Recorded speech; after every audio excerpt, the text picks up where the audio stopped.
Good evening and welcome to the Glendale Historic Preservation Commission meeting of March 21st, 2024. Meetings are broadcast live on Glendale TV, viewable on Spectrum Cable Channel 6 and ATT Uverse Channel 99. Meetings are also streamed live in high definition on the city webpage at glendaleca.gov/live, on youtube.com/myglendale, and on Apple TV, Roku, Amazon Fire, iOS, and Android devices using a free app called Cablecast and choosing Glendale TV from the menu. Meetings are also archived on the city website for viewing anytime at glendaleca.gov/agendas. For program schedules, call 818-548-4013. For public comments and questions during the meeting, please call 818-937-8100. Public comments on a specific agenda item will be taken when that agenda item is discussed. If you have any questions about matters on the agenda or requests for assistance, please contact the city clerk at 818-548-2090 during regular business hours. May we have roll call, please? Yes. Commissioner Head. Here, yes. Commissioner Jerka. Here. Commissioner Doom. Yes. Commissioner Paul is running late. And Chair Craig Naughty. Here. The agenda for the March 21st, 2024 regular meeting of the Glendale Historic Preservation Commission was posted on March 19th, 2024 on the bulletin board outside City Hall. While we will not be voting to approve the minutes from the last meeting, are there any changes to them? We'll be approving them at the next meeting. But since we have them, anybody know any changes? No? Okay. Jay, I think we're good for next meeting. Okay. All right. Oral communications. And we have one speaker card. Do we have any callers? No. No. Okay. One speaker card, and then I'm going to read a letter from some folks. So we'll start with Alan Durham. Chair Craig Naughty, Commissioners, Jay Platt, thank you for letting me speak. I'm Alan Durham. This isn't a huge issue, but I've noticed whenever I'm in City Hall, and you all are aware that City Hall is on the Glendale Register of Historic Resources. But in addition to the Art Moderne architecture, to me, one of its defining features is the floor in the lobby, the tile floor, which I'm sure dates to the original 1940s building. I don't know who the artist who designed the pattern. It's a very intricate, to me, abstract pattern, but there may be symbolism to it. I haven't been able to find out much about it in terms of who designed it, what tile company manufactured it, but it's really an incredible piece of work and intricate design, wonderful colors, and it really shows up when you're on the second floor looking down from the balcony. You see the entirety of the pattern. But I've noticed whenever I go to City Council that there are significant chips to many of those tiles, particularly back near the elevator and the staircase. And so the glazing, the color glazing has chipped off and it's showing the white body of the tile underneath. And I don't know how far back this damage goes, but I don't know if the city's ever looked at having an expert evaluate the condition of the tile and the damage and what it would take to perhaps restore it, and steps maybe that could be taken to protect it further in the future. Thank you. Thank you, Alan. Ever heard anything about that? Well, yeah, when the floor was revealed during a remodel of City Hall many years ago now, the floor was discovered. There was great excitement. Laura Friedman, councilwoman at the time, was an advocate for, yay, let's save the tile, which was the right thing to do because we all think it is original, like you said. It went through a pretty rigorous repair program by some conservators. Some new tiles were fabricated where they were really damaged, but because the carpet was in place and there were nailing strips around the perimeter, so in front of the elevator door, around the edges, you'll notice a lot of infill patching that was done. Some of that work is not the best because they didn't do the glaze infill painting, which ultimately fails anyways, but I don't know if that was part of the decision making at the time. I haven't personally noticed any new damage, but it kind of is one of those things you don't focus on as much after you see it a lot. So I could have a look and see if there's anything that makes me wonder if this is something facilities might have to look at. But it's something that would have to go to city council ultimately to be funded, and if there is repair needed. But I'm hopeful that it's pretty much in the condition it was when we did the initial repairs. Thanks. I'll let the record show that Daniel Paul has arrived. At 5:09. I'm here, and I'm sorry I'm late. I got tied up Okay. at a doctor's appointment late. I apologize. No problem. We're still during oral communications. Any calls yet? No? Still no calls? Okay.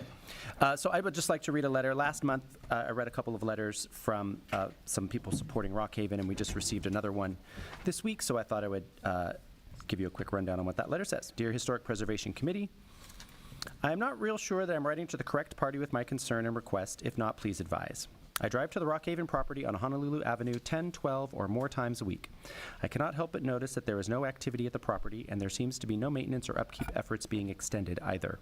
I thought that this property was purchased many years ago by the City of Glendale, who intended to place the Montrose Branch Library there, along with community rooms and a small museum dedicated to local history. This would be a great use of the property and an ideal location for sure. Why, even after Senator Portantino secured funds for this, has nothing been done? The property is becoming a blight on an otherwise nice area of our community. We need an expanded library. We need manicured park-like open spaces. We need a community center with rooms available to all citizens. Is there something and anything that the Historic Preservation Committee can do to make this happen? Sincerely, Joe Croning. Okay. Do we have any board? Just for the record, I spoke with Joe after I got this letter and kind of told him where things, gave him an update, and he seemed pleased that the city was acting more than the city has acted over recent years, so. Thank you. I have a question. We had talked about going out to Rockhaven as a group soon. Was there any update on that plan? No, I haven't forgotten about that, but we haven't made the plan yet, so. When are we going to make it? I don't know, soon. I'm not joking around. I don't know, and there are some access issues that we have to resolve, so we will do our best to get you out there. We won't be able to have a meeting at Rockhaven, as some people have asked for. So But- but I'm just curious about the next, so you'll notify us when that is, or when you'll give us some potential Yes, dates? it's going to be, yeah, you're going to, it's a site visit. You'll get notice. We'll make sure your schedules align. You'll have Great. choices to, tell us Thank what you. dates are available, so. Okay. Any board or commissioner comments? Anyone? Just had a couple of questions. Jay, I was wondering if you could comment on the status of the National Register nomination of the home savings property. It just popped into my head recently. I have no idea.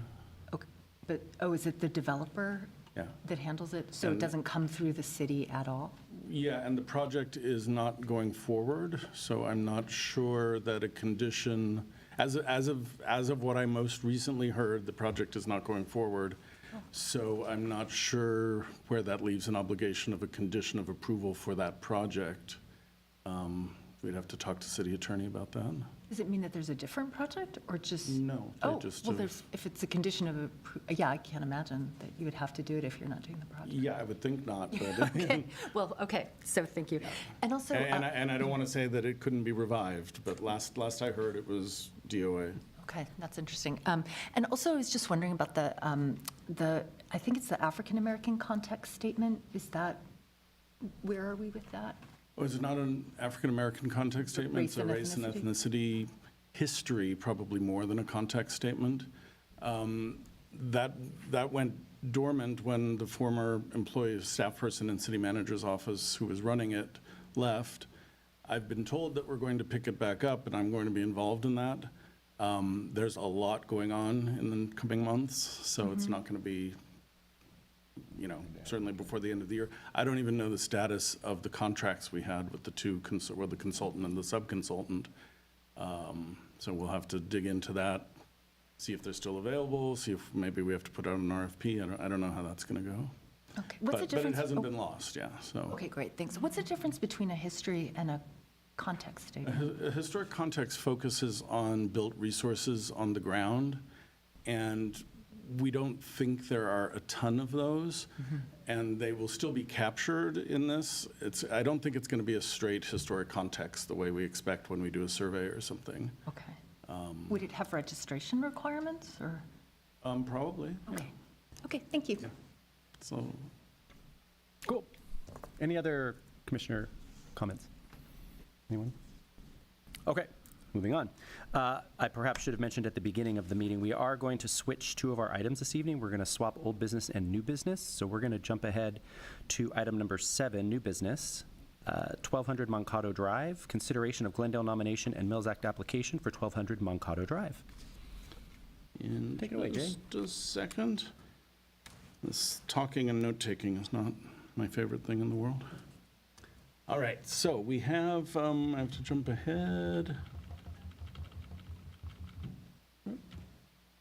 Okay, we have an application for Glendale Register listing and Mills Act application for this property at 1200 Moncado Drive. It's a nice house with an interesting kind of look. It's a French eclectic style, and you can see with this house how the Tudor French kind of a Chinatown kind of thing can go back and forth on this, but we're kind of erring on the side. It's pretty clearly a French eclectic style place. It was built in 1927. It was built by this builder, Reinhold Johnson, who had a very short tenure in the LA area, and we don't really know anything about him. He may have designed it the way builders at the time often did. And it was occupied, and it's interesting, the family that is noted in the application, the Traeger family, are discussed as the original owners, but my research of the city directories and some other things showed that there were 2 other names associated with the property before the Traegers. I don't think it's really that important. If this were to be designated, we'd have to think about that in terms of who are we naming it for. So if you're inclined to vote to move this forward, we should think about which name would be most appropriate. The Traegers lived there for a long time, almost 60 years, so we have erred on that side when we have kind of uncertain early ownership, to the point that we don't know that someone actually lived in the house as opposed to owned it. So that may or may not be germane here. In terms of what this house offers as a Glendale Register property, it's got a really cool roof line. And I highlight that in this photo with these nested gables above the entrance, these little dormers pointing in different directions, and then the steeply pitched roof associated with the style. In terms of other features that are original to the house, we have the Tudor arch at the door, again, French Tudor kind of thing. And we have the leaded glass door at the left side, opening to a small patio that appears to be original. And the doors do appear to be original as well. Another shot just showing the entrance. The canopy was actually added at a later date. Here's a close-up of the door. Close-up of some windows. I'll talk about the windows in a few minutes. And then over on the right side of the front facade, there's a small projection, or not small, but a projecting wing coming forward toward the street, which has this nice little hipped kind of roof supported by corbels over the little window. My favorite feature of the house is this fantastic chimney, where the brick is just emerging from the stucco base. So we have plain old stucco turning into this fantastical double flue chimney. Parts of this were rebuilt, but the rebuilding work looks like it was done well, and it's really quite a feature. Coming around the side, if you notice to the left of the chimney, there's a slight shift in the gutter level. That higher portion represents a 1998 addition that we think doesn't detract from the historic character of the property, and I'll show you, I think the next slide may. Yeah, so you can see there was a little bit of infill between 2 wings projecting from the sides of the house, and it was pretty seamlessly done. It does have some stained glass windows that are probably from I think certainly from the 1998 edition or later. that aren't exactly appropriate to the style, but because they're on the addition, I don't see any reason that they wouldn't be allowed to remain in place if this were designated. In this photo, you can see those two stained glass windows in the center right of the picture, and the addition is the part bumping out with the skylight on it. And then you can see the original rear portion of the house. It's here I can note the house was re-stuccoed in a very inappropriate sand finish stucco at some point prior to the current ownership. There are a couple of places, and I don't know if that was shown to you on your site visits, where you can see the original stucco texture, which is actually kind of unusual. It's kind of a mottled kind of finish that, if the whole house had that, would be really cool. I don't know that anyone's doing that these days. But this house, along with others, stucco has been kind of a deal breaker unless someone agreed to replace the stucco across the whole house and garage. The rear facade also shows some alterations. This bay window seems like an addition. Couldn't tell the porch. Obviously, there was a porch in this location. This looks like it was altered, although they tried to have the scoring pattern on the concrete similar to the front, but it's different. So it looks like it was done at a different time in this little pony wall. Not sure what to say about. The garage is intact, but the doors have been removed and replaced with French doors. And you can see a little bit of the interesting, I couldn't place, it seemed like tide pool kind of motif for the paving. So it's kind of cool, not to the period exactly, but not a huge issue in my mind. And here's the windows, and I wanted to share, like, the owners have been great stewards of this house, and when they bought it, and I did not put the aluminum pictures in, I'm sorry about that, there were a bunch of aluminum sliding windows and jalousie windows. So they replaced all of those with new wood windows that were modeled after the few original wood windows on the house. So there are now 3 generations of windows. On the left is one of the original windows that flanks the chimney on the side of the house. There are also 2 small windows on the opposite side that open into closets, so they're just kind of little small rectangular windows. The window on the right side shows a generation of window replacements done prior to these owners, but we're not sure exactly when. But these are wood windows, but they're not of the same quality as what the current owners put in. And it's a little hard to see, but you can see they have a molded profile on the external muntins. They don't come as close to the picture on the left as what they did with their replacements. And even their replacements, the muntins are a little heavier than is perfect, but I think it's totally appropriate and looks right for the house.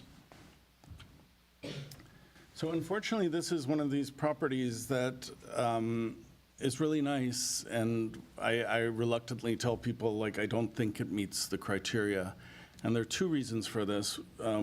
One is the alterations. The stucco is a huge issue. The windows look good, what they did, but it does bring up an integrity question where we have very few original windows left on the house. At some point over the span of time, that's going to happen to every house, and we're not going to say they're not historic because they don't have original sash left. But that kind of added to this overall loss of integrity that comes through the treatment at the rear facade, the stucco in particular, and a few of the other things I mentioned. But besides that, when I look at this house and think, what was this house before anything happened? And I'm not sure. Like I said, it's a very nice house, but I'm not sure when we look at the French eclectic style examples that we have in the city, whether designated or not, that this really rises to that exemplary level that we look for. And ultimately, that's, somewhat subjective opinion, and the commission will weigh it as they choose. But other than that, that's my presentation. If you have any questions. Thank you, Jay. Any questions on his report before we open the public hearing? Anyone? Good? Okay. With that, we will open the public hearing and invite the one speaker card that we have, which is Evan Atkinson, who I believe is the owner of the property. Welcome, Evan. Thank you. Thank you, Historic Preservation Commissioners. I'm Evan Atkinson of the Atkinson Peace family. We're all here. So our relationship with 1200 Mankato began about 4 years ago. We had always wished to live in a charming 1920s home, and by a stroke of good fortune, it felt like our house found us. So 1200 Mankato Drive skirts the line between elegant, refined austerity that accompanies modest French chateau dwellings and what we would call the whimsical earthiness found in French country cottages. So that's our estimate of that. Our interest in historic register designation began by realizing the architectural significance of our French-style home. Many of our own neighbors have commented to us on the uniqueness of our home, even within our own historic district. We observe that our home retains a high degree of original architectural features that are notably distinctive of French design influences, such as the high-hipped roofline, which Jay mentioned, and the deep-set, tall rectangular windows, some of which are original and some of which we tried as faithfully as we could to recreate them. Even if one considers 1200 Mankato Drive to be a modest home, we believe it should have a place on the historic register by virtue of its, what we would call its distinctive and exemplary characteristics of French architectural style. Our stewardship since occupying the property has always been focused on bringing this kind of grand yet modest home back to its original glory, from sourcing original Los Angeles-produced front door hardware to recreating missing cornice fascia roof molding. It is truly our pleasure to restore this property to its original 1927 appearance as closely as possible. We all appreciate your good judgment as to our commitment to preserving our home for future generations of people in Glendale to enjoy it. Thank you. Thanks, Evan. Yeah. We were just passed another card for your house. Alan Durham. Thank you for letting me speak. Actually, I have two questions about this, and they're actually really for Jay. Okay. Well, he did step out for a second, so we can wait. Okay. Or you can say them now, and maybe we can answer them. Okay. I love this home, but, you know, getting on the Glendale Register is really a very high bar. I mean, we all know that from previous hearings. I mean, it's not easy. And although this may not, you know, reach that threshold, my question for Jay is, and this segues into the subsequent item you're going to be hearing, the council's program to allow contributors in a historic district to apply for the Mills Act without being on the Glendale Register. So one of my questions for Jay is, well, when someone comes to him, like on Mankato, does he steer them, you know, if he doesn't really think it's going to meet the threshold for the historic register, does he encourage them instead to make an application under this other program for Mills Act? Now, maybe he would have, maybe it doesn't meet the valuation threshold. You know, I mean, maybe, you know, it couldn't perhaps not be qualified for that program, and maybe that's a reason. And I think that Why don't we ask him now that he's back? He actually had kind of a specific, he's speaking on Mankato, and he had kind of a specific question for you about that. So I think you can just go Okay. right into your question, and he'll know what you're talking about. I was saying, since the Glendale Historic Register is such a very high Sorry, threshold, get a little closer to that. Thank you, sir. since it's You're right. such a high threshold, and there's the other program that the city council initiated for contributors in historic districts to be eligible to apply for the Mills Act, which is going to be heard next, Yeah, couple of and I can't applications. remember if we talked about that, but it would definitely be a candidate. I want to see where this goes because we Yes. don't know. But yeah, One of my questions would be, if you don't believe a property, any property is going to really make the hurdle to the register, would you advise the owners to perhaps apply under that other I program? have many times, yeah. And I didn't know in this case, it might not even be within the valuation threshold. There might be a reason they would have to go this route. Well, the valuation threshold for the mills, for the contributors is 1.5 million, and I don't know what this house is valued at, so we'd have to. Yeah, I mean, on make sure. Zillow, it said $1.6 million plus or something. But I don't know if it's assessor's valuation. Assessor's current valuation, yeah. So I don't know what that is. Yeah, the way prices are going, at some point, we may want to go to council and say, hey, we need to really bump this up a little bit, so. My other question is, am I correct that an owner, if they apply for the Mills Act and are not granted it, they can't apply again for 5 years? Well, that's for the Glendale Register. We don't have a cutoff for the Mills Act because there's a presumption that you're applying for the register or you're already on the register. Okay. So, yeah, it's a 5-year window. That kind of clarifies it for me, because that's tied to the register. Right. For instance, could this owner, if, Yeah, if they applied for the Mills Act for contributors, if I'm reading your mind correctly, and didn't get it in the next round, they would be eligible to reapply or have their application continued to another round, so. or they could, if they're not granted register status today, could they immediately apply under the Yeah, but other program? we have a time Oh, schedule. I know they're for- scheduled. Yeah, no, they could, issues. yeah. But there wouldn't be any mandated wait period other than just when applications are accepted? No, they could apply the next day. One of the requirements of the contributor program is that it not be eligible for the Glendale Register. Yes. And we talked about, whether they wanted to go forward with this when I was thinking it wasn't looking eligible, and they wanted to see what the commission Okay. felt about it. Yeah, it's just, we're not getting a lot of applicants under the non-register program. I'm aware of that, yeah. Thank you. Which is good, because we're still working on making sure we get our heads wrapped around it. Thank you, Alan. Okay, for now, I'm going to close the public hearing, and let's open up for discussion. Anybody want to start? Not everybody all at once now. Don't make me start from one side and go to the other. Well, we're going to have to do it that way. Commissioner Head. I really enjoyed seeing the house, and I appreciate the details. It is eclectic, and it's unusual. I think it's very unique. In the context of the conversation, I could see this becoming eligible in terms of a historic district and not on its own because of this criteria 3. I share this perspective. So, but as an alternative, and I think a very encouraging option is to consider the other.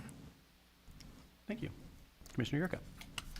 So I too am a fan of the house. I do agree with my colleague and with staff that it's not individually eligible for the Glendale Register, but I appreciate the passion with which you talk about the desire to preserve it.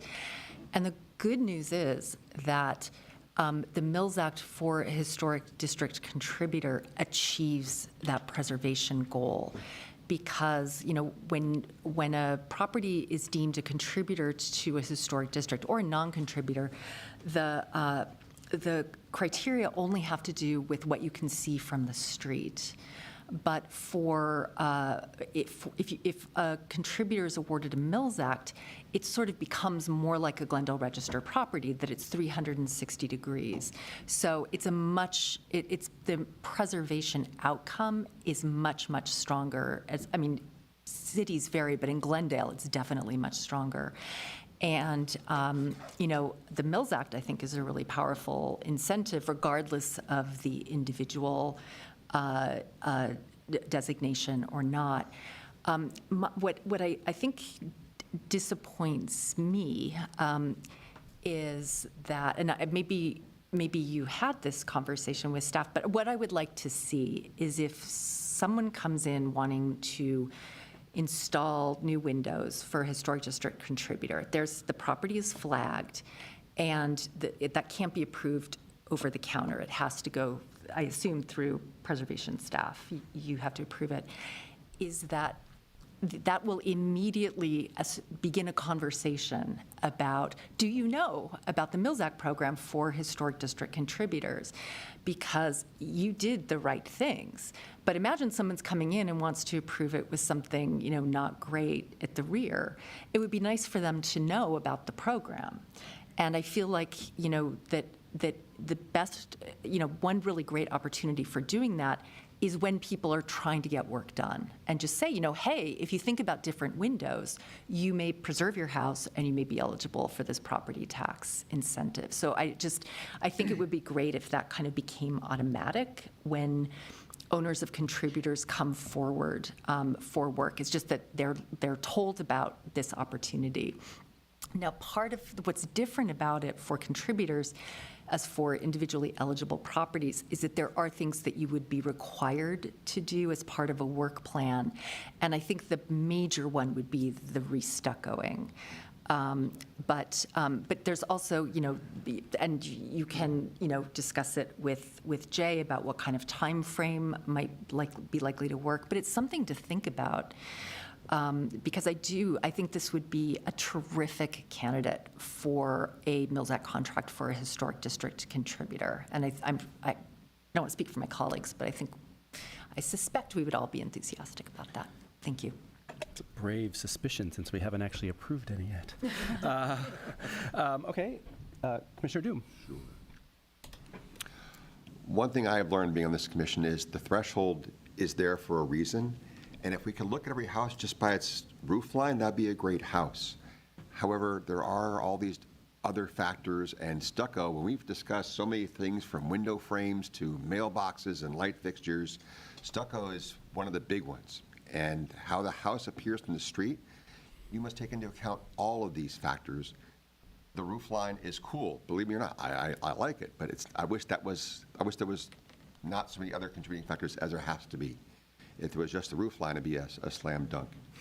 So I agree with the staff. I'm sorry it doesn't meet that criteria. However, with the other available, like Commissioner Yurka said, definitely pursue that. And I'm glad you're in the house and taking good care of it. And I just wish we could do more. I'm sorry. Thank you, Commissioner Doom. Commissioner Paul. All right. Well, first of all, I want to say that I really enjoyed my tour that you gave me. And I actually really loved the minstrel window from the 90s. I thought it was kind of great. And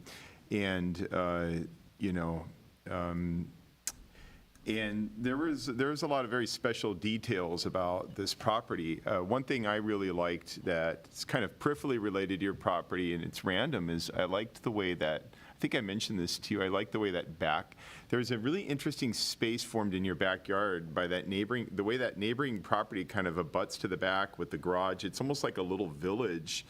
And I think it reminded me a little bit of, I went to Versailles. I had a friend from Paris, and we snuck in. He knew how to jump a fence. I shouldn't be saying that, but we ended up in that the hameaux, which are these sort of like very rustic looking element of Versailles that Marie Antoinette made. And Mimi's Cafe is based after, just FYI, for what that's worth, not much. But anyway, I see the impression I came away with your property is that it has there are contributing resources to a district that sort of fit the mold as a contributing resource. And there are other contributing resources to a district that have even more distinct features, but they're still more or less contributing resources. So yours is a contributing resource with some wonderful character defining features, including some that you've really gone out of your way to maintain. I mean, you've done some incredible work. I feel like with houses like this one, in order for them to be individually eligible, I feel like the integrity would have to be really, really exceptional. I mean, down to some very small details for these more modest scale houses that you see. I understand that yours has some distinctive features, but you see houses similar in a lot of ways in the district and in a lot of districts. And so the integrity would have to be just, really, really magnificent with some very small scale details still left. And there were some there, but I do agree with staff and my fellow commissioners. I think the stucco is an issue. That really is kind of the primary one for me. I'm not too worried about some of the windows on the side that have been, that's remediable, but I think for me, the stucco is kind of a bigger ticket item, especially once I saw how amazing that original stucco was. It's really special. And as Commissioner Yurka mentioned, and Jay, and when he was responding to this gentleman over here, this seems like it would be an exceptional candidate for a Mills for the contributor program. Thank you, Commissioner Paul. Okay, so Jay, I just have a couple questions. Can you help educate, well, me and perhaps anybody watching and maybe even perhaps our homeowners? You mentioned even just here in the finding that the original form may not have expressed the distinctive and exemplary characteristics of a French eclectic style. What do you think is missing? What else do you think would need to be there stylistically to kind of? Original form? Yeah. French eclectic sometimes has half timbering. It's often a grander style house, but there are these kind of modest one-story scale houses. It's kind of impossible to answer that. It's the you know it when you see it kind of thing. I think this is party on top and plain old business down below, which is the reverse mullet of the neighborhood.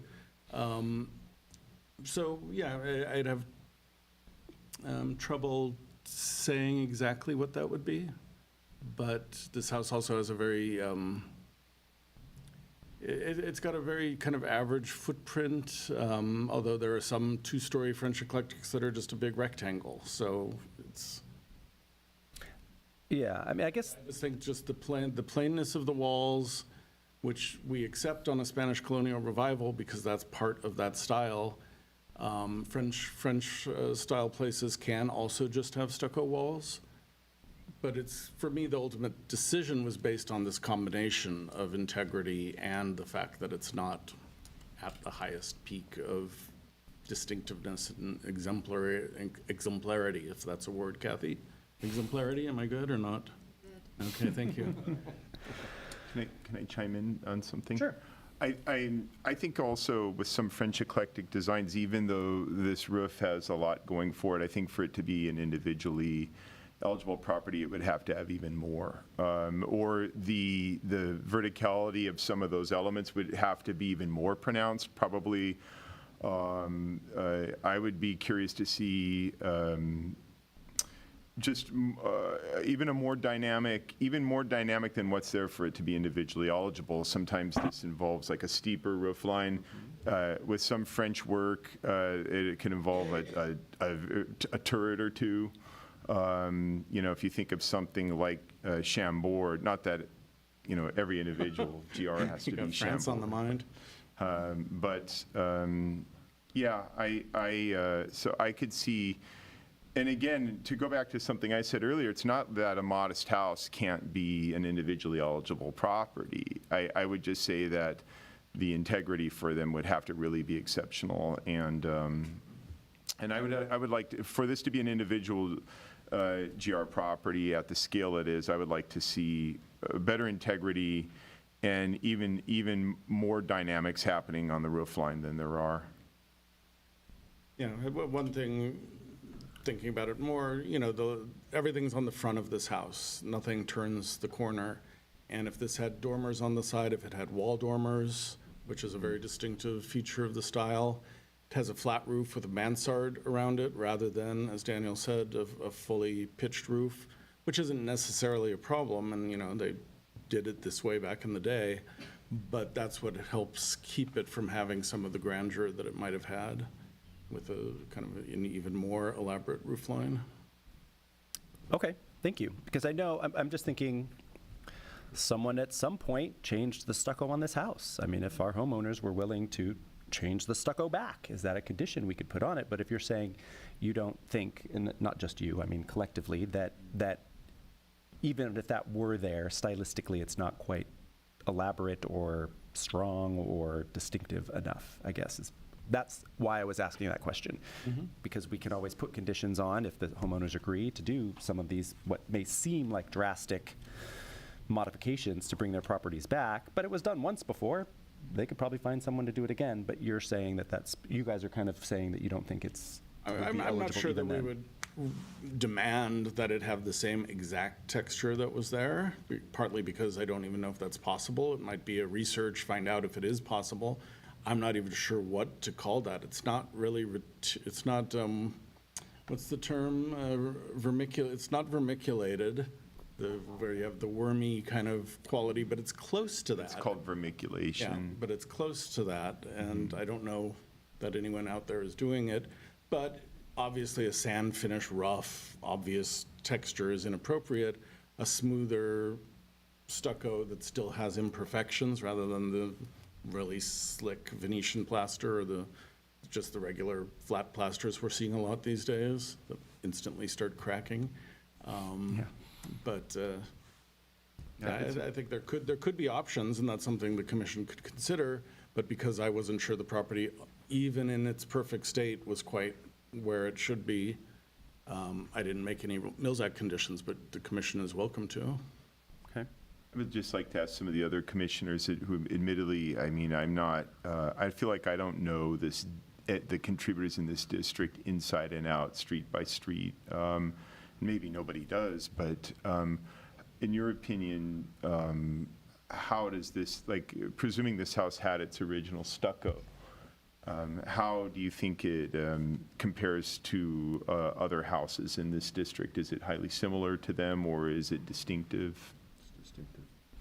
I mean, I think it's pretty distinctive. We don't have any of this particular style. We have Spanish till we're blue in the face, but we don't have something as quite offset as this one is. And I think because of the modest nature of it, it probably never would have been designed to be any more elaborate than it is, given the time when it was built and what people were doing back then. That's kind of my concern, is that it's a modest house just by the nature of the fact of the size of it. And so my concern is that it's being or punished for being a modest house, when really I don't know that we're going to find a modest house that would necessarily be more elaborate We'll than say this. that, just, when I was going to do the site visit, I pulled up in front of another house in the district that I thought was this one at first. There's definitely other French eclectic houses in this district. I think it was 1230 or 1280 or something, and I almost knocked on the door before I realized where I was. And so I know that there are definitely houses similar to this. I mean, once I toured how amazing this house was, I mean, there's special things there with the chimney and whatnot. I didn't walk around the random person's yard in front of the wrong house, but there are other French eclectic houses on this street, a few blocks up. But from what you're saying, you think it's very, very distinctive compared to It feels what like it to else is me. I mean, there. I see a lot of houses in my line of work, and it certainly feels different than a lot of the things I've seen. And like I was kind of saying, I'm concerned that the fact that while we may not be evaluating it or downgrading its eligibility because it's modest, I think because it's modest, it's going to be hard. Modest homes in general it's going to be harder for them to rise. Not as much money was spent on modest homes as they were some of the bigger ones that we see. So maybe some of those details that we think are missing might just not ever really be there because it just wasn't what they were doing back then. So I just want to make sure we're not discounting something or Right. looking for something that we're never going to find. But in this case, there's a definite integrity issue with the house right now, with Okay. the stucco. But we deal with integrity issues all the time, and we put Yeah. conditions on them. I think, I was going to just, Go ahead, Kathy. maybe Jay and I were going to make the same point. I think within the last year, we have approved two You relatively mentioned that, modest. and I was going to ask which ones they houses. were, just to be Yeah, reminded. one of them is in the One on Verdugo. the one on Crestview is a modest Spanish that has a lot going on. There's the Verdugo Knolls. There's the one that you guys fell in love with, the Right. Tudor revival. that also had a lot crammed into a small, very small house. Yeah. And then the other one, I am not remembering right now. The one I remember in Verdugo Woodlands, but on the other side of Verdugo, it was just the level of just design detail. Like, for example, it had the original wooden gate, just things that are likely to be gone. And features around the door. I mean, it wasn't fancy, but it was so detailed that it really, even though it was smaller than this one, as I recall, and the original garage, and I think what could have been the original door, but it was just had extremely high integrity, but also just a level of ornamentation that really, I think, took it to a different level, but still a modest house. But you're right, I think you're absolutely right. And so a lot of it has to do with the character of the person who first owned it, because, it's someone who works for Hollywood and has like a little flair, they want something a little different and a little quirky and distinctive, but a lot of that doesn't get built into these houses, and it's harder to find them on the modest ones. But I think that's something that we've actually been looking for, because we had a discussion. It was like, why don't we have modest houses? Yeah. And then bang, bang, we had these nominations that came up. There's also something about the fact that, like I was saying, everything's at the front of this house, and it really dies off as you turn the corner. And the more modest houses we've seen that the commission thought were worthy of the register tend to be designed in the round more than this. Almost every house, the back facade is never going to be as elaborate as the rear facade, or as the front facade. But I think that's part of it. And just thinking through, now I'm thinking, what are some of the other things it could have besides wall dormers, roof dormers, a string course, a water table? There are a lot of things that can be associated with the style that would have picked this up a little bit. And when we look at Spanish colonial houses, which basically are stucco walls and red tile roofs, well, where are we going when we look at what takes us beyond that? And a lot of that has to do with the form of the house. Is there a courtyard? Is there tile work? Is there ironwork? Is there special windows? Is there a balcony? Is there woodwork? So all of those things start adding up into a story that's more distinctive, perhaps more exemplary. And I've always questioned, I would love to have some minimal traditional houses on the register. Owners haven't been coming forward with those. And which of those are we going to say make the cut? I'm not sure at this point, but this house feels a little closer to that, even though obviously in 1927, it was over a decade away before we went to minimal traditional, but it has a similarity to my mind. I have two questions. One might be for Jay, or maybe you could answer it, and I think the other's for the commission. How this house still has its original garage that seems fairly intact aside from the doors. How common are properties in this district to have their garages still? It's pretty common. Pretty common? Yeah. Okay. I mean, they're oftentimes beat down, but they're there. Sure. And then Neglected. what you Sometimes the brought up. commission approves putting a roof on a flat roof, but not everyone. I know that wasn't a unanimous vote. What you were talking about a little while ago about approving a nomination with conditions. If I'm understanding what you're saying correctly, you're saying that there's the option to approve a nomination that may have some integrity issues with some primary character defining features, and then is there an assumption or a timeline that would be fully restored? Yeah. Like the nominations being landmarked now, or is it do they come back after they've done the work? No. It's the condition, to your point, we recommend to the city council that they grant them the Mills Act contract, the designation in the Mills Act contract, which they would go under at the end of this year. And in that contract, there are conditions that certain elements of work need to be done, and we define a time frame, depending on the work, 3, 4 years, something like that. So they do get it, and then they're immediately able to apply those savings towards those conditions. So I guess at the risk of sending them away with potentially a false sense of hope, if they did come back with a request to be granted a Mills Act contract for a contributor, is the stucco going to be something we're going to be asking them to change? But possibly, yeah. Okay. That's in the non-competitive but ranking of properties, partly based on expense. Stucco's a high-priced item. Yeah. So, I would also like to say, because I feel, since the owners have done the right thing with the windows, and also I agree, I mean, I thought it was interesting, Jay, that you were in a way kind of talking Millsack contributor stuff, like while you were presenting, because yes, the addition wouldn't, it's not like you'd have to take out the addition. You wouldn't have to replace the minstrel windows on it. But I feel bad that you came in and got a permit for replacing your windows without anyone having this conversation with you. And that's my understanding, because I asked you about it when I got my tour, that I would very much like the window replacements, the money that the applicants spent to be counted toward the calculations for a Millsack contract. That just seems fair to me. well, in your certainly cross that recent bridge when we get there. discussions about Millsacks for contributors, you established a 2-year window. I'm not sure if this falls within that, but we could make a note. Yeah, that you're that's all I'm for- asking, because I know, If it's over 2 years, we would just go to council and say, while this was done 4 years ago, 3 years ago, the commission felt. yeah.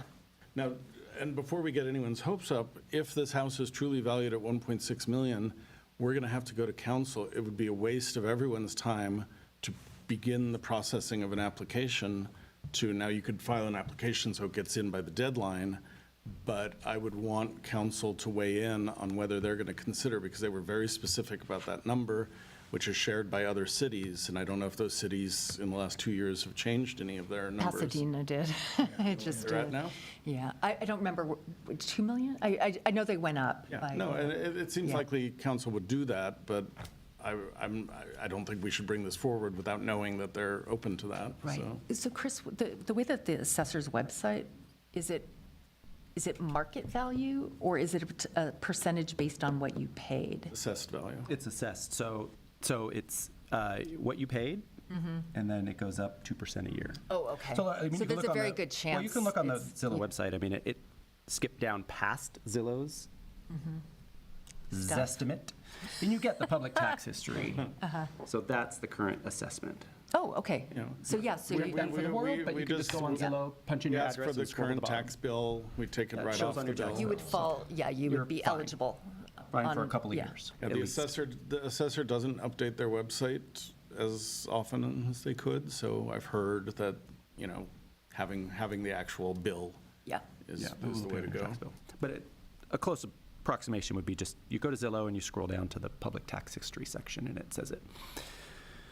Okay, who would like to make a Commissioner motion? Crignati, I have another question Yes, for sir, you. please. So if something is approved, let's say a landmark was, not just, for this house or for any hypothetical situation where there's a landmark approved with conditions, and some of those conditions may be very expensive for a property owner to take care of.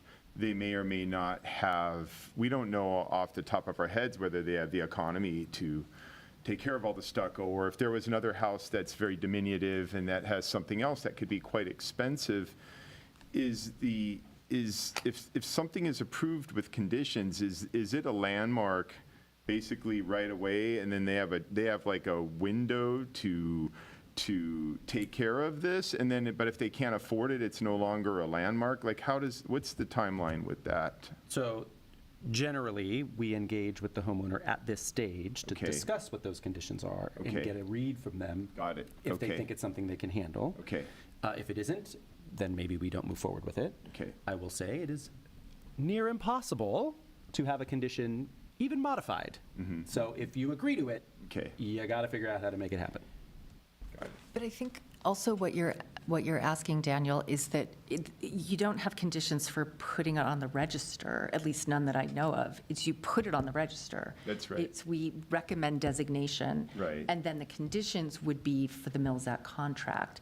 But what you're saying is so you wouldn't want to take the conditions into account for Because the what I'm saying is, we're register. putting something on the register right now, or it sounds like with the way this is, with the ordering of the process, something is going on the register with the assumption that something would be repaired, but the way a given property looks today, as it is, would not be, might not be worthy or properly deemed worthy of the register as it is today.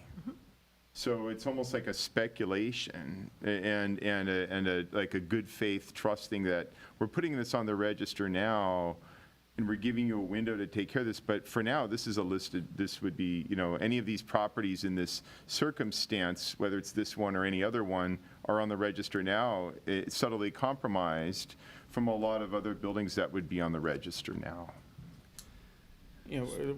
We've only had a problem once. It's still an ongoing issue. I can't address it because it may come back to the commission.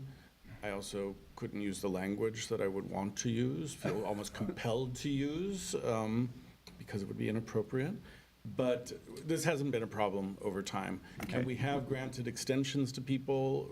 An applicant who needed to put wood windows in his stone house recently came to the commission after several extensions at staff level, and then a pandemic, let's just not go crazy during this time, extension. And he was granted an extension by the commission, and, I hope he's going to be following through on that, so. Yeah. I mean, the contract. And the recourse, the recourse for this one that I'm mentioning is if the conditions aren't met, and one of them was kind of met without permits, and so someone got in trouble for that. But what we can do is we can take it off the register. In that case, the Mills Act wasn't granted. There was a change of ownership. This one's so complicated, it gets too much. There was a change of ownership, so the current owner the previous owner didn't sign the Mills Act contract because they knew they were selling the house, so the current owner is eligible for the Mills Act, but it's only through the Mills Act that the house will be eligible for the register, so it's a little catch-22-ish there. And I hope this is the only case that we have like this ever, because it's been kind of a pain. Okay. Thank you. Yeah, I mean, the contract has penalties and things written into it in case there's violations of the contract, but technically those things are part of the contract, those conditions. Yes, sir. Okay, who would like to make a motion? Looks like you're writing it down, right? No, I'm running another Okay. question for later. Got it, okay. I'm not learning, I don't write my questions like she did. She was wonderful at that. Okay, I will make a motion that Commissioner we Yerga. accept staff's recommendation and recommend, I don't know, Not we don't recommend, and No, you do recommend that recommend- council yeah, not, okay. because That council- most people withdraw before we Right. go to council. Yeah. But it's their right to still go to council. Okay, so we recommend that council not approve 1200 Lingado Drive, thank you, for the Glendale Register and award a Mills Act contract. And I will leave out everything else we've discussed because it's not technically part of the motion, but we encourage you to pursue. Yeah, so my Okay. motion stopped several words ago. Do we have a second? Second. And roll call, please. All right. Commissioner Doom, Aye. Commissioner Head, Aye. Commissioner Paul, Yes. Commissioner Yurka, Yes. Chair Cognati. Yes. Very good. Thank you, family, for coming in.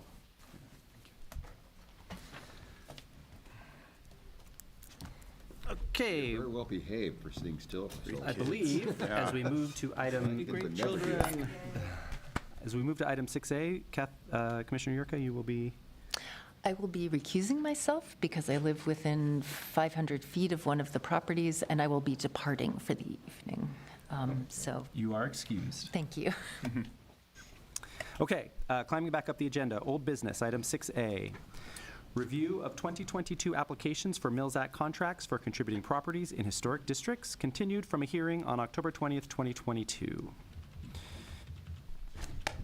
Okay. Mr. Platt.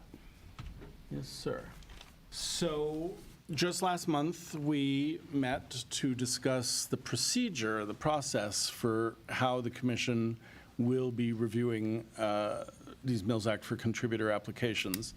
And that was because back in 2022, the discussion of the current applications that you're looking at tonight kind of, I'm not going to say devolved, but it moved in a direction that we weren't expecting because the commissioners were concerned about several aspects of how staff had prepared the kind of review process and the recommendations that had been made. Most specifically in terms of awarding points to the properties through a formula. And the commission came up with a kind of a new procedure to follow. Most of what you see on the screen is stuff that you've seen before about the valuation cap, allowing contracts. This is kind of boilerplate at this point. But what we did through your guidance is change the way that we're going to, or the commission will be looking at the two applications before you that were continued from that 2022 hearing. So technically, these applications are still open from that time. The primary decision that was made was to look at the second chart. The 4 headings on the second chart are more or less the chosen review parameters that the commission had, which are similar to what we had before. What we've eliminated is the formula that staff had proposed to calculate the score, and then using that score as kind of a ranking system. The idea was the commissioners would individually assess these 4 qualities: the expenses on the work report. Staff looks at those expenses and the work items and makes recommendations. The commission is able to override that and say that work items that staff didn't think were appropriate are appropriate. If you think the dollar figures are wrong, you can talk about that. The dollar figures are vetted through building and safety and myself. And then in this case, we even kind of made an apples to apples comparison for garage door costs so that the 2 items would be relatively equal there. So expenditure, expenses, the expected tax savings, which we see in the chart at the top, where we just use a 50% Mills Act baseline. And that's how we try to bring applications for different types of houses into some semblance of similarity. The reason we choose 50% is because pretty much every single-family house that gets the Mills Act for many years now gets 50% or more.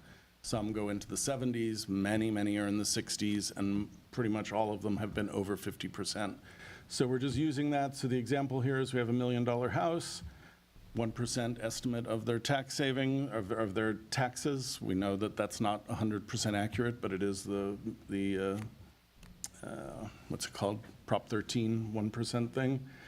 We take that $10,000, we take 50% of that, $5,000, we times that by 10 to see how much savings there'll be over, estimated savings over 10 years, with the knowledge that it's likely that those savings will be somewhat higher than that. Probably, 60, 70,000, something like that. So going down, we have the tax savings column. Then we're going to be assigning points. These are where staff goes through the work items proposed by the applicants, assigns points based on the point chart, which I'll get to in a second. And then we look at public benefit. Oops, I kind of did this at the last minute. High, moderate, and low are supposed to go where we have 15, 15, and 15. Sorry. Yeah, public benefit 15. Yes, that's bureaucracy in action. What does it mean? I don't know. So high, moderate, or low for the public benefit. Again, that's the commission's subjective impression looking at the projects, looking at the points. The points do take that into some consideration because we give an extra half point for work that is clearly visible or is visible from the public right-of-way. So here are our 2 properties from 2022. And it's 324 Lawson Place in the Brockmont Park Historic District and 1833 Neodar Drive in Neodar Drive District, both built in '55, both ranch-style houses, similar scale. It's just chance that we have 2 kind of similar houses that are before you tonight. So unless you have any questions about the process, you'll see that I've incorporated the points. I guess I put the point chart later in this one for that part of the discussion. But the new points, the things that were added to the point chart don't relate to either of these properties. I just updated the chart based on your direction. So 324 Lawson Place. I'll go through the photos of the work items first, and then I have the chart with the work items laid out and the points. In the case of Lawson Place, you have a letter from Francesca and Lee Smith, as well as an annotated kind of work plan that addresses the staff report. So hopefully you've had a chance to look that over. It came to you today. For the record, Historic Preservation Commission at glendaleca.gov is the address to reach the Historic Preservation Commission, so the public knows. So that's the way to do it. Okay, so the first work item is to remove the HVAC package that was on the roof. I believe that was there prior to the current owner's ownership, and it was moved down to grade level at the back of the house. I combine two of the items, and I'm sorry, it should say 1, 2.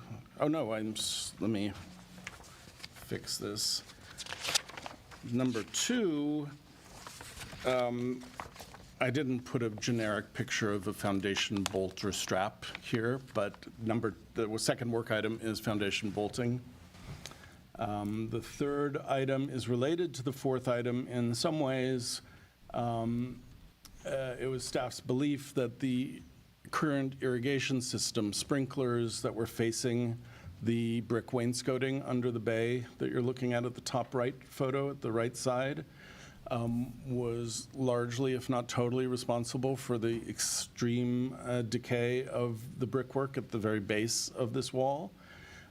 The applicant will contend something different than that, and that will be part of your discussion.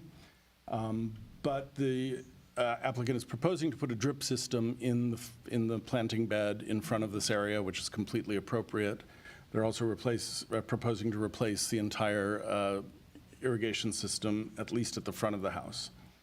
And then item 4 is to repair brick, repoint, and replace as necessary. Obviously, the brick at the wainscoting is deteriorated.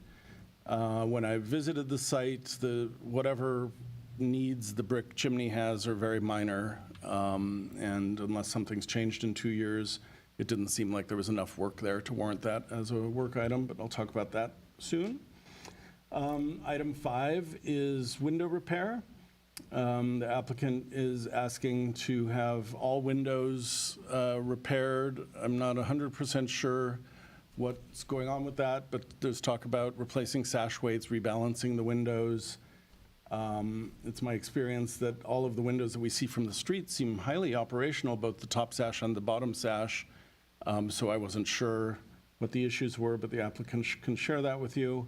And then included with that was the replacement of some interior screens on a shorter window on the west facade that you see here. And because that's on the inside of the building, we have no purview over that, and the applicant will share a different opinion there. The garage window, there's one window in the garage, and it's severely deteriorated, so the proposal is to replace that window. There is some limited areas of stucco damage and evidence of previous stucco patches that have been made. So one of the work items is to replace the east facade stucco and to do significant stucco repair in other areas. There are 2 sets of shutters, 2 on the east facade, 2 on the west facade. It's clear in these photos that the west facade, which gets beaten by the sun, is very deteriorated. The ones on the east facade don't look as bad, but I don't know exactly what their condition is, so the applicant can share that with you. And I do have to apologize. I put a note in the staff report that the awnings, the one awning you see here, and there are 3 windows with awnings, appeared to have been done after designation. They're not in the designation photos, but the applicant shared with us that they were installed before the historic district was designated.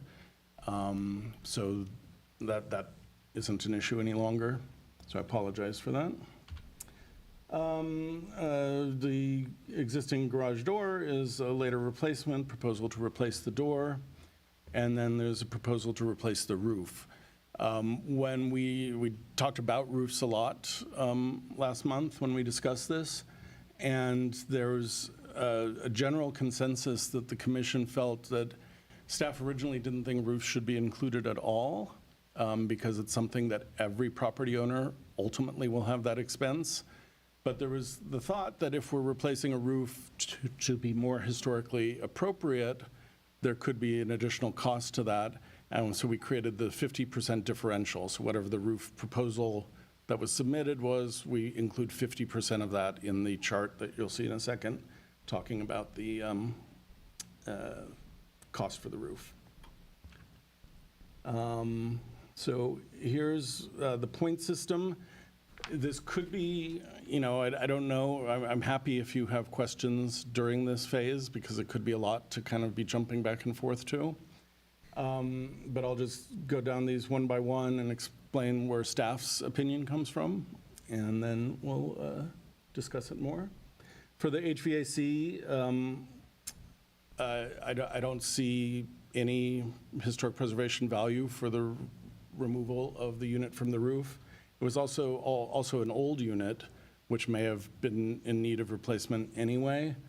And I think it's important to remember that if we're granting Mills Act contracts, there is a loss of funds to the city that come from the county.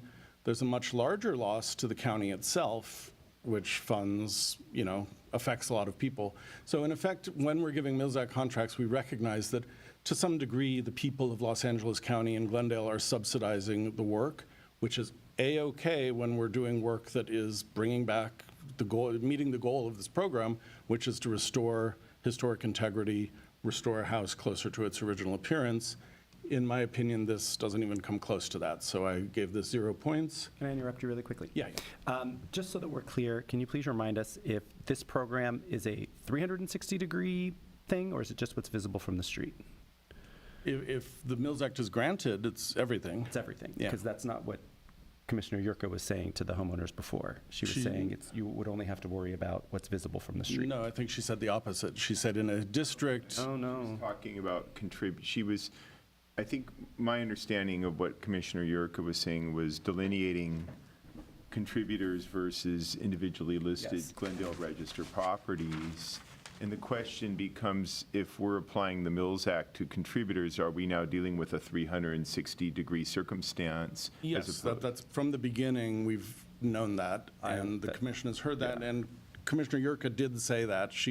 What she said, and I think the beginning was a little confusing, she said that the Mills Act, Mills Act for contributors in historic districts, we only look at what's visible from the street.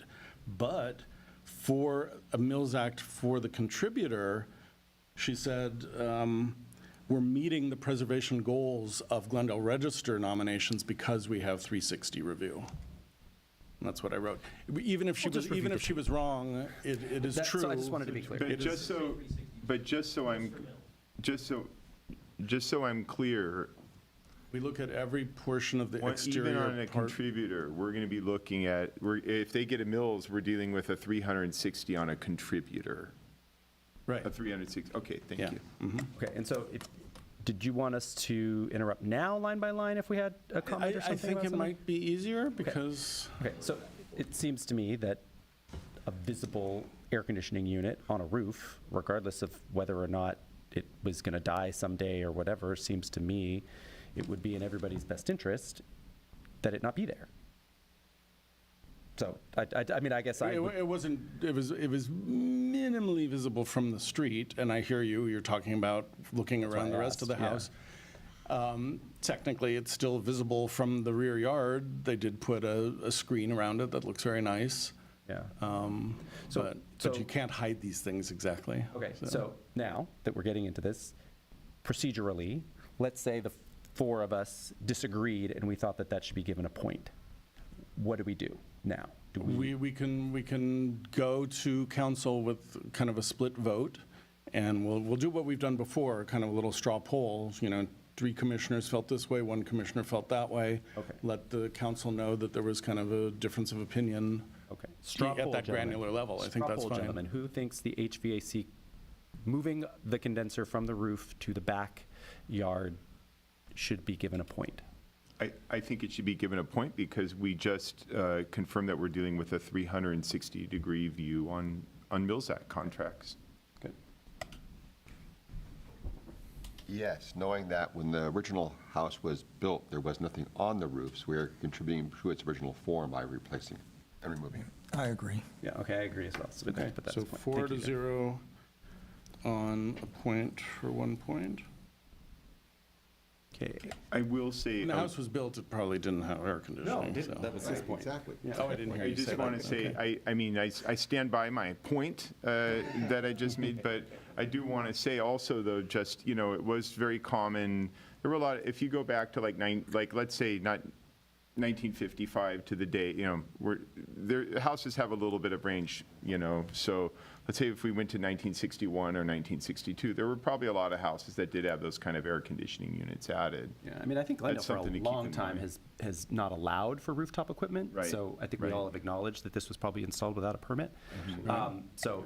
And in Glendale, we another don't see those very factor, often. you know, and I know you said it doesn't matter if it was already old, Yeah. but anyone in the same situation who needed to replace their unit would have to put it on the ground Yeah, I regardless. understand that philosophy about the way we're approaching all of these things, but pretty much every house of this era is going to have to replace their plumbing eventually, their electrical eventually, so their roof eventually. I mean, these houses are very old, and even the systems that we can't see will eventually have to be replaced. Galvanized pipes, knob and tube wiring, or even wiring and conduit. So I just don't think it's very uncomfortable when we say things like, well, we're not going to count this because everybody has to take care of it anyway, but we're going to count this because it's important to the integrity of the structure. So I just, As I developed this program and got it approved through HPC and council, we called out 2 specific things as every owner has to do this over time: painting and roof.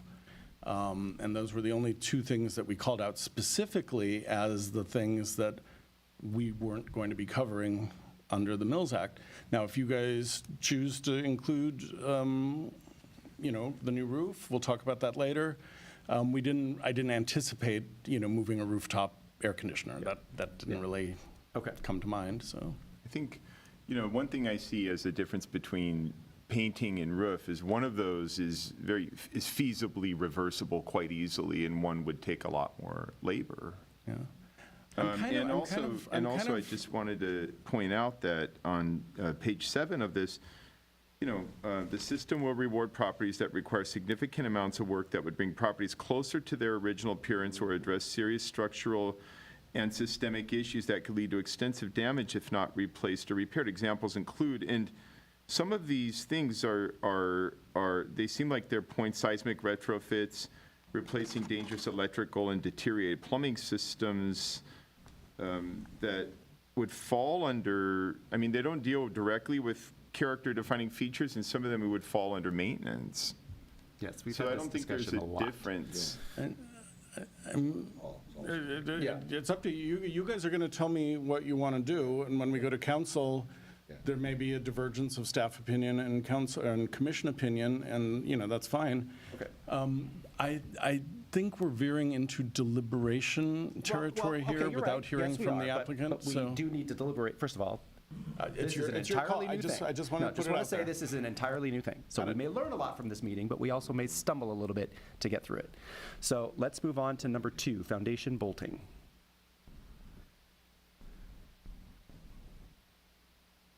Oh, yes, staff recommended a point. I thought that was obvious, yeah. Okay, so this house was built in 1955 with a nod from our homeowners. Do you know, have you visibly seen that there were any bolts in your foundation? Okay, that is probably not likely. It's after 1933, all houses were bolted to the foundation. Not maybe to the extent that they do now with the plates and the da-da-da-da-da, but there are bolts there should be bolts in the foundation if it was built with a permit in 1955. Right, goes through it. Right. Yeah, it goes through it. It's that's not- my experience, Yeah. but current seismic upgrades, I believe, those bolts shear off, you know. Okay, I think so- it's a safety issue still. it's my opinion that this not get a point. Okay. Seismic retrofitting is not, well, don't write it down yet because we all have to confer, but seismic retrofitting is not something mandated. Upgrades to seismic retrofitting is not something mandated by the city. It's really kind of an elective thing. I appreciate that the concept for it is that it's going to further stabilize the structure, but this property was built with bolts, whether it's not completely not bolted to the foundation. It does have bolts, just so And don't everyone's clear. insurers look for? I'm sorry? Insurance companies? They do don't? not require it. You can Okay. get a discount on your earthquake insurance, not your homeowner's policy, but on your earthquake insurance, if you have upgraded bolting, you can get up to 20% discount, I think. But it is not something that's mandated by cities. It's not even mandated, if you add an addition to your house, it's not something that they mandate. Like now, if you redo your roof, they make sure that you have all of your smoke detectors in place and all of these things. There's all sorts of mandates that cities require, even when you're getting a permit for something as simple as a window. In this case, there is no mandate from the city that a house have any seismic retrofitting done at all under any circumstances. So I don't, and this house being built in 1955 will have some sort of bolts on it. So it's my position that we not give a point for foundation bolting, but what does everybody else think? I have a question, and it may be for the applicant. I'm chasing around trying to find the application here. Was there? Ask the question and I'll decide if we'll open the public hearing. So Okay. go ahead. Okay, I'm going to ask you the question. So the question is, did this applicant, is there an identified issue by an expert who came to visit the property and said this is of concern and this needs to be taken care of? Yeah, I'll open the public hearing and ask the homeowner to come up and answer that question if they can. Hi, Francesca. Thanks. Just quickly, there wasn't any expert opinion of that type. There was differential settlement where the ground and the building, Settled. yeah, settle at different Yeah. paces. And what I have photographs of are joists. Sill plates and bolts? Just sitting Oh, on top joists. of little concrete Posts. Yeah. posts. And they weren't, there Unsecured. was no visible attachment. Very common for Right. properties of that age. Okay, That's- but you didn't, to your point, you weren't given a specific report from anybody that said, oh my gosh, if you don't do this, the house is somehow compromised in its present state. I don't know if I would want to be in an earthquake in it after we noticed. Yes, got it. Well, then you're still there. We could have had an earthquake any day now. Okay, I'm going to close the public hearing. Thank you. Okay, so then do you have a position on the bolting? I agree with you. Okay, anyone else? Okay, all right. Unanimously removing a point. Okay, now, if we're removing a point, I believe we should just remove this item from the point chart for the future. I would love that. Yeah, well, frankly. it certainly, I mean, we don't want to go through this every time someone comes in, so, Yeah, I mean, frankly, I would love that. Okay. But, I'm not the one to make that decision. So maybe that's something we bring up again at another meeting. After having done this, Jay, perhaps we have another meeting. At another meeting, we discuss how this all went, and we regroup about some of these categories, and we decide later, then after we've been through it, maybe no, we do that. we've already acknowledged several times in different meetings, this is a work in progress. The point chart may change in the future as things we never thought about are brought to mind. And we'll also have council weighing in on this, so I can't wait for that meeting. it's going to be good, yeah. Replace and reroute irrigation system.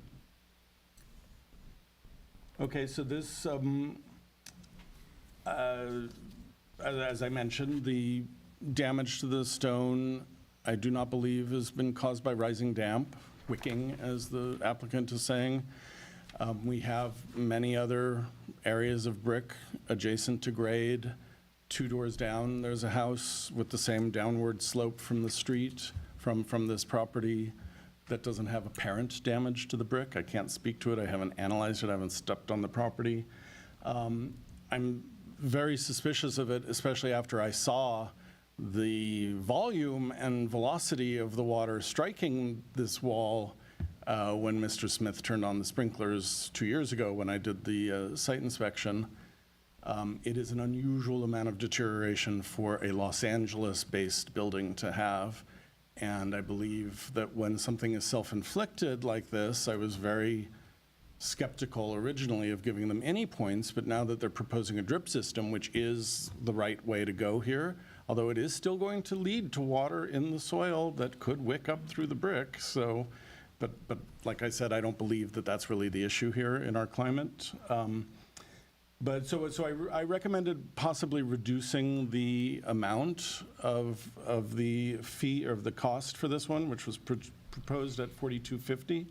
Reading one of Mrs. Smith's notes that was sent to us today, it looks like they're just replacing a 2-valve system, 1 valve for the drip and 1 valve for the rest of the front lawn. I think it's incredibly inappropriate to give a Mills Act break for someone's irrigation on the front lawn that isn't having any impact on the house, but it is, to me, appropriate to do the drip system. I thought a drip system would probably cost $1,000, but I thought they would have a multi-valve system, so since they have only 2, the commission might want to consider just splitting that in half. 1 valve, 1 system, although there's a lot less work for a drip than for a piped irrigation system. Okay. So, just so I'm clear, staff's interpretation of this particular issue is that the reason there's deterioration is because of a lack of appropriate maintenance on this particular thing, Was right? whoever put the sprinklers in the first place, which Yeah. probably predates their occupancy, and this damage may have been going on for years.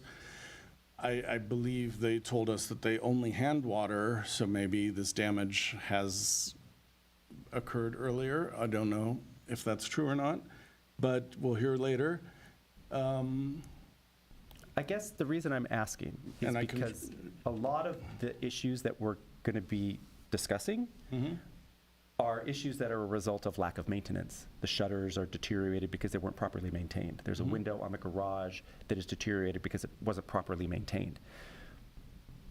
I guess I would just like to know, are we going to be awarding points for things that are lack of maintenance, or just things that are deteriorated?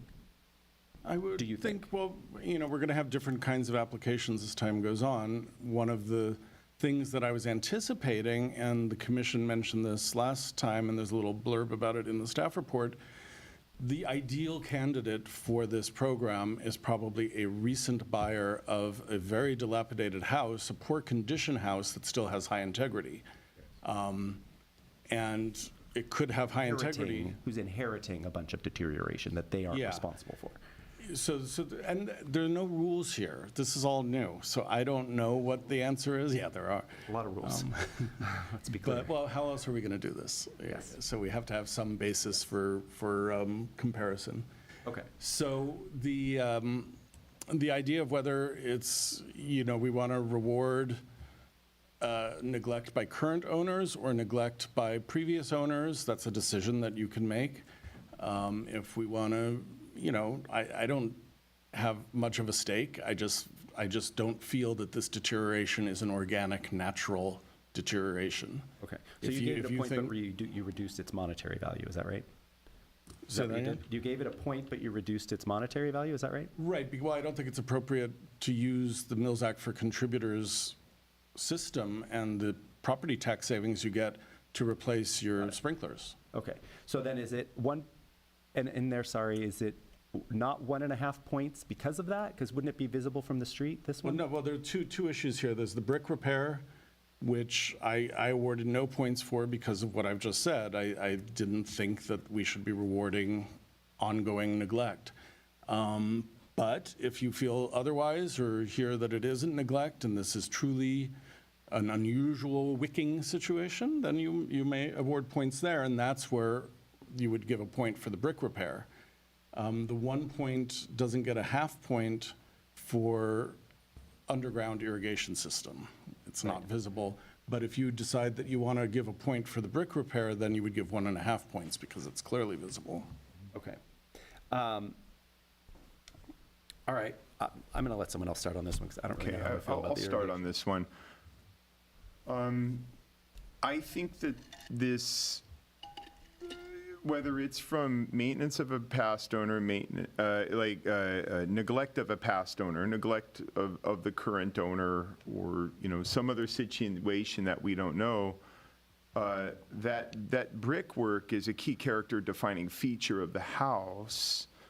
And the way I sort of have always perceived the Mills Act is to try to focus on preserving character-defining features.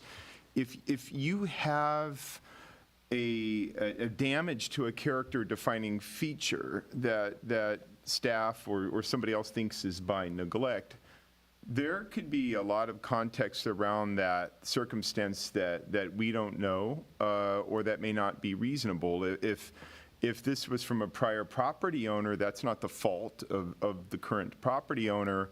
Or if you had a current property owner that simply did not have the money to fix this, and then suddenly, it would almost be akin to saying, I don't want to be presumptive about what everybody's economy is, but if you had somebody without a lot of money at all and their house is falling apart, they don't mean to neglect their house, but that's what's happening. And so I feel like I'm a little anxious about being presumptive. There's almost something between the lines saying, well, this property owner should have fixed this a long time ago and they just didn't. But that, I don't think I think either way, we still have a character defining feature that's visible from the street that needs to be tended to. Now, does that mean you replace the whole irrigation system in the front lawn? Probably not. That's not necessary to remedy the problem with that character defining feature. It might be nice, if there's a wicking concern, it might be nice to find out how much it would cost to wick-proof it if the property owner thinks that's a concern, if the engineering around that's even possible. And so I would focus on the character defining feature and maybe see what we can do to properly preserve that character defining feature, regardless of this ultimately nebulous definition of what neglect is. Okay, I do want to respond to that, but I do have one question. So this one regarding the irrigation, and number 4 regarding the brick repair. The brick repair one, does that take into account the brick repair at this specific spot? Or is that a different area of brick There's repair? also the proposal to repair some pointing on the chimney. So Which- the brick repair discussed in the irrigation one is the brick repair in the next line? The next point? Yes. Okay, the deteriorated brick rather is in the brick repair. Okay, so to your point, my concern is that first of all, I think I'm not real crazy about trying to figure out who's responsible for what. I mean, that just seems really ridiculous. But at the same time, we certainly don't want to be incentivizing people to let their houses deteriorate so that in 10 years, when my house is a total wreck, I'm going to go try to get it Mills Acted. So I can, I'm afraid of what that could potentially encourage people to do. So blindly looking at these things and just saying anything that is a character-defining feature that is deteriorated should be counted, I don't know if that's the appropriate way to go either. I'm afraid of the message that sends. I understand, but I mean, let's say somebody just turned a blind eye for 9 years to something that they let disintegrate, there's still going to be money out of their pocket to fix that. Maybe, maybe not, depending on what it is. These bricks don't ever have to be fixed. They don't ever have to be fixed. This Right, house will be but fine, what I'm and saying they can is, sell it, like, and if it's they fine. applied for a Mills Act, the Mills Act's, it's not covering 100% of the repair. No, of course not. No. So, and so then we get into, okay, I mean, I understand what you're saying. I guess I just don't know of an example I've never heard of an instance off the top of my head where somebody's done willful neglect and then applied for a Mills Act. I guess it's conceivably possible, but. I mean, look, this is a whole new territory, and yeah. we're certainly inviting a lot of properties to be a part of this process that wouldn't normally be a part of this process. To get back to the pointing, what I would propose for this is not to cover the whole irrigation of the front yard, but to focus on something that adjusts the irrigation system so the brick's no longer being damaged. And because this is a street-facing element, to perhaps give it a half point for that also. I do think it's a character-defining feature that should be repaired. Talking about the sprinklers. Yeah, so keep that? in mind, this particular one is the irrigation, so. Okay, the irrigation. So we Got will it, cover yeah. the bricks in the next one. Okay, thank you. Yes, thank you for that clarification. So for item 3, I would give a point to, and maybe 1.5 because it faces the street, for taking care of the sprinkler systems that are affecting the character-defining feature, but not allowing it for the whole entire yard. Okay, so that $1,000 thing that he put on there versus I the... really don't know how much Right, that but you're costs. okay just cutting it down. Yeah. Okay. And also, you know, obviously in the 1950s, everybody had lawn, and there's a whole other issue with drought stuff now and some other things. I mean, I love mowed lawns of the 50s, you know, they're so doesn't? great. Yeah, they're fantastic. Commissioner Doom? I would award no points for either 3 or 4. Okay, we'll get to 4 in a second. Okay, so no points. You're saying 1.5 points. Yes. For irrigation. You're saying 0 for irrigation. Yes, I'm Just for sorry. the irrigation. Point and a half. Okay, I'm saying a point. for And- irrigation. Yes, Okay. and I have a concern for homeowners with regard to water because it can be so damaging and cause so much deterioration. And anything that helps reduce any sort of water damage, I think should be rewarded. Okay.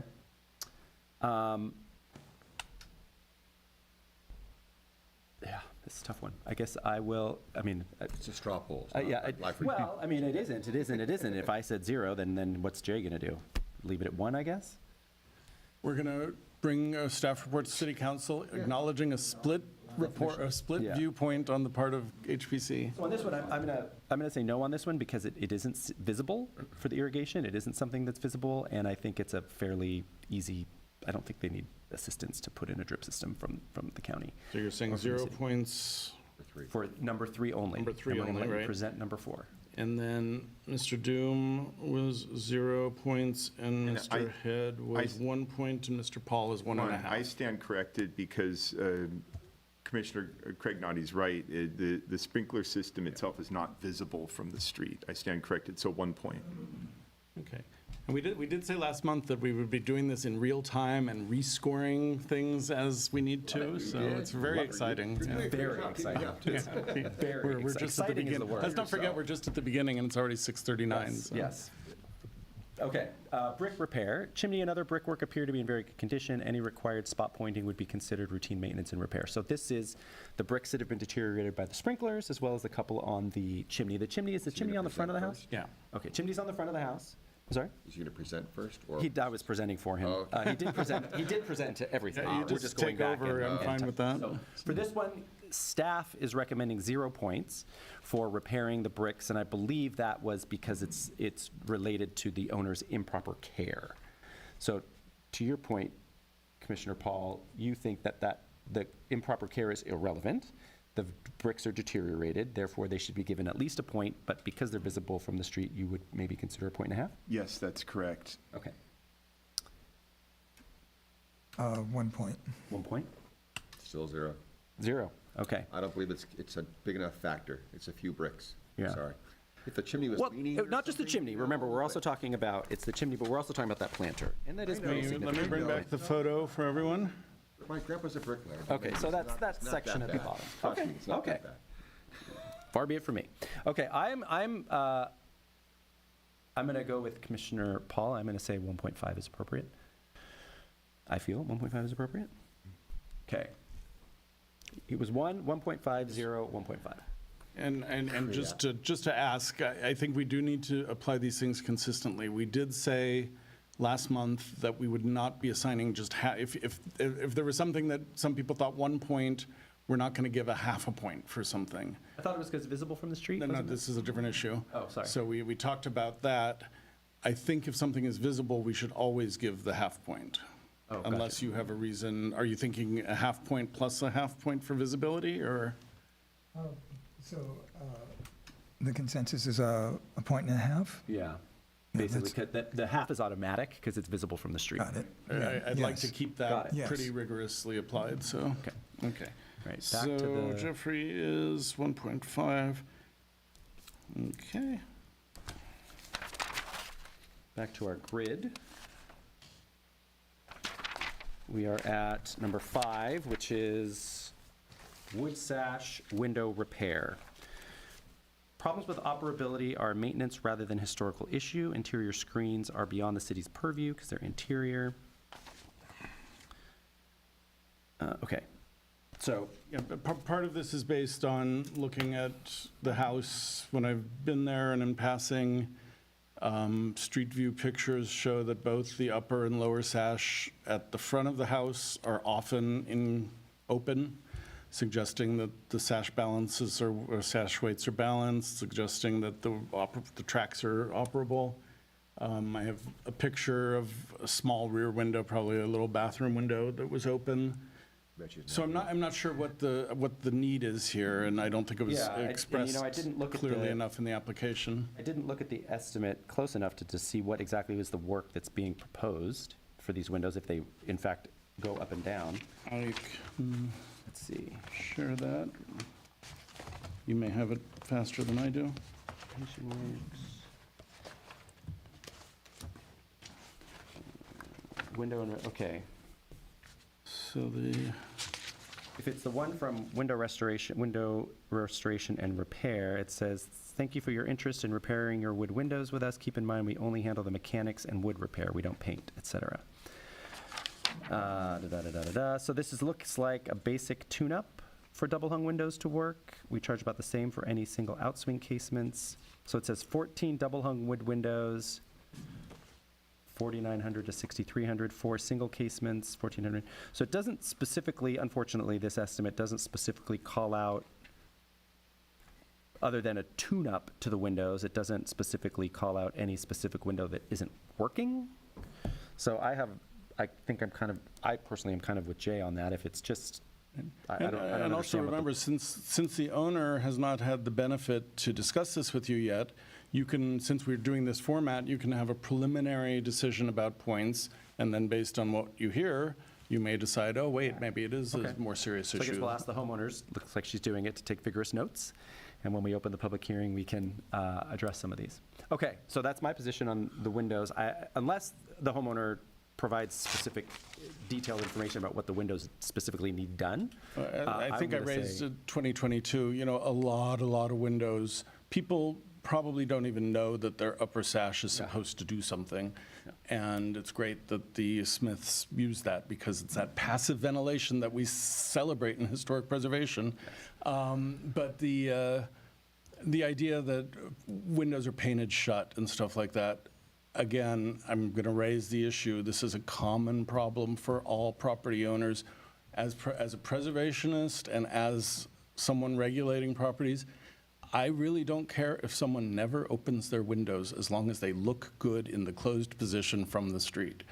Or in the case of Mills Act, so operability is, to me, not a preservation issue unless we really want to stretch and talk about ventilation and interior air quality and But stuff. then we get into the whole talking about plumbing and electrical that we don't see. So I mean, it's just. Those are safety issues. Really not. They I'm sorry.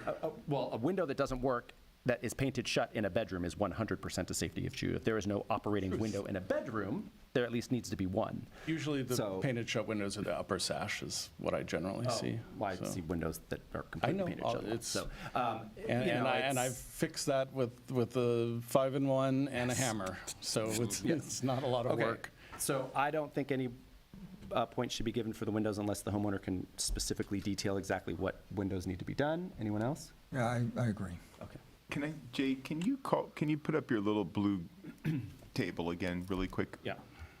Oh, the little blue table, Little blue oh, table. the one for this Yeah, one? thank you. Where are we? We're on number We're on 5. number 5.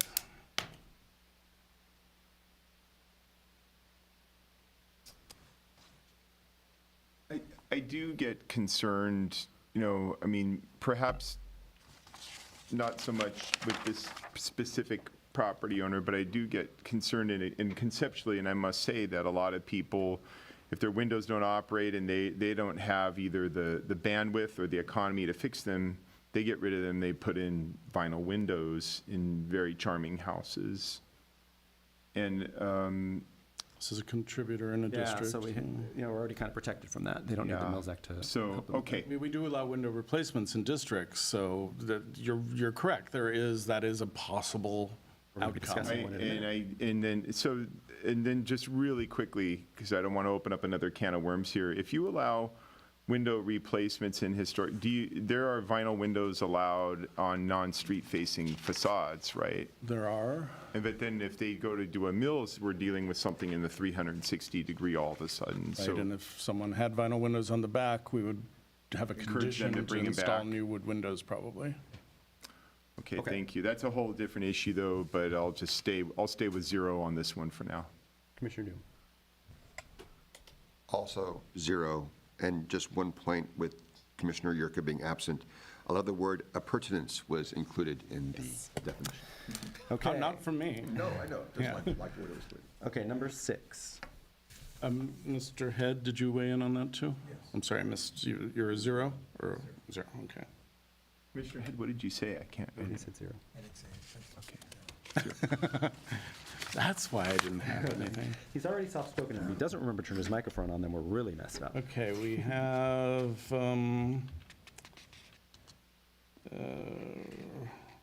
Repair and replace exterior stucco as needed. I put we have the garage window, which is a separate item from the tune-up of the windows. That's number 8, right? There's confusion in the numbering. I went, okay. it's not confusion of meaning, it's just there've been various versions back and forth. Okay, so So this I'm garage window treating is, the garage window as number 6. this one's pretty trashed. Yeah. Looks like, right? But I'm fine with a point for that one. Anyone Okay. else? Everybody else?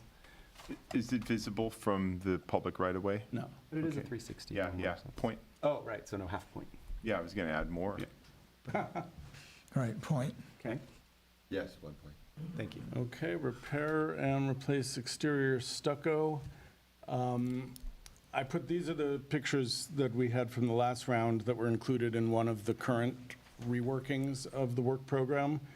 In the letter that Francesca and Lee sent you, there's another picture that shows the east wall and has some highlighted areas with some previous patches that had been made.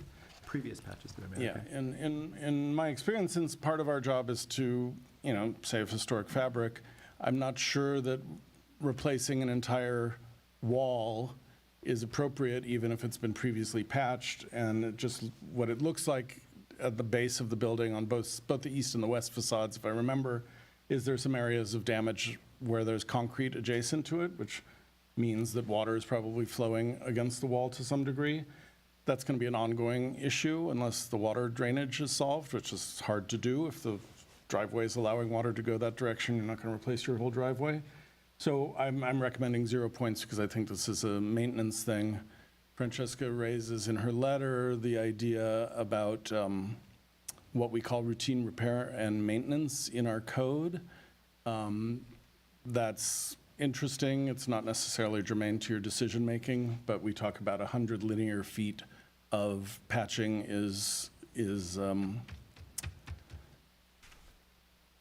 and I think you said 25, but I didn't actually check this out. 100 I square don't think feet. we need to go there because it's not that important. I think you guys just need to think, do we count this or not? So Yeah, what was I couldn't find an actual estimate. It's 100 square feet? Yeah, no, a cost estimate for this one? it's 7,075 And that's to, let me get it. I'm looking, the only thing I see in the packet regarding the stucco is just that the issue exists. But I don't see an actual estimate for it. Just give me a second.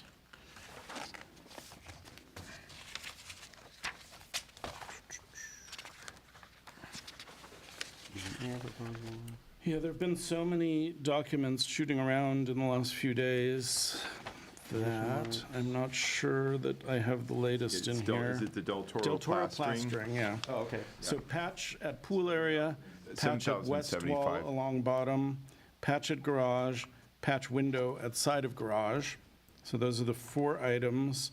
And then there's an option to sandblast, skim coat, and stucco sand finish east wall, the entire driveway facade.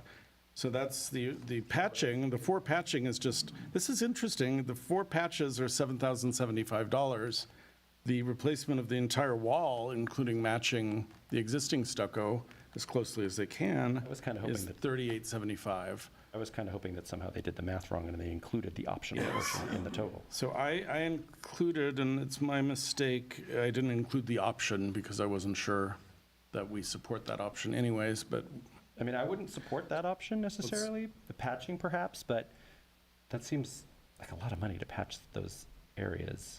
it West does. wall along the bottom, the pool, that's why I'm looking at that. I immediately discounted the word optional, and I assumed that the 3875 was included. Another thing, if we're kind of vague on anything, since this isn't the final decision, you could give the applicant the opportunity to better document the issue through photos, and because that is a pretty vague estimate and a pretty vague price for, because when I was at the house, most of the stucco's in very good condition, and you do see some patches like you see on lots of Yeah. stucco-clad properties. So you don't think we should take it upon ourselves to just reduce that number if we were inclined to give it a point? You could, you're free to, if you think it's worthwhile. We're getting there. I just don't think the actual area of work is significant enough to go beyond, Yeah, just upkeep. yeah, well, okay. And I know we've had How does everybody else divergences feel there, so. about stucco, this stucco? Well, I'm concerned that any repair is going to be a Band-Aid, so I'm not sure, the best approach with the points. So you're concerned that that while they're patching it, they're not necessarily fixing the problem? Right. I mean, it's, by experience, it's very hard to, if you look at that bottom left corner, to really prevent that from happening. Unless you re-poured your entire driveway and had it, make sure it was sloping away. I mean, it's not the kind of thing it is the kind of thing you just have to maintain over time. You just have to, seal it and maintain it. You could try to cut a reglet and put a flashing and caulk the silicone the flashing to the wall. That's not going to look very good, but. So, I mean, I think this is one of those situations where it has to be continually maintained, and I guess that's some condition we put in the Mills Act contract. All these things that have been repaired then have to be maintained over time. Well, we don't put that specific. There's an expectation that the entire property is maintained over time. but- Jay, have you had conversations with the applicant? Where you mentioned the driveway, was that something you were thinking about for the Mills Act, or? No, In order to protect character defining features of the No, house? I wouldn't rip out an entire driveway to replace, to deal with a small amount of stucco Are there other deterioration. water issues because of the driveway affecting That was character-defining an features? assumption on my part, Okay. in part because I own a stucco-clad house and I Got it. know the things Okay. that happen. We do have a special caulking at the joint so that water's not seeping down under, but, Okay. is this an example of rising damp? I don't know. From your experience, Commissioner Craignotti or Jay or anybody, as a realtor familiar with stucco houses, is this, stucco's a character-defining feature of a 1955 ranch house. Is this a feature that could potentially be done wrong, or is it a pretty easy feature to fix by any general contract? Pretty easy fix. Yeah. Yeah, I've had It's a some very common I've had problem some and a very easy fix. I've had some stucco patching that is actually really good in small areas, and it's with off-the-shelf stuff because it's a very common stucco texture, so. Yeah. How do you feel about a point or no point for stucco? Where are we at right now? Little blue Yeah, chart, I haven't please. heard anyone weigh in. Mr. Head said it's a Band-Aid to just repair. Sorry, can you pull implying- up the chart again? What's that? Can you pull up the chart I'd like to again? see Yeah, the little Thank blue you. chart again, please. We are at number... Number 5. We're halfway through. No, we're at number 6. We did the window. There we go. Oh, we're at 7 in 7, this sorry. numbering, yeah. 7. Number 7, okay. Yeah, I think I'm fine with 0 on this one. Okay, so we have, and did you want to give a final answer? So would it be possible to put a condition on it? No. Well, I'd like to Not hear really. what your condition would be. Well, something that isn't so temporary or doesn't require as much ongoing maintenance. I don't know what that is. Yeah, I think that would be hard. If we don't know what it is, it would be hard to put a condition on it. You know what I mean? Yeah, I guess if any work was done and we were giving it a point, that I think we want to be assured of that it wasn't just simply a patch job, but I guess ultimately that's what it is. Yeah. So are you no point? No point. Okay. Yeah, I'm no point too, but I really want to hear from the applicant on I'd like, this one. you'll be able to change everything. We'll be here till whatever time it takes, so. Stucco? Point? No point. Okay. Number 8 Ooh, I didn't even is- give mine yet. I I'm didn't sorry. remark. I thought I'm you actually had. okay with a point for the stucco. Oh, okay. I just would want it to be a lower dollar figure. I'd just like to have a look at that estimate. Yeah, and not the optional part, just the areas that need to be repaired. Okay. That's the wrong direction. We're at the garage door now. Oh, well, there's the shutters. I had mentioned there are 4 shutters on the house, 2 on each side facade. The ones on the west facade that get beaten by the sun, which is why the awnings are there, obviously are very deteriorated. I'm not sure where this one that's under restoration is. In the photo and from my memory, the ones on the east facade look okay, but the proposal is to replace all 4. And these may have, this is a 2-year-old picture, so maybe the deterioration's gotten worse. We do have to ask you to go back to the grid so we can be reminded Yeah, what I you was- gave as points. We're gonna be jumping around.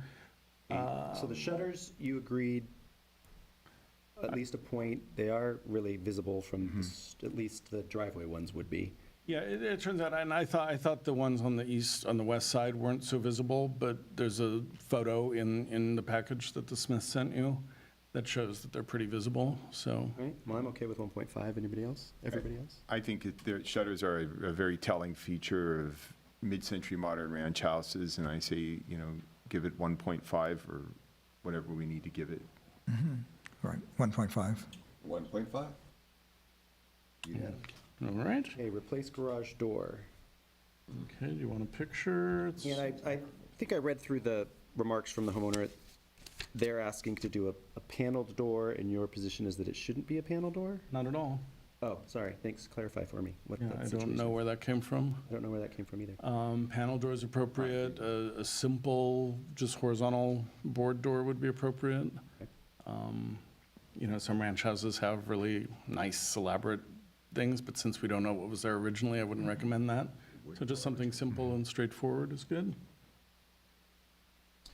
When you say a panel door presumably is that wood, or can you tell me what you mean by that? Well, in the staff report, I recommend that it be wood because that's what the commission generally has done for garage door replacements. And this would be a single panel door. It's a single That door, works. but it's horizontal panel so that it rolls. No, not necessarily. It could be a single slab of door that's designed to have panels.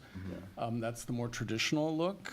There probably were some kinds of roll-up doors back in the day, not looking quite like the ones that we have today.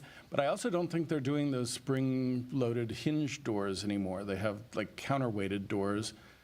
Some commissioners over time have been concerned about the panel look and the joints for the roll-up doors. Yeah. So we could avoid that if we have a single door, which we know can be made, so. You're saying a single door, but that still rolls up. It just doesn't have what looks It like. hinges up. It lifts up. It's a lift door Okay, rather so than a roll-up An door. old school, but I have a question for you or Jay or, anybody, maybe you. I'm very interested in the thought of I know that a lot of ranch houses, I don't know what was on this one, but I know that a lot of ranch houses had these single panel wood doors that were kind of heavy, I remember being little and trying to lift one, and, the springs were frightening. Is there the engineering or the option out there, are there garage door openers that are engineered to lift those heavy wood doors? I grew up Does with that one in the exist? 60s, so yeah. I think the position of the homeowner might be that there isn't, and that's why they don't necessarily want to have, she'll be able to speak to that when she comes up. But I'm asking, I'm It asking can- if it I believe that they exists. can be, yes. There used to be, because Yeah. all garage doors back then were wood. I would like to propose the option, whether we go with it or not, that, the possibility of an era wood door, but that the Mills Act help cover the cost of a more engineered lift. Horsepower, Absolutely. high horsepower. You mean opener. Opener.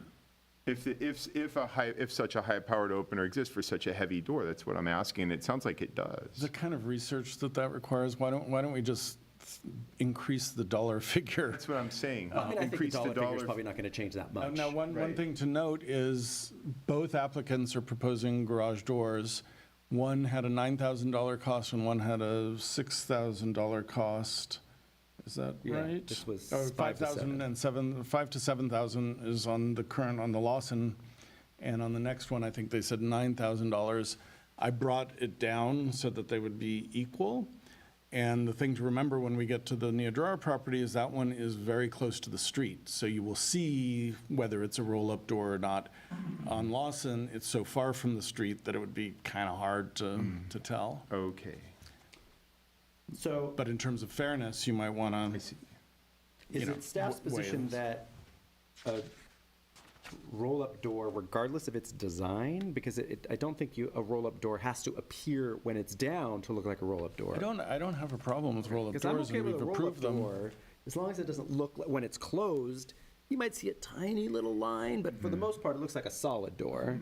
Yeah, what they don't do is they could rabbit the joints and really have it overlap in a way. And maybe that tolerance is so small that as doors get out of whack over time, it's not a good idea to do that. I don't know. But I just think trying to compare these two doors is probably a good way to go. And if you think that the dollar figure needs to be bumped a little, I think that's fine. And I think if it's, and I also think if it's like a safety issue for the applicant, those wood doors could be heavy and problematic, Now, but- the commission has many times, as a Mills Act for a Glendale Register property, specified wood doors, and many applicants have done that, so. And So there I have just been wanna- cases where the commission, but there also have been cases where the commission has, when you say wood, you mean non-paneled wood? No, Non-roll-up? you could have a wood door that's a slab, you could have a wood door that's jointed. Okay, that's what tongue I'm and asking. groove. Thank you. You could So- have a paneled detail. So when you say, so you're just, what I'm trying to clarify, Jay, is you're getting down to clarifying the material. So it could be a slab door, it could be a roll-up wood. And so that's all I'm asking. as I started to say, we have recommended approval of a resource that had a non-wood garage door that kind of looked like wood, but was clearly not wood. And the commission, I was the only one that thought it should be changed, and no one else did, and it was not wood. So I think that what we need to discuss is, we want it to look as close to wood as possible, and without a design that It's is hard. not period. Well, I'll be honest with you, especially on Lawson, it is very hard if they got a metal door, say it had a panel detail, say it's a roll-up door, and it's got a Kynar, anodized finish, whatever kind of finish it has, and we have that door versus an identical wood door that's painted, we're not going to know if it's wood or not. So perhaps the commission has overreached when they've asked for wood doors. One of them that I specifically remember was on that transitional Victorian Craftsman down on Wilson, not far from here. That door looks wonderful, it looks great. Would I, if the same door were in metal, would I necessarily know standing on the sidewalk? I don't know. It's a wood door that looks Wood door, wonderful? yeah. Well, sounds like a wood door is the way to go then, if it looks wonderful. It's possible to do that. It's almost certainly what was there, although there were metal doors in the 50s, so. Okay, so first we have to decide if we're giving it a point, at which point it would be a 1.5, because it's visible from the street in this case. And if we want to, if so, do we want to specify material? And I guess that if it's going to be a roll-up door, whether or not it looks like it has individual panels, or if it's going to look like it's a solid wood door, as close as they possibly can. My preference is to keep it at even if it's not readily visible, it's visible from the street in some capacity, so it gets a half a point, even if it's not as close up as the other house. Yeah. I would propose specifying a wood door to, if it is a roll-up door, you know, that it be properly detailed, to look as period as possible. And my preference, honestly, would be for a single slab door that's heavier with better equipment on it. And to bump up the allowance on it a couple, to make it both at $9,000. When we talk about a slab door, the only slab doors that I can think of from this period would be on and even on modern places from the 50s, you wouldn't have had a slab door. By slab, what I'm referencing is just one-piece construction. Yes. What you would normally do is have plywood that is framed on the inside to support it, and then you would apply strips of wood to create the appearance of two doors with one vertical in the center, or to put some thin tongue and groove on the outside to give it that horizontal appearance or even a vertical appearance. Some ranch houses have, applied pieces and then little X details if it's that kind of house. So, I think I think you can trust staff to, I know, Careful. but we've done a lot of garage doors, and I think we can find a door that's appropriate. If you just give the guidance, if you're cool with a roll-up door, I'm cool with roll-up door, everyone is. If you want it to be a one-piece door, go there, I so. think mainly for me, wood and Or wood appearing. wood appearing. I see, that's where we have to be careful, because in this neighborhood, someone put a wood-appearing door, which is a vinyl door, or I don't know what the base material is, probably a steel door with a vinyl applique of intense wood grain. okay. Yeah, That we're was just called gonna in go as a with wood. violation that the owner had to paint. Would, so- but I look forward to hearing from the applicant on this too. Okay. Okay, so you're saying 1.5. Point and a wood. half wood, I agree. roll up or slab. Point and a half. Sure. I agree. Okay, Number we're 10. unanimous. Place roof. Okay. So you have a 0 or 1.5. Explain to us your uncertainty. Walk us through that whole item again, please. I didn't think the roof should count, but the 1.5 is because the commission felt like they probably should count. But I'm still concerned that replacing a roof within its serviceable life randomly, just to get extra costs in your expense column here, is probably not a wise idea. The other issue is the original application from the Smiths called for using a product called Cedar, C-E-D-U-R. Cedar looks great, but it's proven to be a horrible material, and a lot of roofers are not using it anymore. The company says they've fixed it, but I don't know if that's true or not. So the current application is calling for, this is material, I can't remember, it's the old Boral company, but whatever they're called now, Westlake something. What's it called? Cedar Light 600, which is a lightweight concrete shingle. I am not crazy. Here's a picture of a house with Cedar Light concrete shingles. And the actual shingles have a nice, varied texture, kind of wood-looking quality. They also look a little fake to me. And the thing that I hate when I see these roofs are how the ridge lines on the hips or the ridges are so chunky. So to me, when we look at the current roof on the house, I can't remember if this looks like GAF Timberline. I don't know what this is, but it's one of the standard things that we've approved many times for roof replacements on historic sites. It kind of blends away. It's kind of a background thing. And the idea is like, we're never going back to wood shake. I think all of us would say, too bad, we love wood shake. It's a beautiful roofing material. But I think until we get to a point where we have a good fake roof, and Cedar Light had promise for that. When I first saw it, I was like, wow, this is like a roof dream. Although I didn't see what the ridge pieces looked like on that. Someone gave us a sample once, so I just had it. I'm not sure that we're gaining anything through this roof replacement.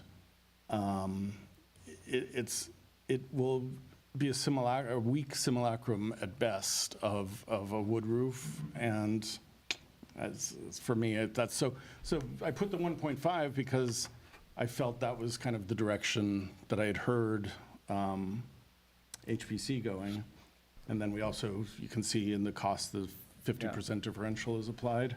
Okay, so I guess this question can be answered when we have the homeowners up here, but if the roof isn't presently leaking, I'm certainly not interested in offering points to simply replace it because they can put something on there that might more closely approximate what a wood shake roof looks like. And I'm with you, Jay. I don't think that those roofs would look good on an older house like this. I think they work in a modern house like those modern construction houses, it kind of works, but I'm with you. I don't think that that's a good appropriate replacement. I'd much rather see the composition shingle that we're all kind of used to seeing now.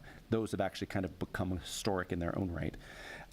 So I'm of the mind of not giving, unless the homeowner can tell me that the roof has got holes in it and it's leaking and they got buckets out every time it rains, I don't think that we should necessarily be giving points for the roof right now. And if that were true, you might want to give points for a more traditional shingle, an asphalt shingle. There's the presidential series that one company makes that looks nice.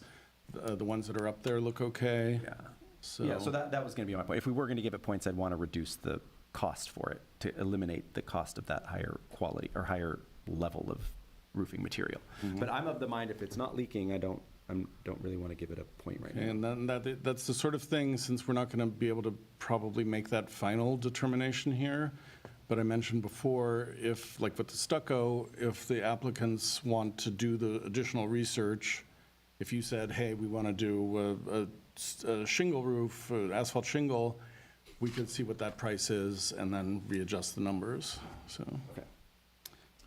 I have a question. If it's of the opinion, of staff and commission that the available roof materials for replacement are disappointing, if the applicant found if somehow, like, let's say in the next couple of years, a new roof material was developed that's more accurate to 1955, does the applicant have the option to come back on their mills and add that item on?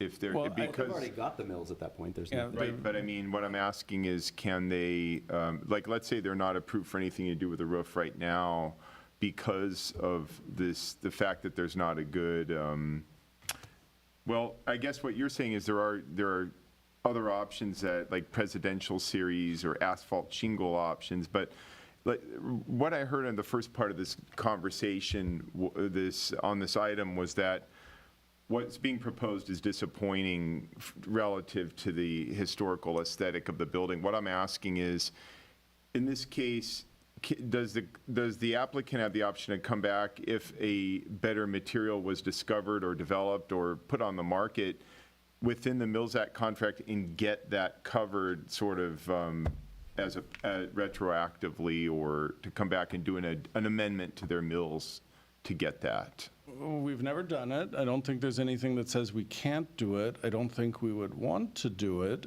A contract's a contract, and the longer a person has the contract, the more money they're putting in their pocket or into their house. And Yeah. so once that roof needs to be replaced, Yeah, so I don't think, some of that Mills Act money goes toward ongoing repairs and maintenance. so we're not, if the city council approves this for this house, that's it.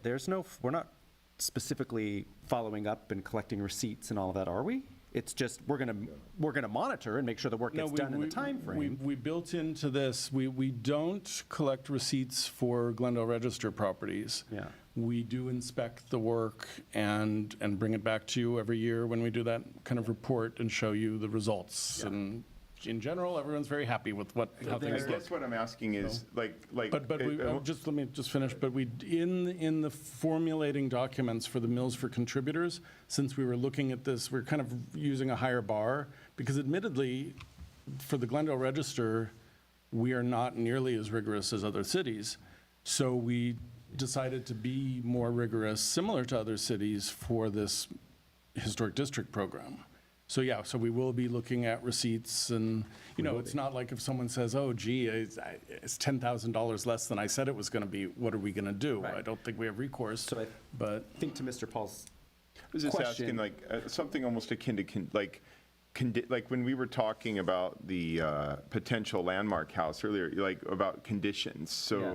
we will support this item if this happens within the next couple of years, and it's almost like a condition if, but it's a total hypothetical, admittedly, that there would be a better-looking shingle on the market, which may or may not happen. Well, I think the thing, perhaps this will help answer the question for you. Once they're granted the Mills Act contract, That's it. that's it. There's We no- don't, they don't okay. need to try to continue keeping it. They don't need to go on and say, look, they get it. They get the tax reduction, they get it. Okay. So I don't think they have to, Got they it. won't need to do that. Okay. This does remind me, now that we're finished with the 10 items, We're not done with 10. They haven't weighed in on whether they think the roof should be. okay, well, pertinent to the roof. Oh, okay. The applicant is proposing a 10-year window for the conditions to be fulfilled. Oh, yeah. And in general, for the Glendale Register, 4 years is like our longest stretch. And I believe that we should be condensing what's proposed here into a shorter time frame. So I'm not sure where the 10 years came from. It's not part of our program. It might be LA or some other city. So keep that in mind, please, because that could be, if that becomes an issue for an applicant and they say, hey, I can't do all this in 4 years, well, maybe we have to take some of these things off, and then they'll just become maintenance after they get the Mills Act contract, if they They do. could potentially affect whether or not they get the Mills Act, in a way. If we have to Possible, yeah. pull out one of these items because they've told us they can't do it. It's Right. possible, so, Understand. Okay, so I was saying no to the roof. Anyone else, we need everyone else to kind of I have strong. a question. So this, as I'm understanding the Glendale Mills Act for contributors, there's no, 10 years has nothing to do with anything for this. Right. except that it's a 10-year contract that's renewed every year in perpetuity. So if it's a 10-year contract, then why not, and they're saving money over 10 years. We're saving money over infinite years. Every years. It's a Okay, so 10-year then contract, it's a but it's 10 always a 10-year contract. Okay, so, but what I'm saying is, okay, so it's a 10-year contract, but it's not. It's really an infinite contract. So there's no point even mentioning 10-year anything. Right. Right? In Technically, reality? yes. It's a In random practice, number yes. as practiced in Glendale. Yeah. Because I was going to say, if there's a 10-year situation anywhere there, then I could definitely understand giving somebody 10 years to do all this, because they're going to be saving money over that 10 years. Yeah. I mean, they're getting their whole savings in the first 4 years. No, they're getting it for the rest of their And ownership. they may need more time to, depending on how much. I mean, we could, and Jay, I have another question. I mean, is the idea that the amount of years we give somebody is going to be like a sort of fixed figure of years regardless of contract, or is this something that would change from contract to contract? We have informally allowed people to go beyond their contracted time frame when there's reason to do that. And most people meet the timeline because we try to make them realistic. We've had projects that will cost a lot of money, such as the Craftsman House, the Alfred Priest House on Louise. Oh, yeah. There's a lot of money that needs to go into that house, and they're still, I think we gave them a 4-year timeframe for that. We gave them a graded timeframe. Do this in the first 6 months, do this in the first year. And I think in this situation, a graded one would be impossible. I think it's all I- one, I right? ju- Okay, so, There's You also answered my the- question. So it's basically infinite, then the 10-year number is totally arbitrary, and yeah. 5 years Because it they is. could sell it in 5 years anyway, so it wouldn't even matter. All right. So how do you feel about the roof? Point, no point? I would want to know from the applicant if there's any concerns like direct concerns about the need to replace it within the next 4 or 5 years. Okay. And if there's not, then no points. In part because I don't think the materials are up to snuff yet, but again, I agree with you. But if there is a problem with the roof, a roof is a major character defining feature of any historic home, Yeah. Right. And regardless of the maintenance and- situation. If we go back to my initial concern about roofs in general, one of the things we discussed last month was let me frame this, sorry. When we're looking at this cost differential, we're doing that because a more accurate replica roof, we're presuming, is going to cost more than a cheaper asphalt shingle roof. When we're having trouble for at least wood shake replacement, finding an appropriate material, does that negate the whole idea that we were trying to give this point and include this expense because we're gonna get a better product? Now, if a Spanish house came to us and someone had re-roofed it with S-tile, and the owner comes and says, we're gonna use two-piece tile, we're gonna put bumps, we're gonna do concrete jots, whatever you call those, we're gonna do, we're gonna really bring this back to a 1920s roof, that's, to me, a different story because we know the materials available. Today's clay tiles are very, very similar. What are the other options? Some of the houses, we had a Craftsman house where we don't even know. It could have had a wood shake roof. It could have had asphalt shingles. It could have had rolled asphalt. Those were all available options at the time. Speculative to say what it really had. So this idea that we were doing the differential to allow for a better restorative product may make sense on certain types of properties, but not on others. I agree, and also I think in this case, there's the shingle that's on there now is pretty common on all kinds of mid-century. Everybody misses wood shingle. Of course, if we could use it, in 2 seconds, we'd say bring it back. But this is the kind of shingle that's on there now is a pretty commonly accepted material. I wouldn't use this on mid-century because for a modern style house, I wouldn't recommend this because the shingles are trapezoidal. For mid-century, we're talking about 1955. Like ranch houses. Yeah, not- ranch not houses. moss. I thought I heard you say Yeah, modern no, I'm also. sorry, yeah, well, okay. When I said mid-century, I didn't mean the style, I meant the Oh, era. I know, got it. So with a lowercase m, and I don't feel like the other option is so sensational. It doesn't really, you have something that's not ideal on there now, but it's widely accepted because there's just not a lot of other good options aesthetically. Yeah. Okay, so in the interest of time, you're a 0 for the roof. Zero for unless the we roof, can unless hear- there's a real need to replace it. But then if we replace it, do we replace it with a similar Cross that shingle? bridge when we get there, if we have to Okay, give it a point. well, Same. Same. 0 Yeah, points. okay, so we're zeros across there. Okay, so we've gotten through 1 through 10. I think at this point, we should open the public hearing and bring our homeowner up, Brian? I have a question. unfortunately. I'm sorry, he has a question. Okay. Oh, go on, Jay. Well, I don't see any reason not to, but you can't vote until the end because this is one hearing item. So but in the essence of keeping our minds somewhat organized, I think opening the hearing is good. Okay. So I just want to make sure we're not Yes. making any decisions. Okay, So Commissioner Head, do you have a question? Is it premature to ask for the point count now?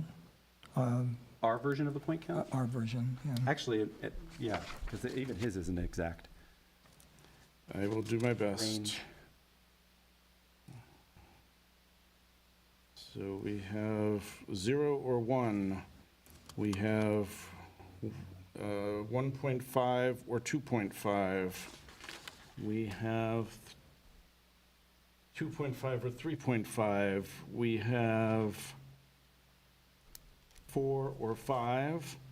We have 6.5. Or, Jesus, sorry. Or 7.5. I think it's either 6.5 or 7.5. Okay. And is there? I'll get a final count before we. Okay. But did we discuss in a previous meeting, in the last meeting, about the range of points that would qualify? Like, is there a minimum they have to reach? Yeah, I don't yeah. believe we set one. Okay. I think the commission actively didn't want to do that so that you can weigh these 4 factors Okay. At least not yet. in as objective a way as possible. Okay. So for this address, I will open the public hearing, but before I invite the homeowner to come up, Alan, you have a speaker card here. Do you need to sit through all of that before you make your comments? You do? You want to wait till after they've all spoken? Please. Okay. Francesca Smith. All right, so, hello, Ms. Smith. How are you? Why don't we do this? Why don't you make whatever comments you kind of want to make in a general nature, and then I think we probably need to go back item by item and have you respond to each of them. How does that sound?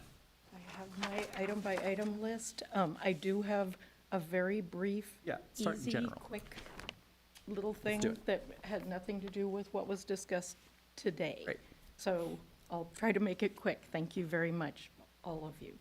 Good evening. My name is Francesca Smith. As one of the owners of 324 Lawson Place, I just wanted to say how much we both appreciate the diligence that's been demonstrated by all of the commissioners regarding the Mills Act. You should have received the messages I sent recently. I sincerely apologize for adding to your workload. In the 10 items we proposed, we believe that each one is reasonable. And if not now, that work will be necessary probably in the next decade. And I have more details. Okay. We're proud to have owned this property since 2007 and have made every effort we can to be the best stewards we can. Well, what you all don't see in the application is that so many funds were already invested in the property. That includes replacing and upgrading the electrical panel, which was about $10,000 in 2008, replacing the front door with a wood Dutch door to allow better airflow. That was about $3,000 in 2013. Numerous other plumbing, electrical, wiring replacement, about $5,000. Interim roof repairs over the last, however long we've owned it, we've probably spent $7,000. And we work very closely with our roofer, we're friends with him, and he has said it's not time to replace it yet, but it will be. I'm getting ahead of myself. And other work items that come up to a reasonably big total. In addition, we've spent about $1,200 on items related to this application without paying for the application yet, including inspections, masonry and irrigation estimates, and a lot of these guys are charging for their estimates, and they're pretty flaky, as everyone knows, getting people to call you back. We already removed trees that were too close to the garage and the house. When it was enacted, it was, the Mills Act was intended to grant participating cities and counties the authority to enter into contracts with owners, blah, blah, blah, for rehabilitation, restoration, preservation, and maintenance of their historic properties. Maintenance is mentioned in, of course, lots of other cities, more specific codes, but it is mentioned and was considered. The State Office of Historic Preservation says to programs where there's confusion or where there's disagreement, that the State Historic Resources Commission should be consulted. I encourage the city of Glendale to do that instead of engaging in philosophical conversations for the rest of our lives. I think you guys know that I was the Mills Act manager in LA. I also worked on it a lot in Pasadena. The last Mills Act application I did was for the Blacker House. And the screens were part of it because they are wood. The state of California considers interior real wood screens part of the property. The homeowner doesn't take them away, the appurtenance thing. The Mills Act is considered a restriction by the State Board of Equalization and by the county assessor, not a gift, as we keep throwing around. Much of the work, I coordinated with an old colleague from graduate school regarding the bricks. She's a materials expert. She teaches at Columbia. She owns her own firm. She's been to our house. She actually laughed at me when I said, is it possible that it could have been the previous years of sprinklers? There is one sprinkler head near that one bulkhead. We don't use it very much at all. I don't know when the last time was that we turned those on other than for our demonstration for Jay. There is a preservation brief on the problem of bricks wicking up and transferring this. The estimate that we got was for 225 lineal feet of repointing, which you saw is pretty expensive. Where was I going? Oh, there are from 4 to 6 to 8 courses on different walls.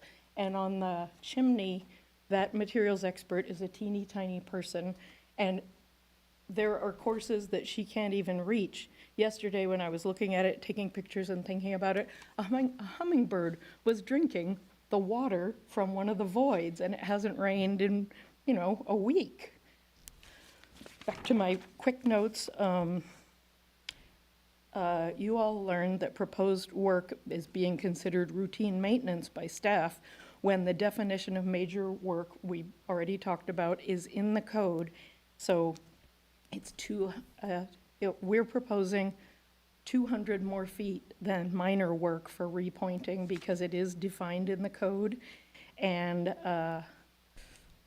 stucco repair, it's considered 100 square feet or more. And the stucco guy was impossible to get hold of. I talked to him 5 times.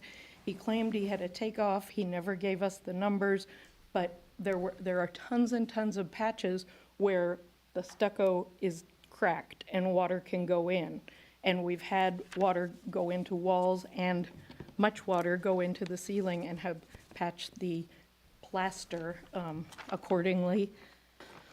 At the end of this, I trust you all as respected professionals to make the correct decisions. We have done all we can in presenting our 4 Mills Act applications to the city in 2000, 2021, 2022, and 2024. This is a lot more work than more homeowners are willing to do. I discussed it briefly with the gentleman from Neodrara Drive, and he agrees. Most homeowners aren't up to this task, and I don't know if any of us has this much time to devote to this. So the historic integrity of our house is high. It has always been high. The fact that you can only open certain windows certain ways, or they're crooked, or it might take your hand off, is not evident from the street. So I'm ready to answer questions or go through the points however you would like. Why don't we go through the points? Thanks. Yeah, let's do that. You took some copious notes, so. Oh, my points note gave up. A lot of the time, people try to come up with ways that, like, anybody can understand a preservation issue. I remember in grad school, there were points systems for evaluating buildings, and we all thought, oh, great, this is so easy now, we just have to add up the numbers, but it doesn't work. And you guys are seeing, it's all very debatable on those, so I don't have my point count. No, not specifically the point count, just for each Okay, item. right, What your okay. response As is to each quickly item. as So I let's go to can. number 1, Jay, maybe this previous slide? And Okay. in the response that I sent you all, which includes the words in the report, the design guidelines, and our response. So the HVAC system is in our attic. The compressor is in the backyard. You can't put it in a side yard legally. You can't put it in the front yard now. It's the only place where it could go. That system may have been fixable. It was a big, loud nightmare mess, and we spent tons of money trying to fix it throughout the time we've lived there. So replacing it probably cost almost $10,000 more than doing it if it were just replacing it, if it Where were it in a was. legal spot Yeah. previously. So the design guidelines have all kinds of direction on removing and correcting earlier and inappropriate additions. Rooftop devices should be located to minimize or eliminate the visual impact. So why don't I interrupt you right there? Why don't we do this? Why don't you comment on the ones that you would challenge? Because I think we gave you a point for the HVAC. Thank you. We as a commission Thank did you. I anyway. just wanted to correct. I appreciate that. It's just a compressor in the backyard. Yes. We did the best we could. Great. The pin and plate bolting, a basic foundation bolting is probably like $4 or $5 grand for a house like ours. Yeah. Ours included pinning and plating and additional work because of problems, and the problems were related to some of the things like differential settlement and so forth. So all houses don't need to be foundation bolted, only houses that are certain types, as you all know, or built before a certain time. So the design guidelines for historic districts, wait, that's not it, never mind, that was from something else. Okay, so wait, so that was her comment about foundation bolting. She made, and we had said no points for foundation bolting. Her position is to give foundation bolting a point. Did her comments just now sway you in any way I have to a change? question, Francesca. So you just mentioned something, and I'm trying to just, I may need you to repeat it, about differential conditions on the ground. Differential settlement, which is when, like, you have a big heavy chimney like we do, and then there's a frame part of the house attached to it, so the chimney kind of sinks a little bit, the rest of the house kind of goes up. And attendantly down there, we have a structural engineer here, down under the house, Yeah. things happen, so. There is an issue where you need to, I mean, I was under the impression before that So there was her none. estimate is her request is for foundation bolting. It's not to correct the issue she just described. The pinning and plating is part of it. Okay, but you mentioned the We different. already did that. No, you can't fix differential settlement. If you did, you'd have to You can do, jack it, and there's things you can do. You yeah, can jack then we'd houses need and all stuff. new stucco, all new plaster, In some that new area, floors. potentially, just a potentially, few yes. things, So, plumbing. The pinning and plating is, describe exactly what that is? I can't, I'm not a structural engineer. It's a specialized work that our house required that's in the estimates that was additional to a regular foundation bolting job. Okay. If it helps, I mean, if it's gonna, I mean, the question is, Francesca, from what you're saying, this will help with this problem.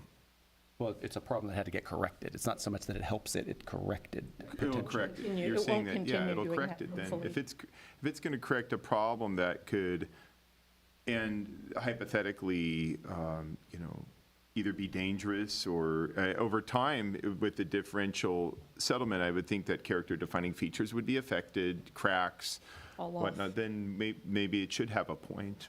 And just to remind you, in February, when you all discussed this, you all thought foundation bolting was a great thing to give points for, just as a I gentle. don't think I did. A gentle reminder. Oh, I'm sorry, Well- Mr. Chair. Right. Because there are As it's also- needed. Right. So again, her house, As it's needed. this house was built with bolts. There are bolts. They may not be the bolts we would use today, but they are bolted. It is bolted. There are also state government grants that help people with bolting their houses if they get their application in a timely manner. And they're in the right zip code. Only certain zip codes are Okay, covered. I've heard people in our zip codes getting them, but you're right, potentially, that you may not qualify. But, well, okay, I will say this, that her comments about foundation bolting didn't sway me. I would still not want to award it a point. But are you? I'm going doing to give that? it a point. Okay. Okay, no from, okay, so one commissioner would give a point. Okay, next one that you would like to challenge, for lack of a better word. Super briefly, the rerouting the irrigation system. Yeah. The ancient irrigation system that's there, we replace heads and so forth as we need to. When you walk by our property, there are irrigation heads that are visible. It's visible to the street, just to make a miniature point. But also, we can't just chop those pipes, those metal pipes, and do our own drip irrigation system. It's like going to the dentist and asking them to clean one tooth. You have to fix the whole irrigation system. Well, it sounds like the issue is in the flower bed itself, we don't. Correct, not but it's the part lawn. of one bigger system. That's Right. the whole, So they can. two parts in the front yard? Two valves? Two. Yeah, so if you had to, you could add a third valve just for the drip system in the But flower we'd bed. also have to terminate those pipes that go to it and trench there and Yeah, fix you that. don't really need to take them out of the ground. They're fine if they just stay there. There's nothing in them. Why not? They're just buried. I mean, whatever. If you want to take them out, but, you know, they're buried. My concern about this issue, really, with the flower bed and the bricks, is that it sounds like the level of the dirt is too high. Because it's getting, the bricks, it's buried, according to some drawing on here, I thought I saw that there's That's what I- brick that's buried. I don't think that there was a proper weep hole. They try not to build things like this now. Right. This is how it was built. There's no digging out that dirt. There's And no reducing the level of it. not really, I don't think so. There are, within about 3 feet, there are mature plantings and so forth that would have, Well, you would just have to remove them if you want to correct this issue, it seems to me. Okay, so, Dig it sorry. out, put a water barrier, and, you know. it But is you're what- asking- all the way up the brick. No, you go up to where the dirt stops at that point, where the dirt stops and And then. change the grading of our front yard in a historic district. No, just, if you look at these two photos that I just brought up, the dirt is over the lowest course of brick. We I don't know don't- what the lowest course is. Well, I was just going to say the same thing. Thank you. But a little excavation could go a long way to understanding. Is there a little concrete base under there? I'm going to guess there is, but. Must be something down there. And if the dirt in the flower bed were reduced and sloped appropriately, I don't see why that wouldn't Waterproofing work. material put up against the bricks. I mean, honestly, that's what should be part of the bid. If you really have the rising damp, a French drain is the way to, and you said your engineers, yeah, but your engineer said not to do that, and to Right, me, our that's the engineer only way said- to solve. Said it would not work, that they couldn't do it. The company that we called said that it was impossible because of where it is. I think the problem with something like that is that because the whole yard is sloped, you put a French drain in, but that water has to still go somewhere, and it's Downhill. not where, it's not going to ever get to the street, so it's A lot not- of downhill. There's a pump. Well, yeah, you could put a sump pump in, yes, of course, you could put a sump pump in. There is a way to do that, it would be very difficult. So, but your point was about the irrigation, so you're still standing by, you think the irrigation all the way up to the sidewalk is something that should be covered? I can't remember, did we give the irrigation a point at all, Jay? I think we gave the irrigation 0. I because gave the bricks weren't- irrigation, I gave the drip portion of it 1, Yeah. but not 1.5, because the brick is the visible thing, not the irrigation. What did we say? And you said, hold on, please.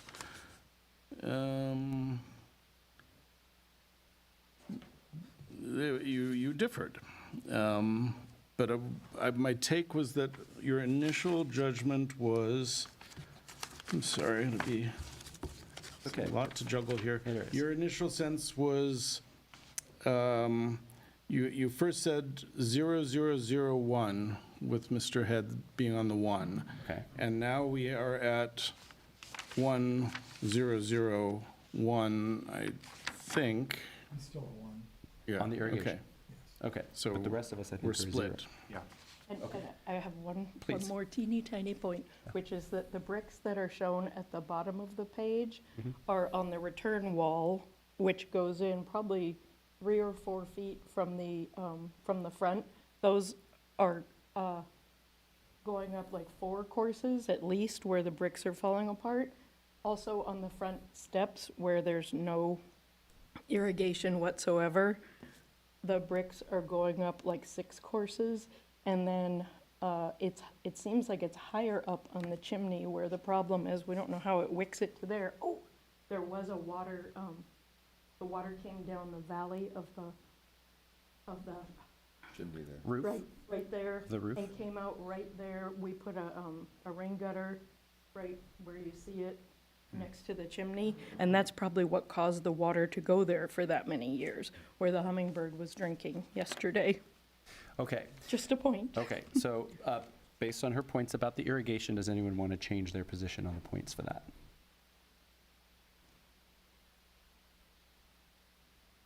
No.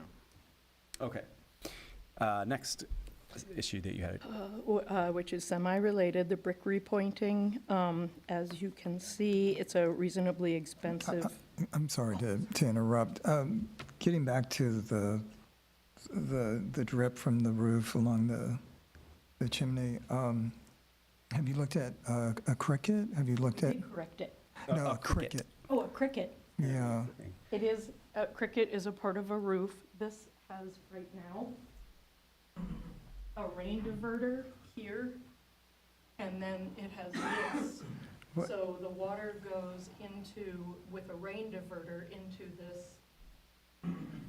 On the other side of the chimney, what's on the other side of the chimney?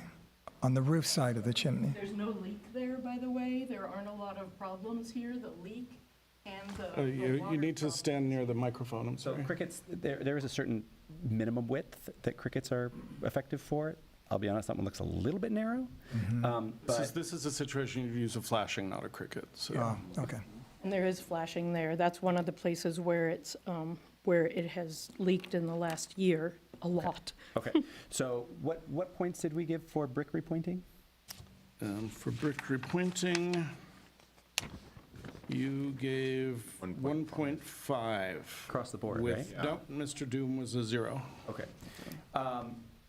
All right, for the sake of Mr. Doom, would you like to Sounds like a rebut- Beatles song.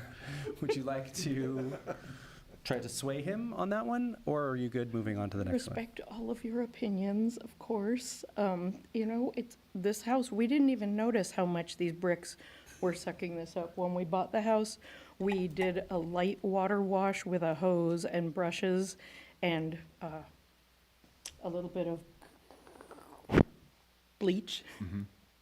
And we thought they were cleaned up. And it was through this that this has come up. Okay. Just to, I don't think we should be asking the applicant to sway the commission. She should testify. This isn't a game show, although it's getting there. So just a little thought. When do all the balloons drop down? Okay, so you're going to stick with the 0 for the, okay.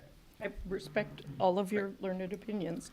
Excellent. Window sash repair, the design guidelines for historic residential buildings in historic districts says repair of historic windows is always preferable to replacement, broken sash cords, new chains, et cetera, page 27. So we could go out, we could come in with a proposal to replace these windows with some kind of clad material with the hope that we won't have any maintenance instead of maintaining these windows, but we choose to maintain them. Some windows open crookedly, some windows are guillotines, other windows, only the bottom works, some only the top works. I actually, I caught this actually after we discussed this. I remember going on to the next item, and in the diagram that the applicant presented, I mean, the design guidelines for residential buildings in adopted historic districts do talk about repairing broken sash cords should be replaced with new cords or changed if necessary to improve window function. So that's in the design guidelines. And I know that I feel like we kind of minimize that because it's not something that's visible, right. but yet it's in the design guidelines for districts, and maybe that should be taken into consideration. Those apply to all properties and districts. What's that? Those apply to all properties and districts. Right. But it has been the city's policy for many, many years now to allow window replacements for the energy benefits of thermal glazing. Many preservationists will argue with you about whether there is a benefit to that, but there is. It may not be the smartest investment, but it does do something. So the decision was made many years ago that we allow windows to be replaced in districts, and we make sure we don't allow vinyl at the front. We've never allowed vinyl at the sides. And we make sure, by carefully comparing existing windows to proposed windows, that the dimensions and the Munton details and the shapes and the operation are all what's appropriate historically. Right. So that does step against this idea that we're telling everyone to fix their sash weights, but they all have that opportunity if they want to do that. But what I'm saying in this case, what I'm getting at is here we have an applicant who wants to fix the sash weights and who seems to use the house. I mean, it seems like we talked about, it came up earlier, I don't know if you mentioned it, Jay, or somebody did, but the applicant seems to open up a lot of windows in this house for cross ventilation. That's the way the house was historically used. And that's probably an energy savings or environmental use of the house right there, rather than blasting an air conditioner all the time. So, I don't know where you're going to vote on this, but if your direction is to have staff investigate the individual windows so that when we go to council, we can talk about that there are guillotines and oblongs and whatever else, we can do that. All I'm getting at here Seeing the is photographs that the windows do appear to be quite operational, right. a but lot of them. All I'm getting at here is they're operational, but Francesca, can you just talk a little bit about the windows that need to be repaired? Are they all operational, or what's going on with the ones that you're concerned about? maybe we can work backwards. This estimate that you have for 14 double-hung windows, are you saying that 14 double-hung windows I would are say not working? of the 14 double-hung windows, maybe half need their Sash cords? sash cords or chains or Chains, whatever they are, balances yeah, the balances. replaced. It's not cords in your house, is it?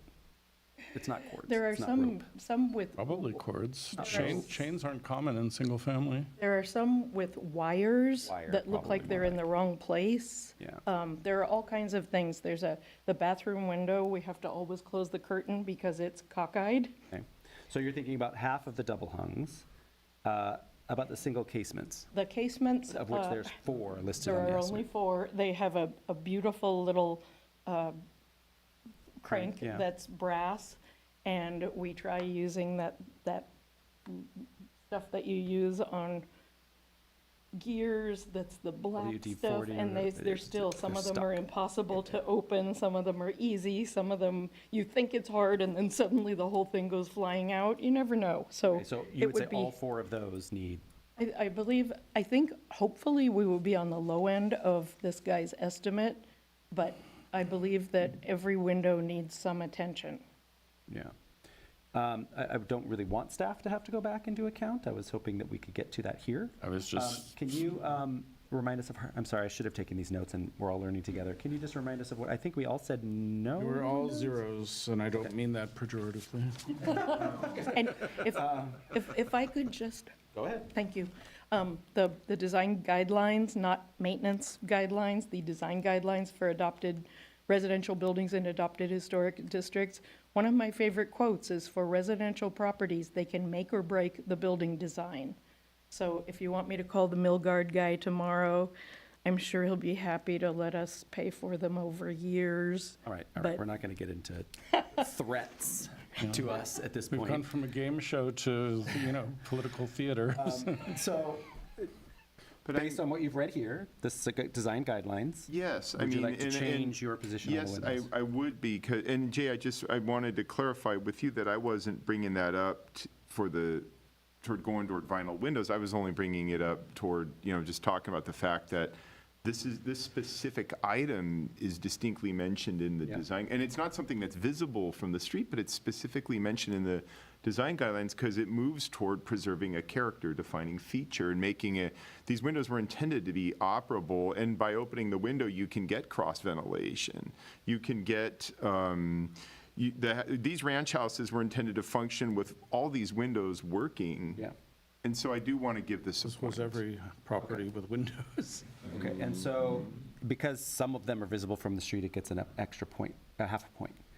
Are you I keeping mean, your? I suppose, okay, 1.5. Right, Well, 1.5. if we go to our chart, depending on the number, well, the chart only talks about window replacement. Let me double check.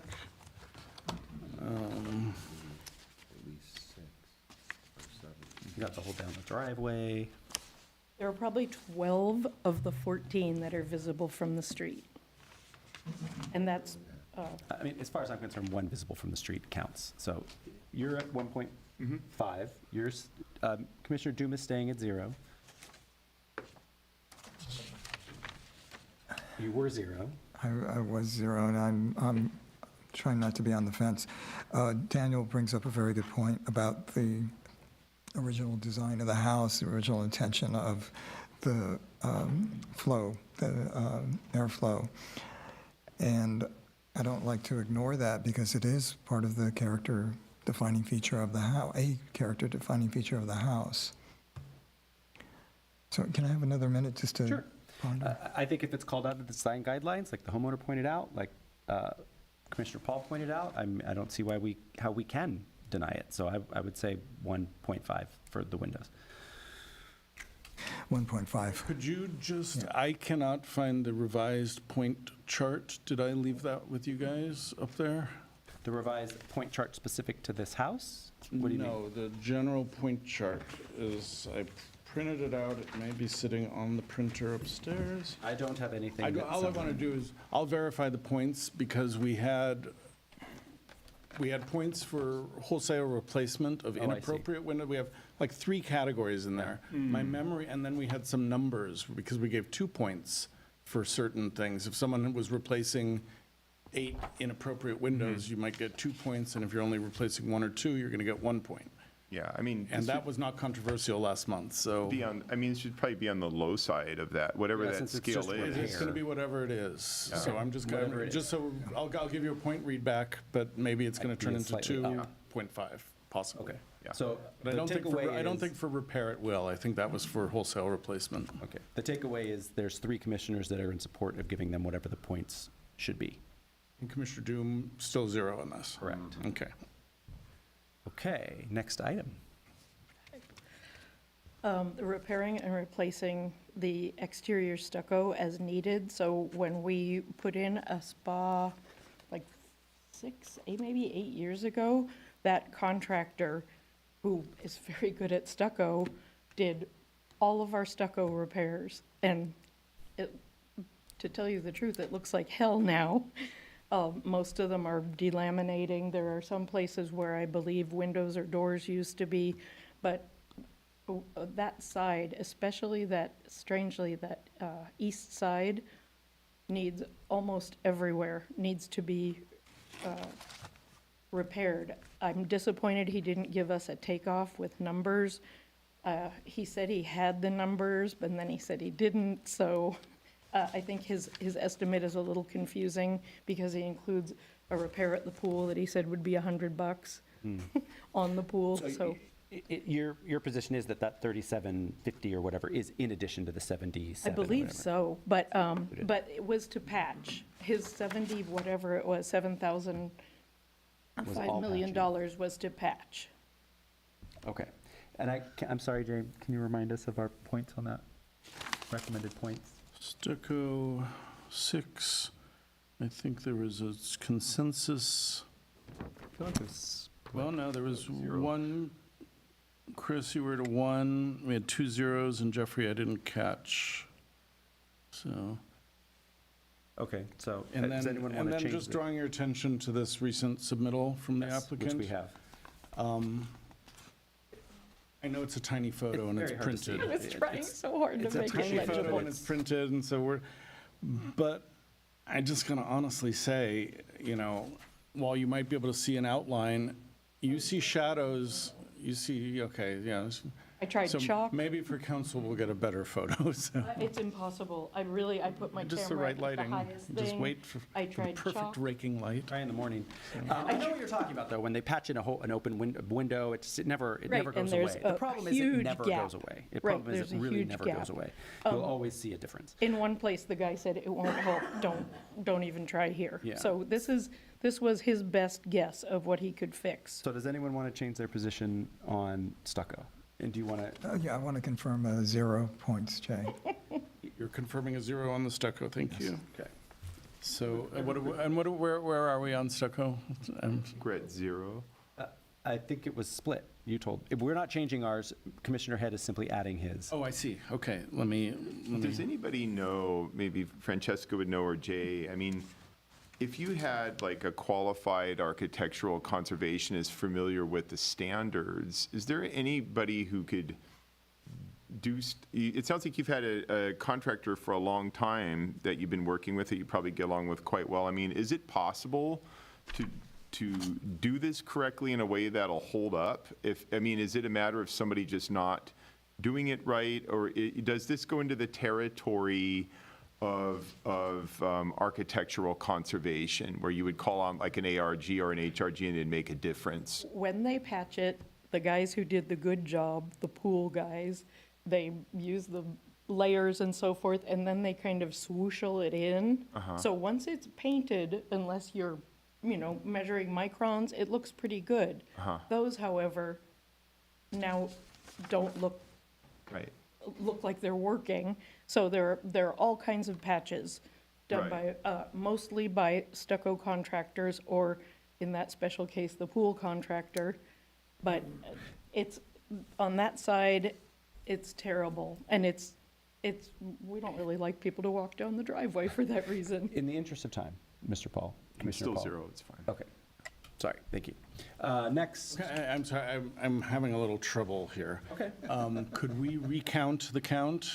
For stucco? Stucco, Joe 0, Daniel 0, Nick is 0, I think I was a 1. you're a 1, okay, thank you.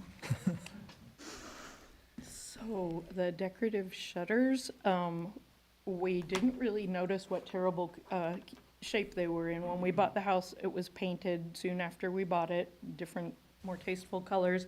And we were shocked to see the condition they were in once we painted them again, which was, I think, 2 years ago.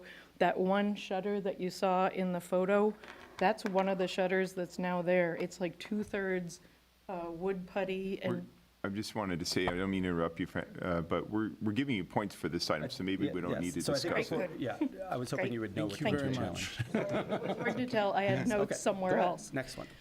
The garage door, so, I think we gave you points for that. okay, I would just like to say I'm disabled and a one-piece door will be pretty impossible for me.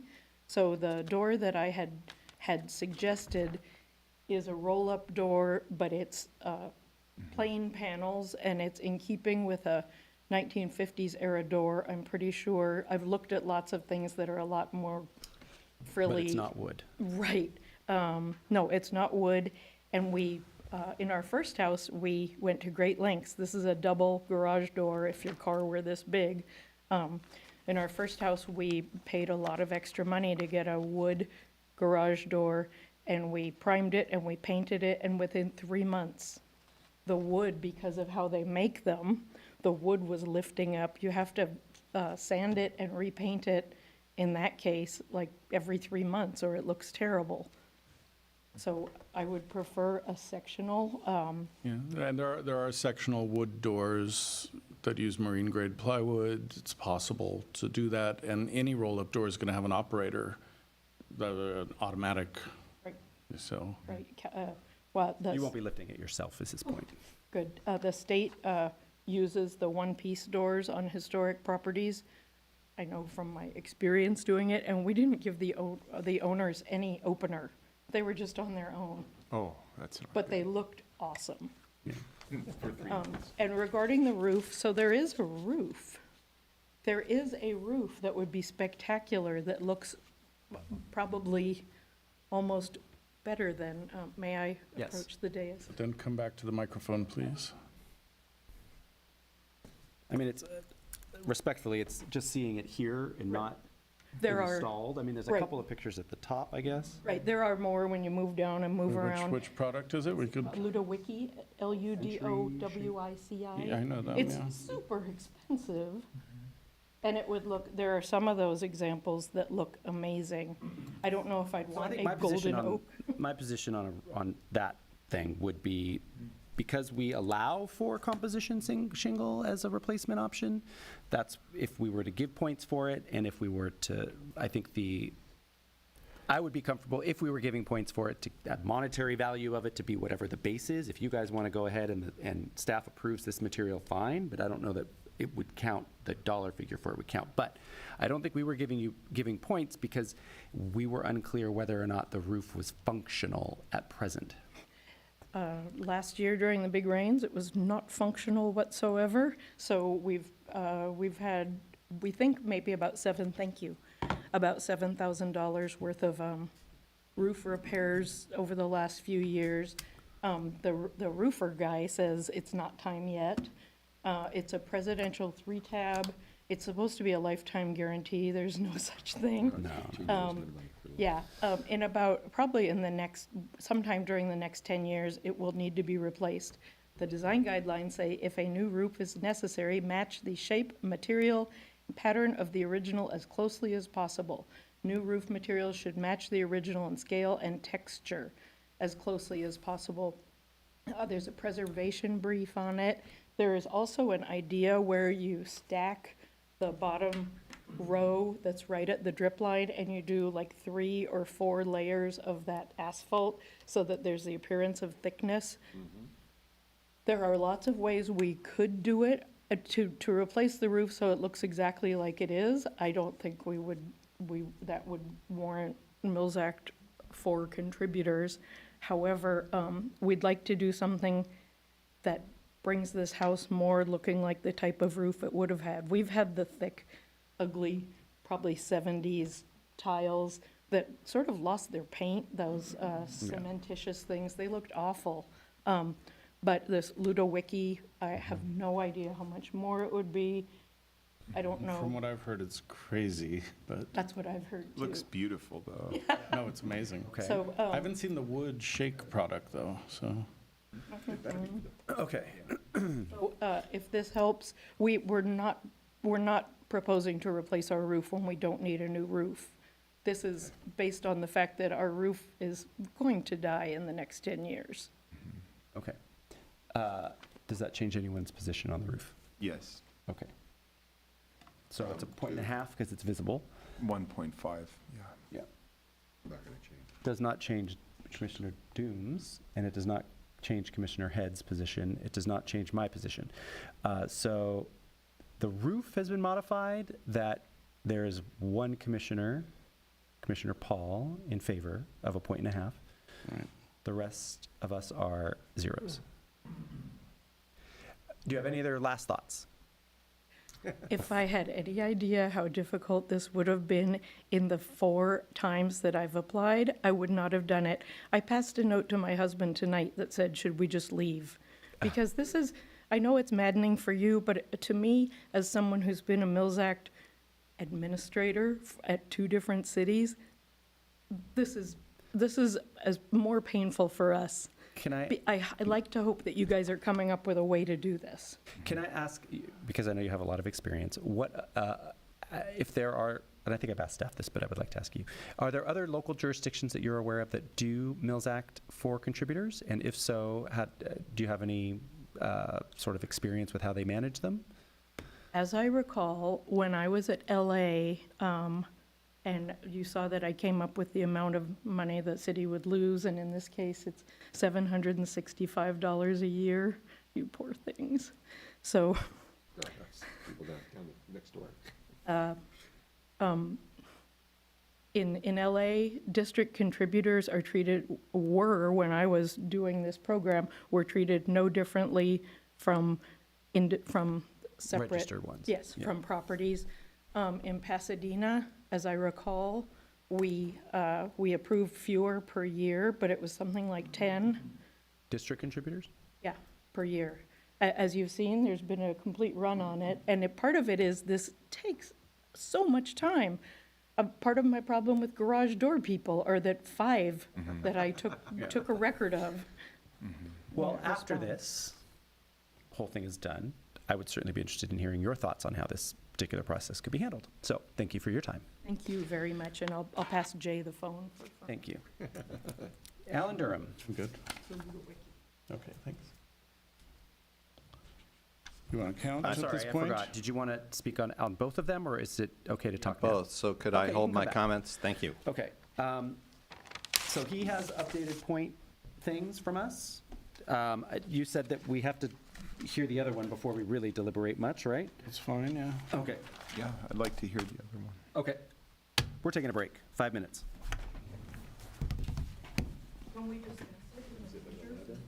Yeah, we're on recess now.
Okay, we're back. Jay, we are continuing with item 6A. We'd like to hear the report on 1833 Nero Drive. Mr. Durham was not going to, He's going to speak at the end. I got it, okay. Thank So you. I'm going to cross that off.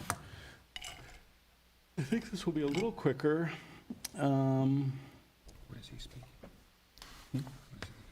Okay, so here we have our other 1955 ranch house in the Neodora Drive Historic District at 1833 Neodora.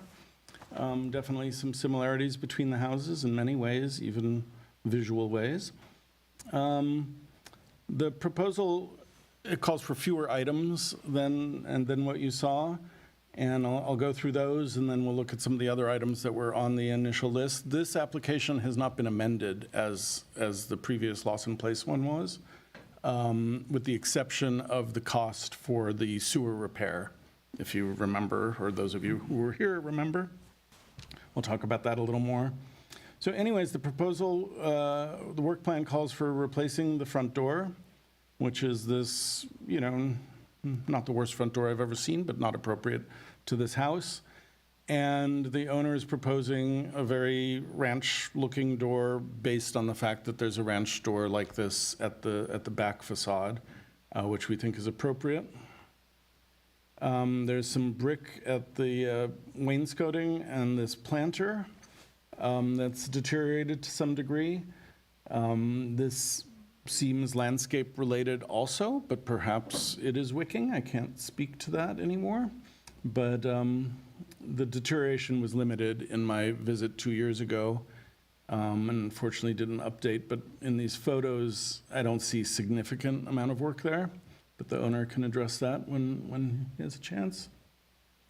The garage door, same thing, inappropriate, I think, vinyl or aluminum replacement door. And I think something similar to the door that we just talked about for the Lawson Place house would be appropriate here. And if the commission's good with the wood roll-up door, staff would support that. We didn't talk about lights across the top of the door, but the commission for other Glendale Register properties has approved glazing at the top of doors because it is something you do see on some older houses. I don't know that you see it that much on ranch houses, but I don't think it's offensive either. So you can, if you're concerned about that, you can ask the applicant. The sewer line repair looked like it was going to be more significant financially at the time. The work was done around the time of the hearing in 2022. The estimate turned out to be a smaller dollar figure, but there was also an issue of whether this, again, going back to the staff concern about whether this is a shared problem or a unique problem, a shared problem or a historic problem. And the applicant made the argument that because of the Niobrara Creek bed and the underwater drainage through this area, that the, and perhaps his contractor or engineer may have told him that this looked like it may have been a result of issues relating to the stream bed. Our Public Works Commission, part of the discussion we had with HPC was to talk to Public Works, and we did that before the last hearing. And they said that, yes, there are drainage issues and subterranean water moving through this area, but they couldn't say that this was a unique problem that wouldn't be suffered by other properties. So back in the original application, staff recommended either a 0 or 1 point for this, and including the cost versus not including it. And I think I moved away from that based on talking to Public Works, but they couldn't give a definitive answer either. They said this hasn't been a problem along Niobrara Drive. If the stream bed is leading to subsidence, that's leading to sewer lines collapsing or shifting, it's something you could definitely entertain. Just as I mentioned that there was a fence installed without approval at the Lawson House Place, which I just had a little dialogue with Francesca Smith about. I included that in their report, just so you know, because we included this information last time for this application, where there was great concern from Commissioner Yurka, who lives down the street, that this work had been done without approval. Turns out it doesn't need permits because everything's considered flat work because it's under 18 inches off the ground. So, so this got legalized, what we call legalized, when staff approves the work, just as the Smith's fence was legalized. The difference was, at the time, they needed a permit, which we don't require any longer, and they were similarly called, the violation or the issue was called in by a neighbor, just as this one was. So here's some of the work that was done. This low brick wall that was kind of nebulous was replaced with a higher wall, dealing with some drainage issues. The front porch flat work was increased, and the path of the front entry was reconfigured because there is a slope here, and there were some safety concerns about the use of that steeper pathway. At the last hearing, the commission discussed the possibility of increasing the number of items because there are, and why, I'm sorry, did I skipped the windows. This is a major one. There's an inappropriate replacement window on the front facade where most of the windows on the house, or the front, are multi-light steel sash, which suggests that that's the original sash configuration for this house. This window, kind of on the side wall between the garage and the front facade, will be replaced as part of a Mills Act condition if granted. But the commission was concerned that there are other non-original windows on the house and asked the property owner to consider replacing these also as part of this Mills Act request. And to date, he's chosen not to go forward with that. Going back to, let me see, is there anything else I need to talk about here? I'm a little. We're not talking about the termite report or the. Yeah, because we had, there was limited amount of damage from the termite report, so we gave that 0 point. There was a request to add thermal glazing at the front windows, which may or may not work depending on what's being proposed. But we didn't have enough information to kind of know whether that was real or not. If you install new new steel sash, you can get thermal breaks and you can get it deep enough profile to have a 2-pane glazing unit. But we haven't talked about that. So the proposal, I believe, is to have a single pane window replacing that one at the front. And then the home inspection repair was put into the original application, but there wasn't enough information. There wasn't a lot of need based on that. So those all got 0 points. And so that's everything on this. If you have any specific questions, similar to how we discussed this before. Why did the owner not want to replace the extra windows? He will tell you. Oh, okay. I thought you said you had a conversation with him, sorry. I have a question. Just to the effect that he wasn't going to add that to the proposal. Do we know, like, in looking at these pictures here, and maybe the owner will talk about this in a second, but Jay, or maybe it's in the DPR, are those window frames recent on those windows, or are those original to the house? Sorry, I'm frozen here. I'm not sure if I'm going to have an answer when they appear to be on the front facade, just painted white. Okay. So I'm not sure that Another we good had. picture of the front window, the one that had been replaced. And the, Yeah, go back to that front one with the steel, multi-light steel window. Yeah, we can see that here. there. Here we go. Yeah, sorry, I don't have a better picture That of one that. almost looks like it's recessed. Is Yeah, it more this is recessed? a little bit recessed, yeah, so it doesn't have the flat frame. The flat frame might be an indicator. Those frames look a little funny. Well, these were probably added when the nail-in aluminum was put in, so. Okay. All right, why don't we go Okay, that pull just, up the grid for this house.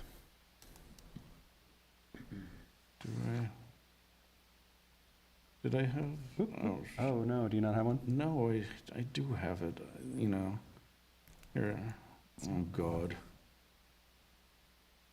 Okay, give me a minute and I will find the grid, and I'll pull it up for you guys.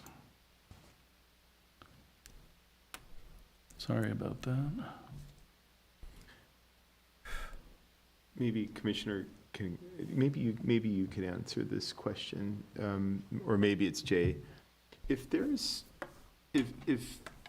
city requests something of an applicant that they did not originally propose in the Mills Act, is there an assumption that if they were awarded a contract, that the amount of savings would cover those extra things that the city's requesting of them? Or is this going to be extra money that they're going to need to spend? So keep in mind, this is the first time we're doing this where we have a detailed work plan with estimates and all of that. Right. So to answer your question, that we don't really know. This is our first time. Normally, as you've been around for enough of these other Sure. GR nominations, this is not even a topic we discuss. And so, you know, I mean, I don't know that the tax savings on these things aren't, while a lot and significant, I don't think that it necessarily adds up to covering all of the work in many cases. The you know? extra, It's but it's just in terms of extra, like, let's say the tax savings is 55,000, but we're asking him to do a little bit more, if that's what ends up happening. I'm just sort of struggling with this idea of asking a property owner to fold in extra things when it's going to be extra money out of their pocket. Yeah, I think that we should not, it's my opinion that we should not assume that the tax savings, I know you made up the number of 55. I don't think that we should whatever. ever assume that there's going to be a certain amount of tax savings because, again, it's in perpetuity. Well, let's just They say could move that- in 2 years. Right, but You know, let's just use the hypothetically out of like 50% off, whatever the equation was that was on the screen before. And I think that's where I'm thinking the 55,000 number. Yeah. So I'm just struggling a little bit with this idea that I'm thinking of, I feel like there's sometimes an assumption, especially with some of these these districts, which are very nice, that a property owner may have like extra funds to just pay extra for whatever extra the city may want. Bless you. And I'm wondering if in some cases, I mean, and I don't have any right to know what I'm speculating, like, maybe there's only so much they could cover, and what they know that they could cover is what they included in their application, and then to ask for more things. I mean, it seems like we're asking them to pay more, sort of, without necessarily them getting, all that covered. If you want to, please reply. In the past, what I have learned in witnessing applicants before we had our system, the staff makes recommendations which have a cost to them as a condition to our approval. Okay. And we've never factored in those costs, whether it was replacing the garage, the driveway, the fence, lighting, sashes, all kinds of things.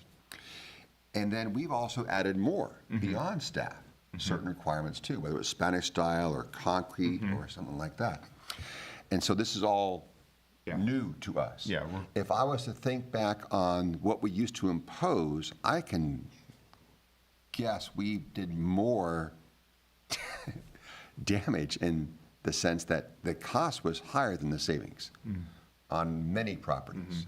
But that should not be a detriment as to putting the house in the register. Right. We often want the house registered because they want the house on the register. They have Right. They And have we're an concerned- investment As in the house. preservationists, we're concerned about character defining features. That's what we're Correct. looking out for. Got it. Yeah, the concern, have you got your thing? Have you found, you have, okay. okay. Let's just go on. Oh, let me just chime in on this while we're there. Yeah. Real quick. Everyone who comes to us is a grown-up, and we have a discussion where we say, these are the items that we think will need to be done for you to get this Glendale Register and Mills Act. If the person says, that's, whoa, too much, they don't need to move forward, or they can make that decision before they go to council.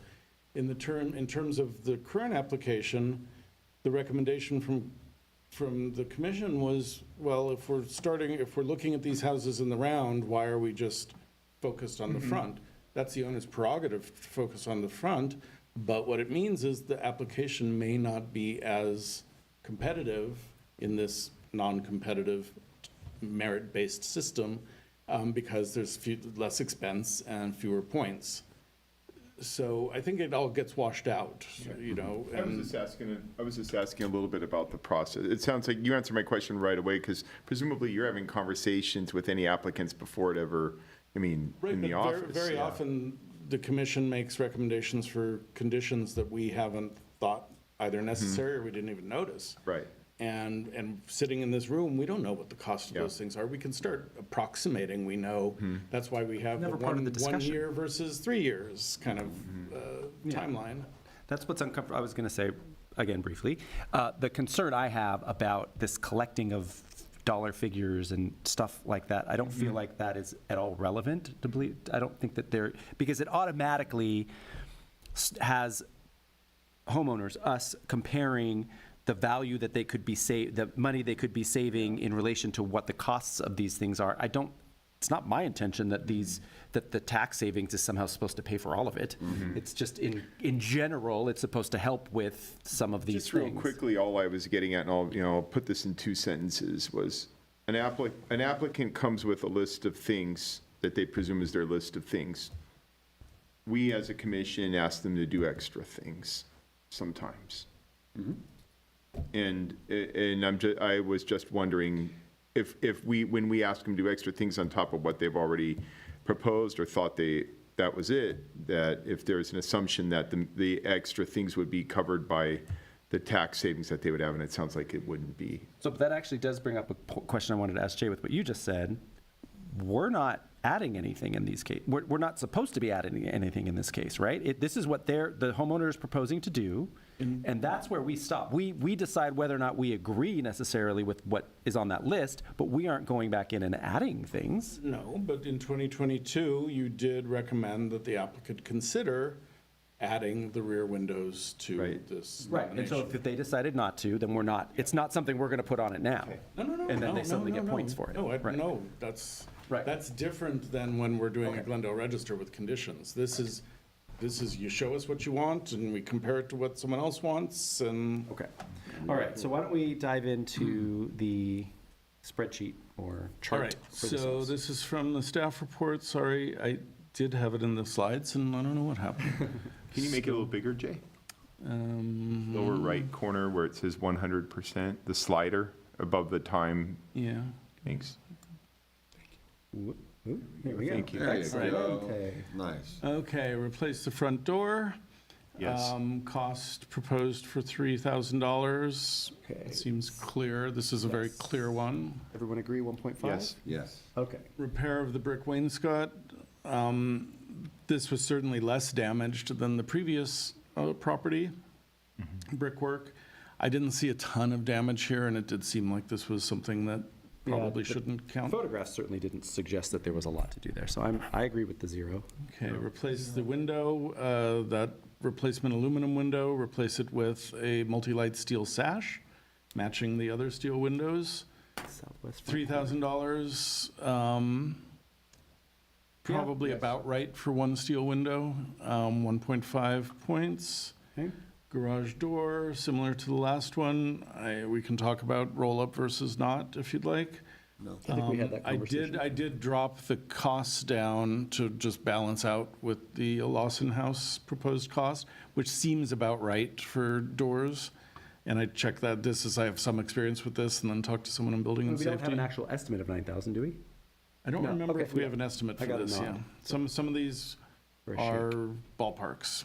Okay. 1.5 points. Replace the main sewer line. I discussed this already. The revised price was $23,000. I didn't think it quite met this kind of issue of like, is there something specifically happening to this property that led to this? But I there's think room with- for discussion on Yeah, that no, when you talk to the applicant. Yeah, I think we're all in agreement with you on that. Okay, and so that was 23,000, the revised price. Add thermal glazing at the front, as we mentioned, 000 termite report home inspection repair. We're all So in the agreement with those? are total we? qualified cost, this one I can do easily. We can go back and I'll give you the point count for the other one. Just real quickly, can we go back to the thermal glazing? Was this to add a double light, like a double glazed window where a single glazed window is? Is that what was, can you, I believe that was what was discussed. I talked about the idea of Pick up and using, down, it won't stay, it won't. it won't stay? Go up once and let's see what happens? yeah, maybe if Can I you just roll it up a click little bit? this. There we go. Yeah. This time?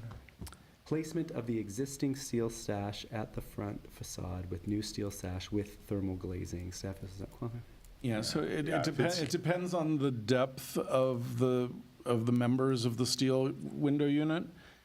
You can have pretty small air gaps in thermal glass units, but the smaller the gap, the less thermal benefit you get. This is replacing the existing steel sash. The historic That is window. presently good. Glass, just taking the glass out of that steel sash. So the two thoughts were, is the depth profile enough to handle a decently thermal glass unit? And is there an option to use a, what's it called, laminated? There's certain laminated glasses that are giving some thermal benefit. I don't know if it's a lot. I feel like in this one, the window already is original and in good condition. I don't, if they, Yeah. it doesn't seem like it's something. Well, that- replacing glass is kind of not a big deal in general, especially in a house of this vintage. But the, But I mean, in terms of its historic integrity, this is for the purpose of comfort. This isn't because the window needs its glass replaced, well, it's, right? it's for the purposes of, let's say, energy savings. Well, yeah, but so- the glass does not need to be replaced. No, There's nothing no. wrong with the window, right? So I don't feel like we should be considering any of it. That's fine. Yeah, okay. That's fine. All right, That's so why we're there- at 0, so we're all on 0. Okay. So this one's pretty straightforward in terms of points. Let me go back to, well, now you can open. For the hearing, Yeah. okay. We would like to open the public hearing. We're going to start with the homeowner, Ed Silver. The second most patient man in the room, because there is a speaker after you who's going to win. He's going to win. Yeah, you're all doing it. Okay, first of all, I want to clarify something. The list of items that we did is not something that we made up. It's something that we think you want. So in order to get the Mills Act, if we need, this whole idea of doing 360 is brand new to me. I thought it was just street facing. So if Mills Act awarding means we're 360, then we're happy to replace the back windows. Okay. It's just one of those things where, why add it? Because the problem is if you add it, then you're going to be monitoring us for when we're going to do it and the timing and things like that. Yeah. So yeah, if you want to add it, great. We're probably going to do it anyways. Front windows, we get so much heat gain off of those things. There's no way we can fit a dual glazed window in that frame. We have to replace them. When we replace them, they're all going to be custom. So they're going to be extremely expensive. We know that. Yeah. So we're saying, hey, yeah, is it even allowed to do single glazed windows in houses these days? Yes, If I was going to say, if maybe I not replace a necessarily brand window? new. in a replace historic, it with a single Historic, yes. historic property, you can. Yeah, not in general. So, and that back side of the house, no problem, because they don't have a lot of heat gain. Front, that morning's really hot. So that new window and all those windows, we're planning on doing anyways. If we can get credit, hallelujah, it's gonna cost us a lot. Okay. The drainage settlement, can we go back to that picture you had of the street? I know you guys said you don't want to include that. Right there. See this, I don't know if you can. Point and then come back. Thank you. Okay. So if you'll notice, at the far north side, which is the right side of our driveway curb cut, our curb cut is almost buried. Okay, that whole street has settled down. So our drain damage that we had is not on our property. It is, it is underneath the street. So the street settled, and that's why we had to do it while they were repaving the street. They did not replace any of our line on our property. They dug down under the sidewalk, under the street, and replaced the line from our street to the main sewer. That whole street had settled, not our property. And they say they have not seen it anywhere else. It's specifically to us and our whole curb. You see how low our numbers are almost buried there? So our whole curb has been settling for many, many years and cracking. And that patch you see where it says no ATV, that dark spot, that since we bought the house, before they did this, that was patched 4 times, filled, because it kept settling and settling and settling, and our sewer went down with it. So to say it's not unique to our house, I think is a bit questionable, and I think if you ask them, they told me it was unique because they don't have it anywhere else. It just happens to be happening here, and they had a heck of a time fixing the street slopes. They had to like tear the whole street up and fix the slope because there was a big dip in it that the water was pooling in. So they had a major problem when they were trying to redo the street to fix that one issue. And our only problem was with not obviously the paving, but we had to replace the sidewalk because that was ours, and we had to replace the drain that had a big dip in it. Okay. So, How long ago? what's that? When did they repave the street? Oh, I'm sorry. 2 years ago? Yes, 2022, right around the time we heard this the first time. We were waiting to repair, when we bought the house, the plumber said, you got a huge dip in it, you got to fix it.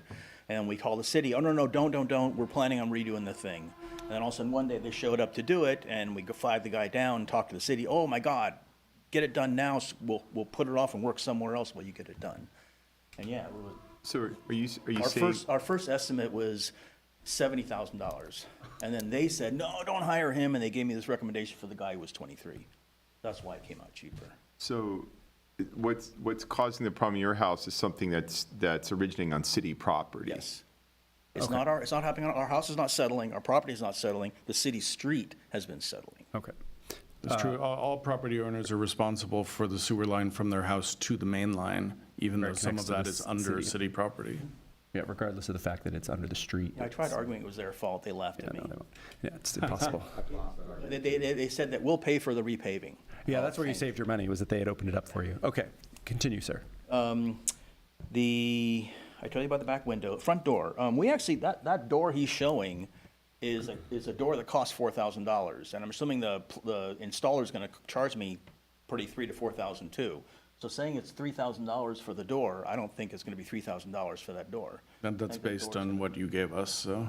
I gave you that number? Yeah. Yeah, I don't think that's right. I think the door might be 3, but then the installation's gonna be 3 also. I'll update it. Okay.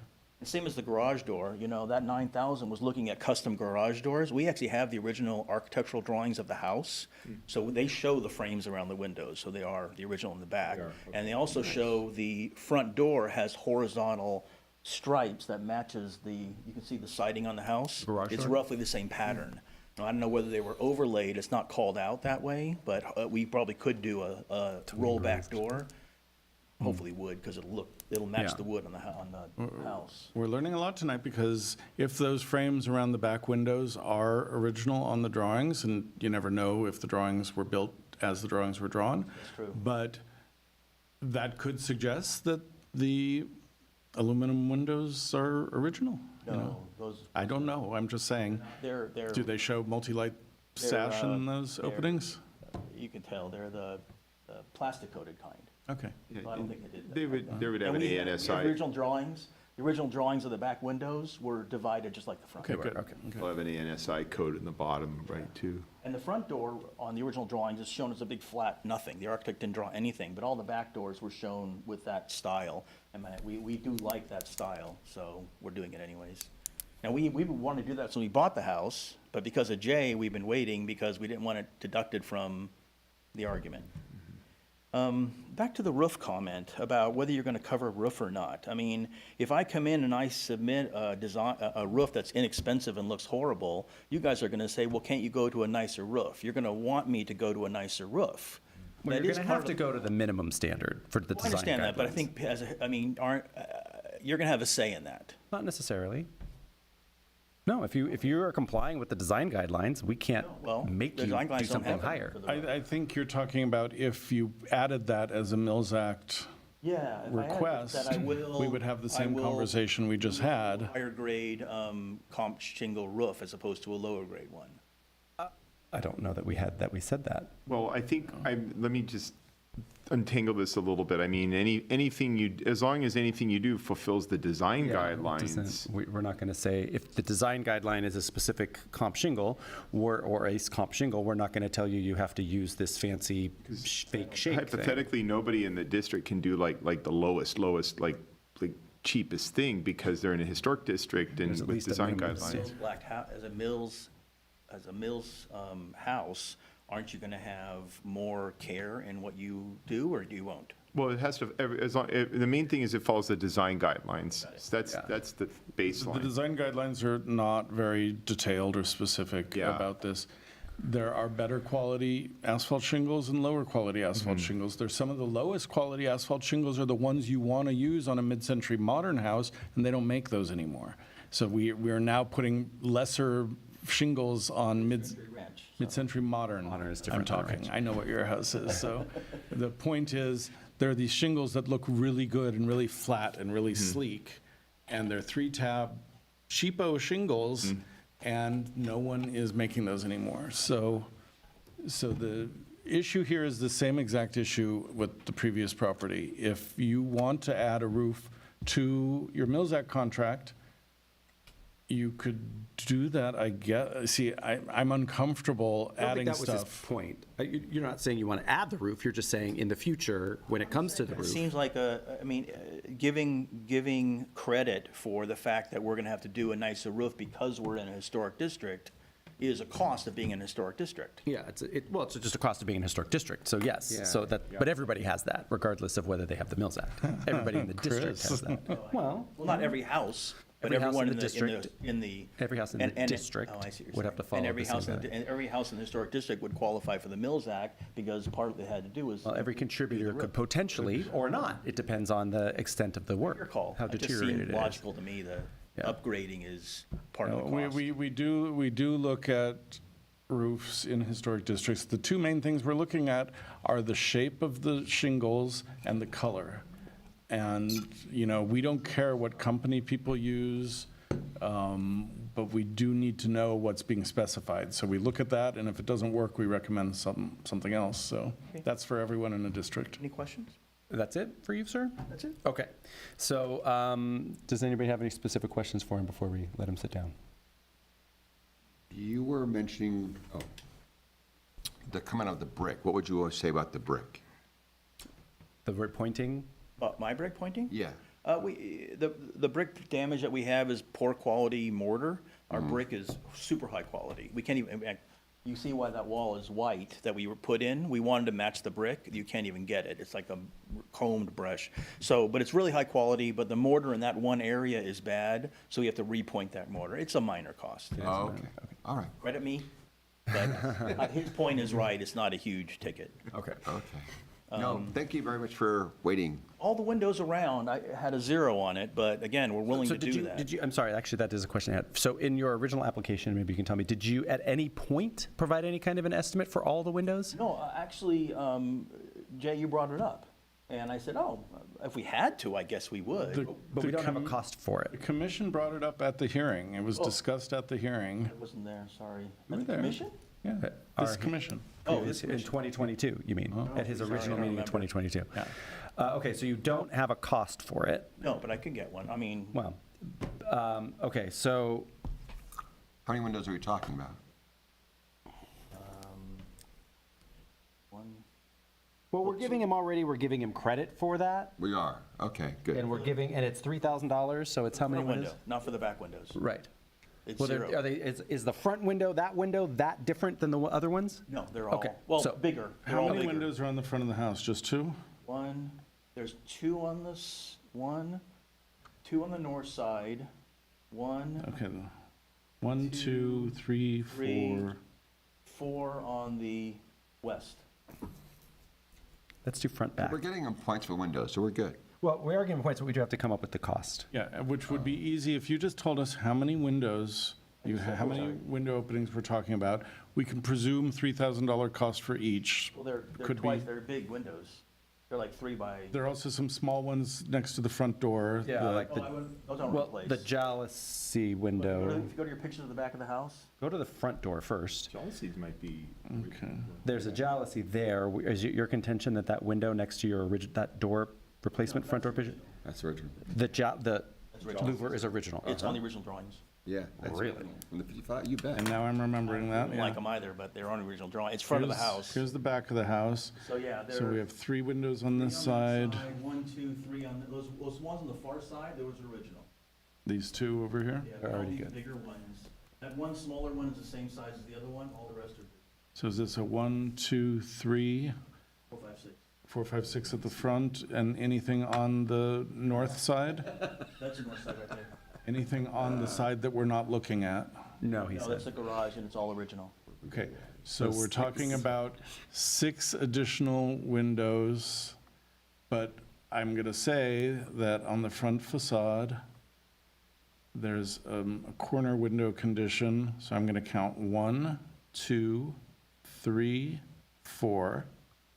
And then coming around the back and the side, I'm going to count 5, 6, 7, 8, 9.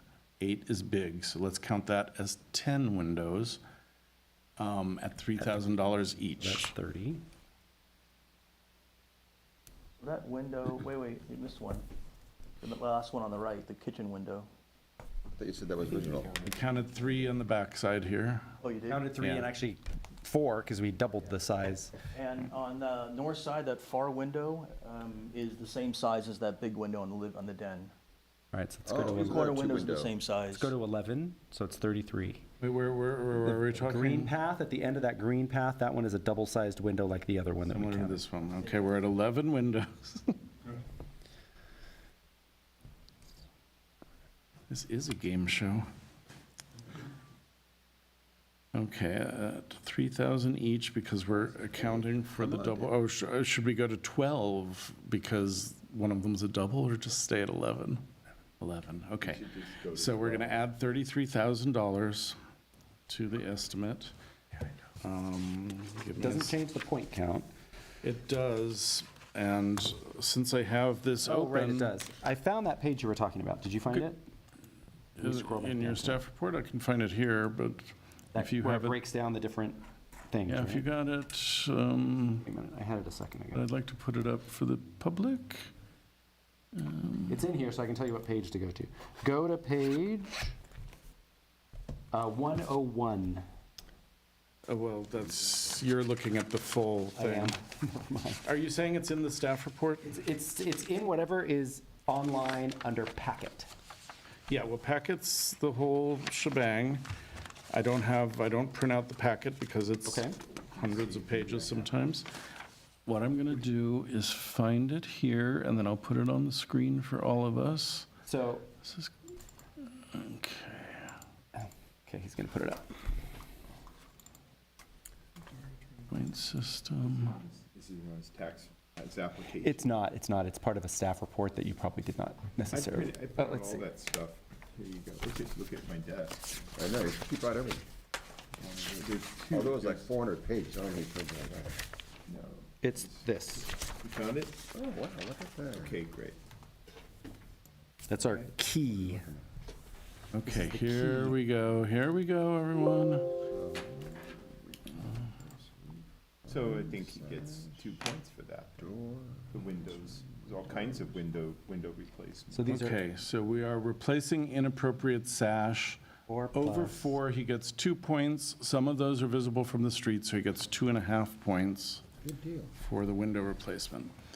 Going back to the chart, that if we are, have we voted on all of these? You're not accepting the sewer, or did about the sewer. You did guys said- Mr. well, you- Silver? Here's my comment on the sewer. issue of the sewer No, at all? here's my comment on the sewer.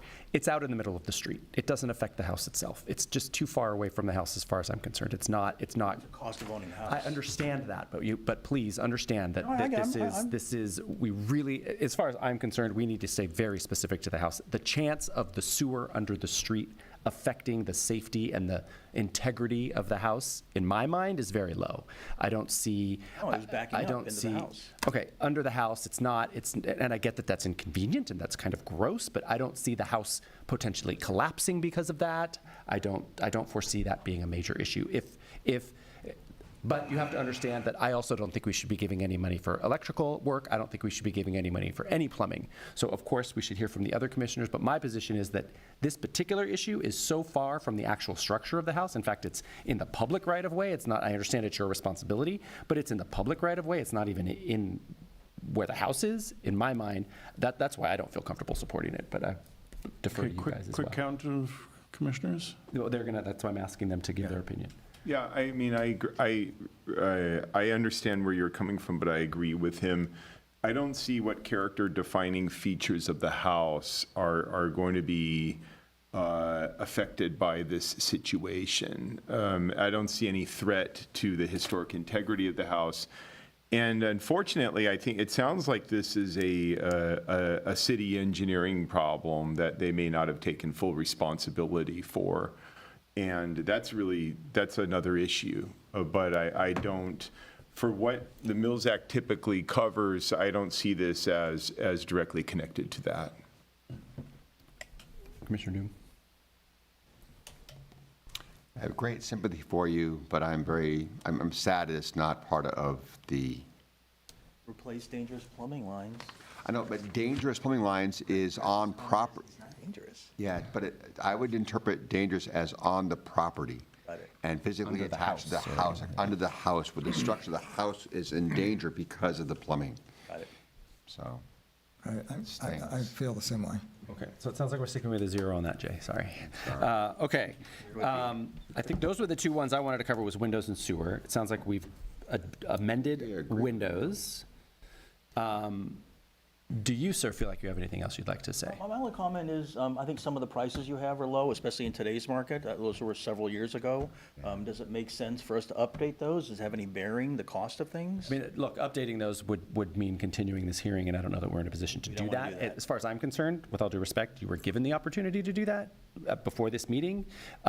You'll notice the other homeowners provided new estimates and things, so I think the window for that might have closed. Yeah. But anybody watching who's going through this, just understand that when you get to this stage, all the numbers should be updated. And I think in some cases, you didn't necessarily even have estimates for things. So we can't, you're asking potentially about the garage door. The garage door, you didn't give us a number at all. So if we don't already have a number, it is what it is. I gave 9,000. It is, yeah, right. And staff's position was to, okay. It's the same thing. Okay, so yeah, short of having an actual, at least my position is short of having an actual written estimate at this stage, I don't think that we can, well, I would rather not adjust numbers. That's okay. fine. Anybody else? You're good with that? Okay, Thanks, guys.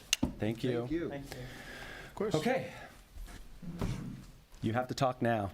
Unfortunately, I can't postpone you any longer, Mr. Durham. I don't feel that coherent right now.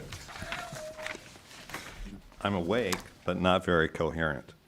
And let me try to organize my comments here. You know, I don't envy anybody, Jay Platt, or any of the commissioners having to deal with this particular program, because it just seems so difficult to develop an appropriate methodology, you know, that's fair to all applicants. So, and I don't have any suggestions on how it could be improved or fixed, but I don't envy you. But as it's been mentioned by Jay and commissioners in previous meetings, and I've watched a lot of I've watched hours of this. That's why I don't envy you. And it was painful. There was like a 3.5 hour session a couple of years ago, I think, or maybe that was last November. I don't That was remember. October 2022. Okay. I remember it well. But the phrase bang for the buck came up and still comes up a lot.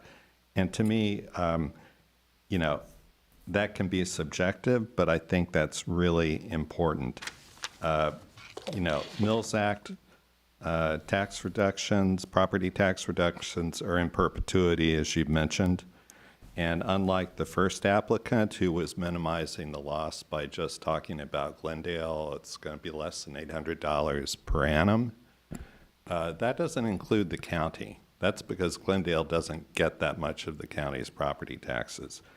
But when you include the county's loss, you know, it's significant. It's 50 to 70% of what the property tax on a property would be otherwise. And you know, reducing revenues to the county is just as important as reducing revenues to the city of Glendale. So I just didn't want anyone who had watched this meeting to get misled that, oh, $780 a year, why do you care? It's thousands and thousands of dollars a year in perpetuity.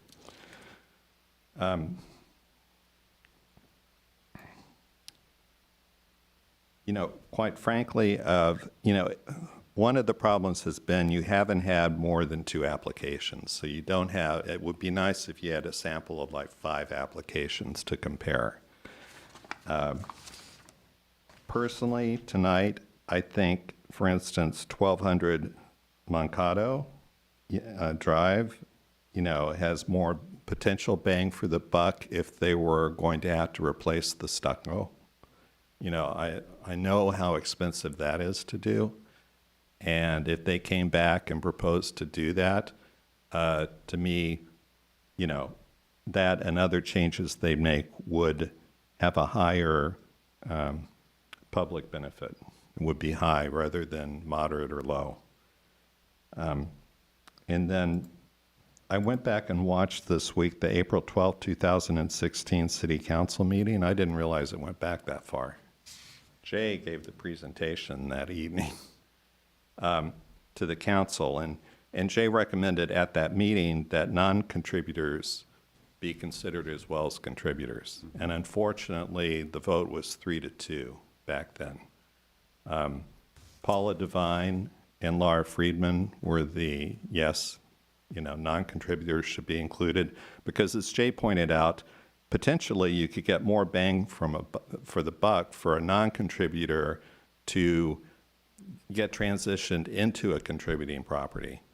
Then you're going to, one of the problems with this program is a contributor is already in fairly, Halfway there. yeah, I mean, it's got decent integrity, and, and so I think that's one of the things that makes it very difficult.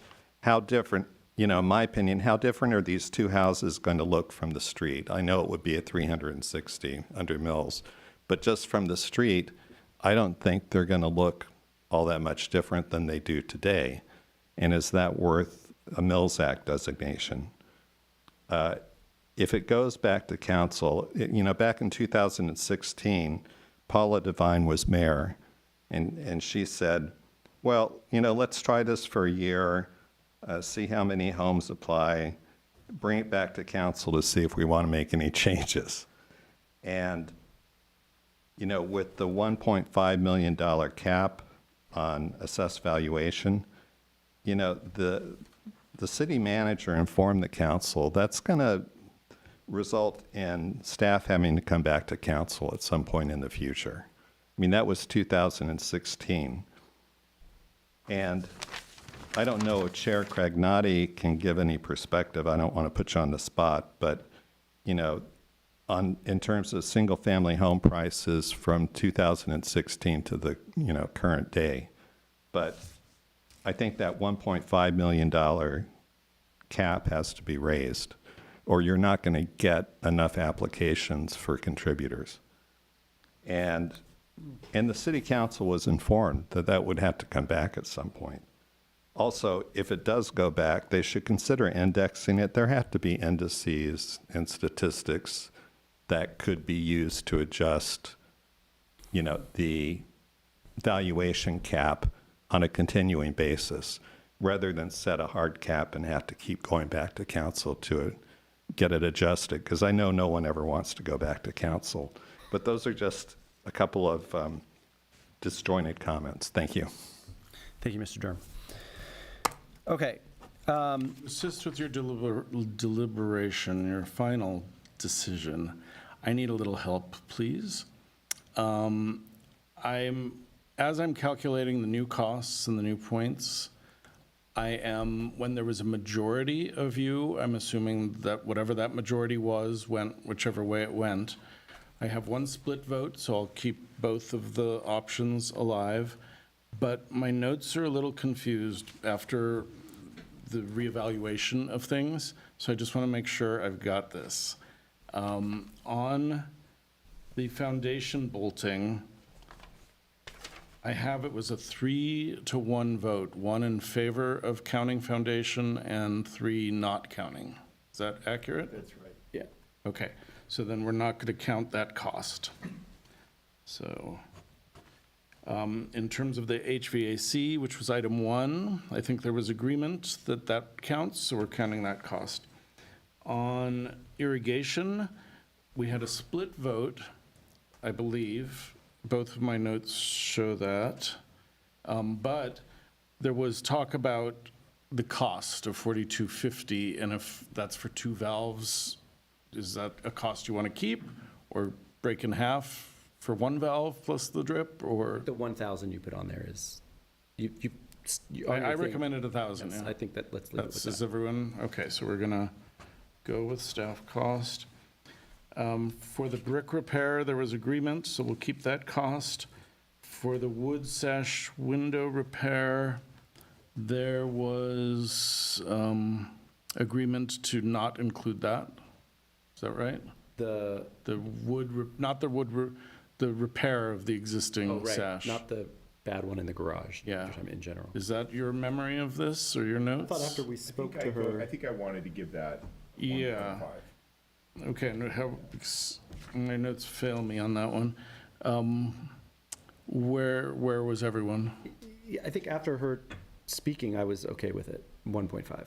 After Okay. she gave her notes about, and pointed out the Secretary of Standard thing and all that. Right, and Yeah, that's right. was that unanimous, or that was 3-1? I think. Yeah, he was still a 0 on it. Okay, so that's item 5, was 3-1. And so that is a 1.5, because that was a majority. Okay. Garage door, we're all good with. I'm sorry, the garage window we're good with. The stucco was a 0. We're not counting that. That was a 3-1 vote. The decorative shutters was unanimous, so that counts. The replacement of the garage door was unanimous. And the roof replacement was 0, unanimously. Okay, so while you talk, I'll do some adding. Okay. My next thing to say was really a question for you, so. I'll go for it. Need a recommendation now? Well, no, so this is my question. What are you looking for from us?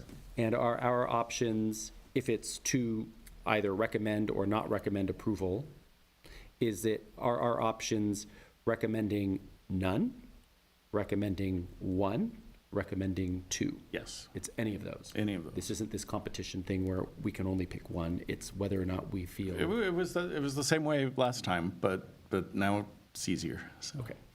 All right, so knowing that's what he needs from us, we can sort of talk about, I guess we kind of need the points totals from him, but I think we kind of know, we can weigh the two. Well, I guess we should start with this. Do we feel that either of these properties reaches a bar that seems appropriate for granting a Mills Act contract? Do either of these homes need enough work that they should be subsidized? You hit your button. Commissioner Paul, let's start. My answer is yes on both. Absolutely, because, and my reasons for this I have a few after reading through the various staff reports and reviewing past applications. In this August 20th, 2020 hearing date item about background, to increase the pool of properties considered under the proposed merit-based review system, staff recommends that greater effort be made to publicize the program so that the owners of properties most likely to produce a public benefit facilitated by the Mills Act tax reduction are aware of the opportunity.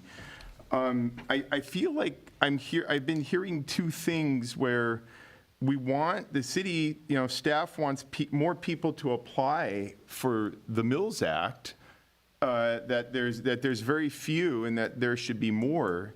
Yet I feel like 2 people have applied, and they've been very diligent for years about trying to get these Mills Acts. And the city allows for 2 Mills Acts. My understanding is that the city would allow for up to 2 Mills Acts for contributors per year. And I see also here a staff recommendation that these should be denied because the amount and expense of the qualifying work for each property does not reach a level that appears to justify the long-term tax loss to the city and the county, and the work itself will provide a limited benefit. In terms of that tax loss, there's nowhere in the Mills Act guidance that I'm aware where it talks about that I would want to know what that minimum is, and there's no minimum number for that. So each of these applicants could potentially save tens of thousands of dollars, and that's what, to save character-defining features. So if we grant this to both of them are going to have a benefit that the Mills Act intended to provide. Now, are these if there were more applications, let's say there were 10 from contributors, maybe some of those other properties would win if we're only granting 2 a year. Maybe they would win over these 2 applications that we have. Maybe they would need more. Unfortunately, as this gentleman pointed out, it's really unfortunate that the Mills Act cannot be granted to non-contributors. I mean, they're the ones that kind of need it a lot of the time. So we have this situation where only contributors, I mean, aside from GRs, can get the Mills Act. A lot of them are probably going to be in decent condition already because they're contributors. Because I feel like both of these applicants have worked in good faith for years to try to get a Mills Act. The city staff have wanted to get the word out about this program. They're kind of surprised that there hasn't been more applications. And I feel like we should just grant it. I mean, in part, maybe, and we're all working out the kinks with this contributor situation in Mills Act. Regardless of points, these are our 2 applications. The city hypothetically allows 2 applications a year for contributors. Both properties have a need on some level for a Mills Act. Both applicants stand to save money and to restore character-defining features of their houses and maintain them. And because of this combination of factors, I feel like both of them should get a Mills Act. Can I ask, so it sounds like, I'm asking Commissioner Paul, it sounds like you think simply because they've applied and we have the space, they should get it. Because they've applied, there's the space, and because they stand to save money and restore character-defining features. The Mills Act, in none of the guidance does it say that there's a minimum. The Mills Act's about restoring character-defining features and helping people with historic properties save money in order to do so. So therefore, both of these applications fulfill that. So hypothetically, if one of these houses had one window that needed to be Yes. replaced, you think they should be granted the? Yes. Sorry, and no other work, but one window that they needed to replace. They're saving money. So you would grant, okay, so They're saving, the Mills Act is set up to save money it's set up to save money for people who need to save character-defining features. And the city has struggled to get anybody interested in this program. Okay. I mean, I could see why. I mean, after years. well, okay, in the defense of this. that, this process had to be created from scratch. So Right. we appreciate that they've And so suffered we through all of have this. 2 but- people who stand to gain money, who stand to save money, but this is a typical, I don't see what's so exotic. I don't see where it says in any Mills Act guidance that if you don't save this amount of money, or if you don't put this amount of work, then therefore you're not eligible for Mills Act. If I may interject, there is no guidance for this. This is a brand-new process. Right, And but we've if discussed we it talk many about what- times that okay, we're hold on. trying to focus on the four categories that you are then weighing yourselves, Right, which you're right. doing, I can Yeah, tell. I'm doing it right now. But- But if you look at what the intention was of establishing the Mills Act, if you look at how the Mills Act gets calculated at the state level, and anything, I went on the OHP website, I read through the early ordinances establishing the Mills Act. It's about preserving character-defining features and saving, giving people an incentive to preserve character-defining features. Both of these properties fulfill that. They may not fulfill it to the level that the city would prefer, or staff would prefer, but they fulfill that. Okay. That's my opinion. Okay. Commissioner Doom, do you have any thoughts? Sure, I'm not going to measure up to your definition. I would simply view our proposals as weighing contributors versus historic register homes. And we get more applications for register homes than we do contributors. And then these contributors are unique, and I don't see them as old or historic of any way, significance to the city. So what are they contributing? And then what are their unique features they are contributing? And is it worth the benefit of giving them the Mills Act application, which can go to council looking for our guidance? So weighing these homes from 1955 and their appearances, and yet what needs to be done to a 1955 house just to meet the Mills Act. Now, granted, the changes occurred prior to the current owners. Weighs all these different factors, and listening to Jay and our whole point system, I'm willing to vote yes for these two to sit, because they are test cases, and I think that they've done work diligently to reach this process, and I don't think we should create more wavelengths that deter future applicants from applying because of what they've seen here today, and know that there is some benefit. So I'm going to ask Commissioner Pearl, what do you think are their contributing factors?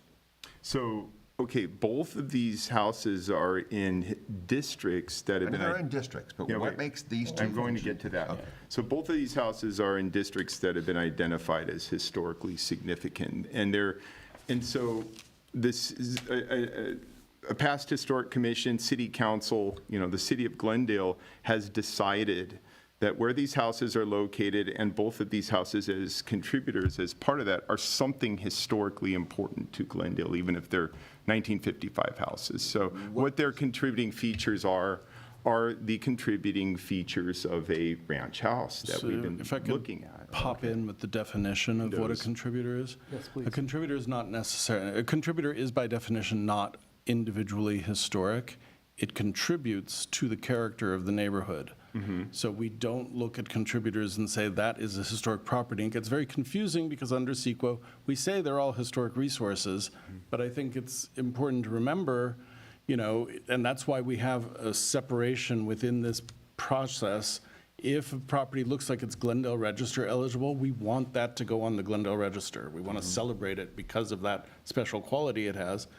If it's a contributor, it can still be a very nice contributor.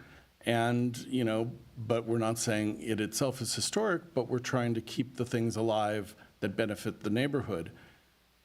Which raises the question like, well, why then are we regulating the back of this? And we're doing that because we're giving people this big tax break, so we want to have more control. But, And then for CEQA, the historical resource for the purposes of CEQA is the district is the resource. So the way I see it is contributing houses in a district are almost akin to character defining features on a house. So like on a Victorian, you would have some gingerbread or a pretty turret or whatever. Well, these houses kind of inform the district. They're character defining features of the district the same way that those elements are, on a given house. And therefore, insofar as we're offering a Mills Act for a contributor, there's the possibility, there's the possibility that we're finding importance in these district contributors. My point you were raising, I would like to come back to, I think, circle back. The contributors, the incentive is to have the contributors make their house as original as they could under the Mills Act without being a historical register house. And who knows, maybe it could be in the future. So if this process encourages more homeowners in contributors areas to do the necessary work and then come before us and then receive the tax break, I think that's the purpose and the intent of this action. Commissioner Paul, is it your position then that every contributor in a district should get a Mills Act contract? if there's work that needs to, well, first of all, we know in Glendale that hypothetically, this is going to be a competitive process and only 2 a year are going to be getting, if my number serves right, 2 contributors a year are going to be getting it. Or more if time allows. Or more if time allows. So right now, you could have 450 people apply. You could have 1,100 or whatever the number is they could all the contributors can apply, but only 2 are going to get it a year. So if my position is, if you have a contributing resource, and ideally it would be for non-contributors too, if you're in a historic district and your house, and you're willing to do work on your house that's going to make it more, that's going to inform the historical significance of it and bring back character defining features that were not there before, Or then simply you have, maintain the ones that are there. then you have every right to apply for a Mills Act. I don't see why you wouldn't. And that's If there's a our tax cul-de-sac. savings, that's the whole purpose of the Mills Act. And it's not, the Mills Act has no minimum. There's nothing in the Mills Act that says, well, if you're only going to save, if you're only going to save $100 or you have to spend this much, there's nothing in any guidance I've ever seen with that bare minimum threshold. Yeah. And yet that's being implied. Okay, so I believe the spirit of council's decision for this was to bring back and rehabilitate properties that were maybe significantly or more, or deteriorated to the point where they were teetering on the edge of The way significance. it was presented and the way we talked about last month was, in general, a high-integrity property would not be a great candidate for this. A moderate integrity property would be. A low integrity generally is going to be a non-contributor, but there's not a rule about that. But let's just say for now, usually not. The idea was that we would be seeing houses that are a little more deteriorated than probably either of the 2 that we've looked at today. That's what I was anticipating before we ever got nominations. I think council made a terrible mistake. I think it should just be for non-contributors I mean, ultimately. I honestly think that they just were not totally clear about, I haven't watched it, and I'm sure you did a great job presenting it. I'm not suggesting you were at fault, but I think that they're, in their mind, perhaps, they weren't understanding that potentially you meant non-contributors who would be contributors if they were in better condition. We have non-contributors that are not part of the period of significance, and there's nothing that could ever be done to make them contributors. But we have homes that are non-contributors because they've just been modified so much, We but also for have a lot otherwise of they would. owners who buy those houses and want to Yes, do and I this, think that was, planning to put the money into it. I so- honestly think that that was council's. I'm confident that over time, if we could work out the kinks, we're making sausage right now. If we could work out the kinks of this program, I'm confident there's going to be all kinds of properties applying for this that will be that are definitely going to be the ones teetering that Jay envisioned. I'm confident of that. Honestly, I think those are the only ones that should get a Mills Act contract in a Yeah, district I at this point. respectfully disagree. Yeah. And- Okay. And if I could just counsel you guys, 2 of you so far out of 4 have said that you're inclined to grant these contracts because the people have been waiting patiently. That's not the only reason. I know, but it's important to use language that will then be able to be, when I come back and I'm listening to this hearing, when I'm writing the council staff report, sometimes we call you guys out by name when we go to council and say, Commissioner Paul felt this way and Commissioner so-and-so felt that way, especially if we do have a split vote on some of these things. So just keep that in mind, that's all Okay. I'm Well, trying. I want to sort of refine some of my language, that I want to acknowledge the remarkable good faith and patience that both applicants have demonstrated over many years as the first 2 applicants to take part in this process that we're all learning and developing. And I can only imagine, I think understandably that's challenging. That's not the only reason why I think these properties are worthy. I feel like these properties are worthy in my mind because these are previously identified contributing resources and therefore significant to the district. And these are two properties that need work. And there are two properties with property owners that stand to save money through the Mills Act by restoring character-defining features as identified, as historically associated with these contributing resources. Okay. And then that's why the Mills Act was established. Thank you. I have some thoughts I'd like to share. I think over time, we're going to become more discriminating about the type of houses that we're suggesting or recommending for the Mills Act. And right now, it's not competitive. But in the future, I do expect it to be competitive. And it could even, I wouldn't want to call it a lottery, but if the numbers end up being as high as they potentially could be in terms of the number of applicants, then our criteria, I think, will become more, out of necessity, become more refined. And Mr. Durham made a comment about how different are the homes going to be with the Mills Act. And we're talking about the two applicants now, but we have, if this house was number 3 and we were looking at it and we were only picking 2, I think we would have a different approach or different thoughts about it. And I'm just calling this out because I think in the best sense in the future that if we have, from a commission standpoint, if we have these sorts of things coming up in the future, I think that's going to be a good thing. I would look forward to that happening. So I'm in favor, with all of that said, I'm in favor with these two applicants for the mere reason that they do contribute to the character of the neighborhood. Okay. And again, every contributor contributes to the character of the neighborhood. So if you could please try to bring it back into, we said last month, expenses, cost savings, public benefit, and what's the other one? I've lost track already. Well, Points. yes, So it is. if you want me to share points and costs Yes, that was with gonna be you. my next And we question. also said we would afford 2 a year.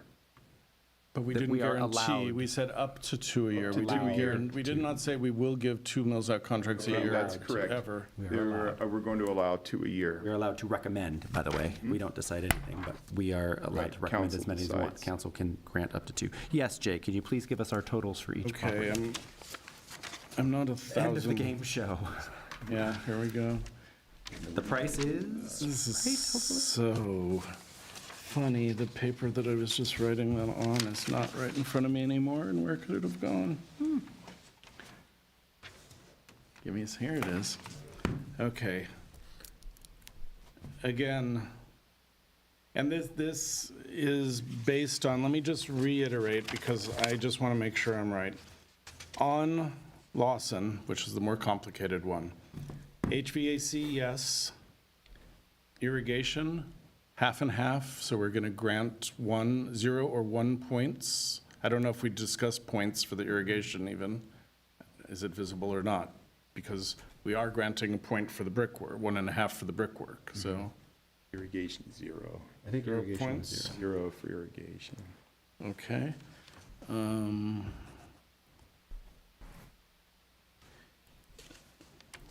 Okay, so HVAC, irrigation, half and half.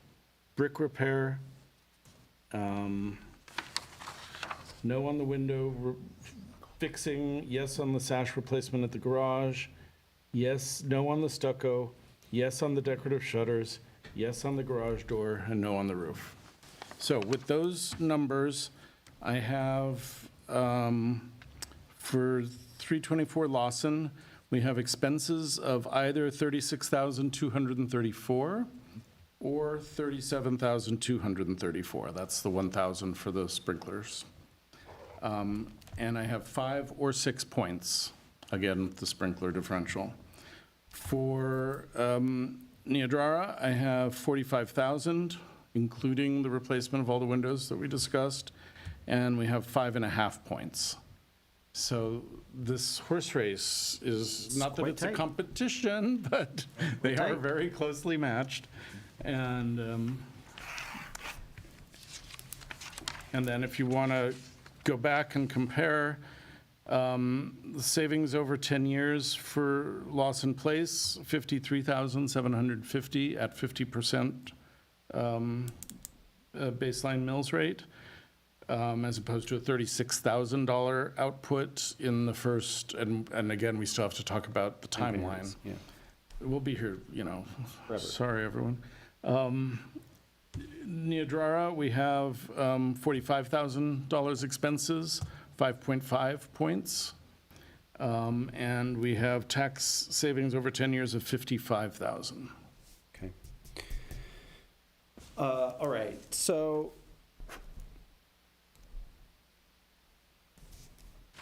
before we vote on each the properties, why don't we figure out the timeline? I feel like my opinion is the timeline is 4 years for each. I mean, they've got a that's pretty fine. equal amount of work, just 4 years is the, does that seem We reasonable, use for Jay? GRs, right? Yeah, I mean, that's the longest we use, and it's, Okay, that comes out to less than $10,000 a year expenses.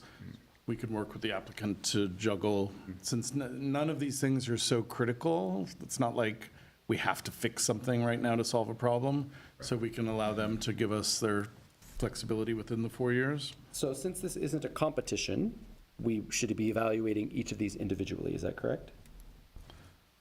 Like, we take a vote on Lawson, then take a vote on Niobrara. You're going to give me your opinion on both of them through a vote. Yeah. We have always said that this would be if we're not using the word competitive, it is based on your weighing of the 4 items that we agreed on last month, in your opinion. And I forgot to share, well, I guess it's already been up there, but we have, in terms of public benefit, I believe on the slide I had put 15, 15, 15. Oh, yeah. For Niobrara, I had a low benefit, but some of the things that you've asked for, like there's more front-facing things than I recommended. So I would probably bump that up to moderate, and then I already had moderate for Niobrara property. For Lawson. You I'm said, sorry. okay. Or Niobrara.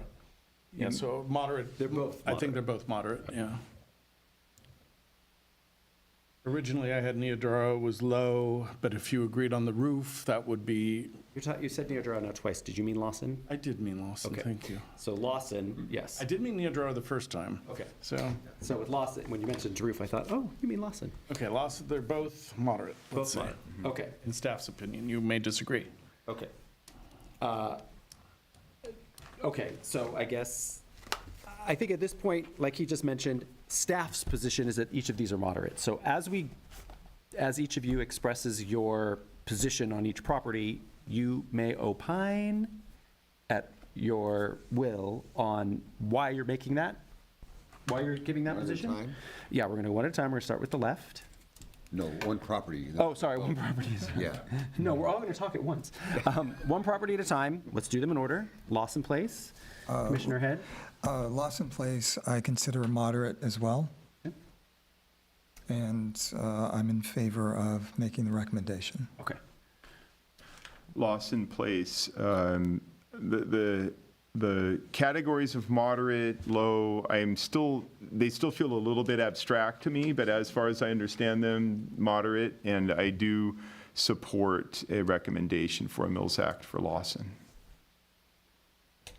And I will support Lawson on moderate regarding the replacement work they are going to do to restore the house to its original intent regarding both shutters, I think, which changed the time period, and the work on the chimney. All right. Do you support granting the Mills Act. Moderate, for that reason, for those reasons. But you- Yeah, the moderate doesn't, It's we not don't the- need the to. moderate is yeah. just- it's just an Moderate's just opinion. one of the four things you're thinking about, so. You support the Mills Act for it? Yes. Okay. I do not support the Mills Act for Lawson. Okay. Neodrara, same question. Well, I like this terminology of moderate, high, and low, so I don't know where else to go on that. so. Yeah, so, You understand that it's about this is the Yeah. nefarious public benefit one, right. not specifically, yeah, okay, you got it. You could, for the quantifiers among you, you might look at how many people are getting how many items are getting a 0.5 for each, because that is Visible from the street. Let's not way to complicate think it, about but what okay. you see, so. Right, no, that's actually very helpful. So yes, I'm also making a recommendation. Okay. We're on Neodrara now? Neodara, yes. We're on Neodrara, and again, as far as I understand, is this public benefit moderate? Yes. Moderate, But you don't have to say it. I'm just saying, Okay, if you wanted to okay, I opine know, about I it, you get could. that. You don't But have to. But I still feel like some of this, we're figuring this out as Yeah. we go in terms of what specifically the semantics of that mean. And I just want to acknowledge that. But as far as I understand it, moderate, and I do support a Mills Act for Neodrara Drive also.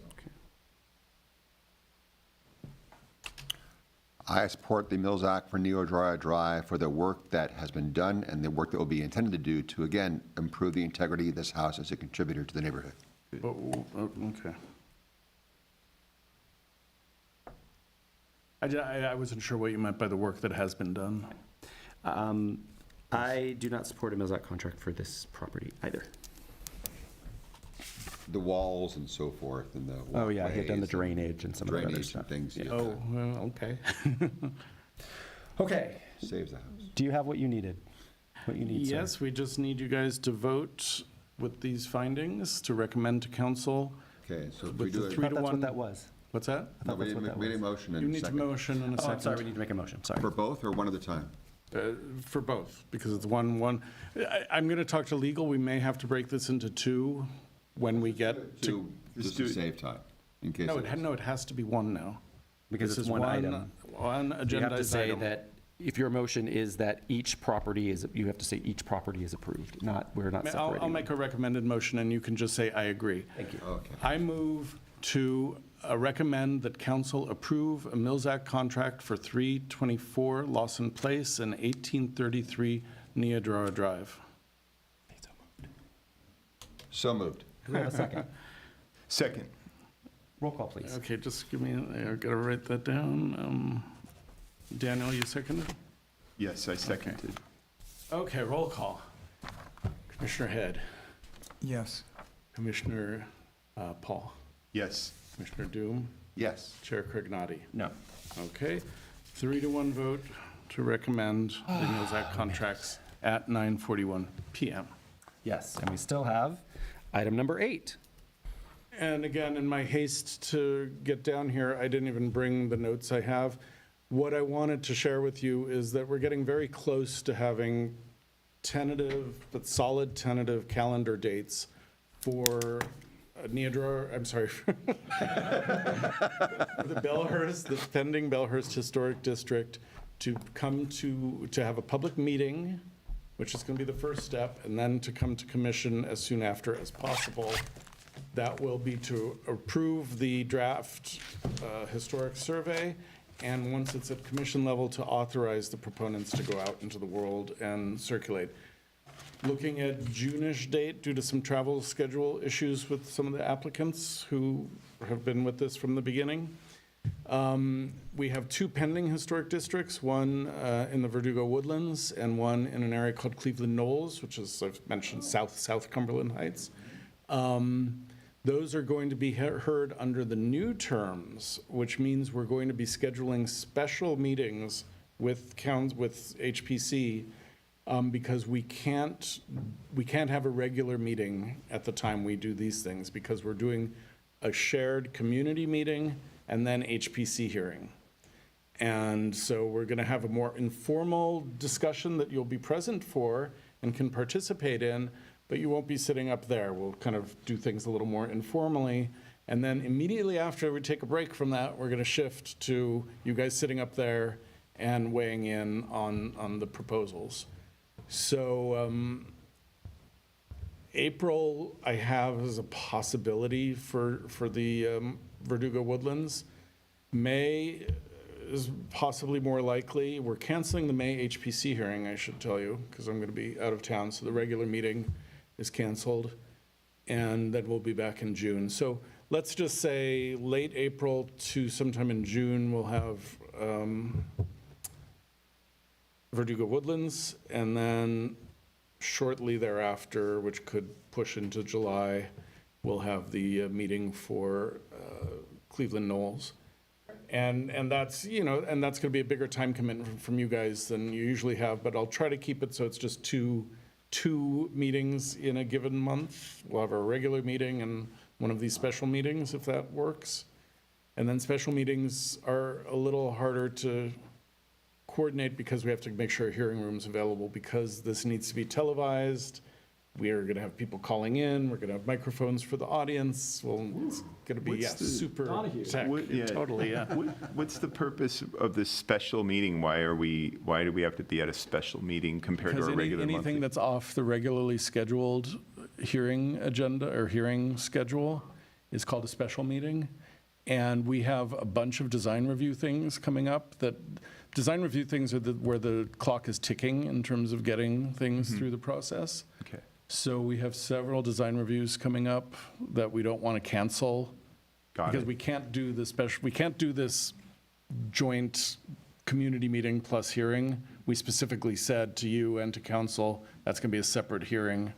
So if we run out of items, or if one of these design reviews gets extended, we might be able to just do a regular hearing and not have other items. So I'll figure it out.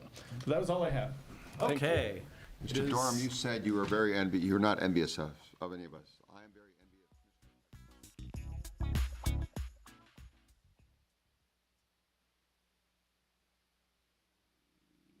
envious. 4-hour and 45-minute meeting, we are adjourned at Adjourned at 9:45. 9:45, thank you. I'd like to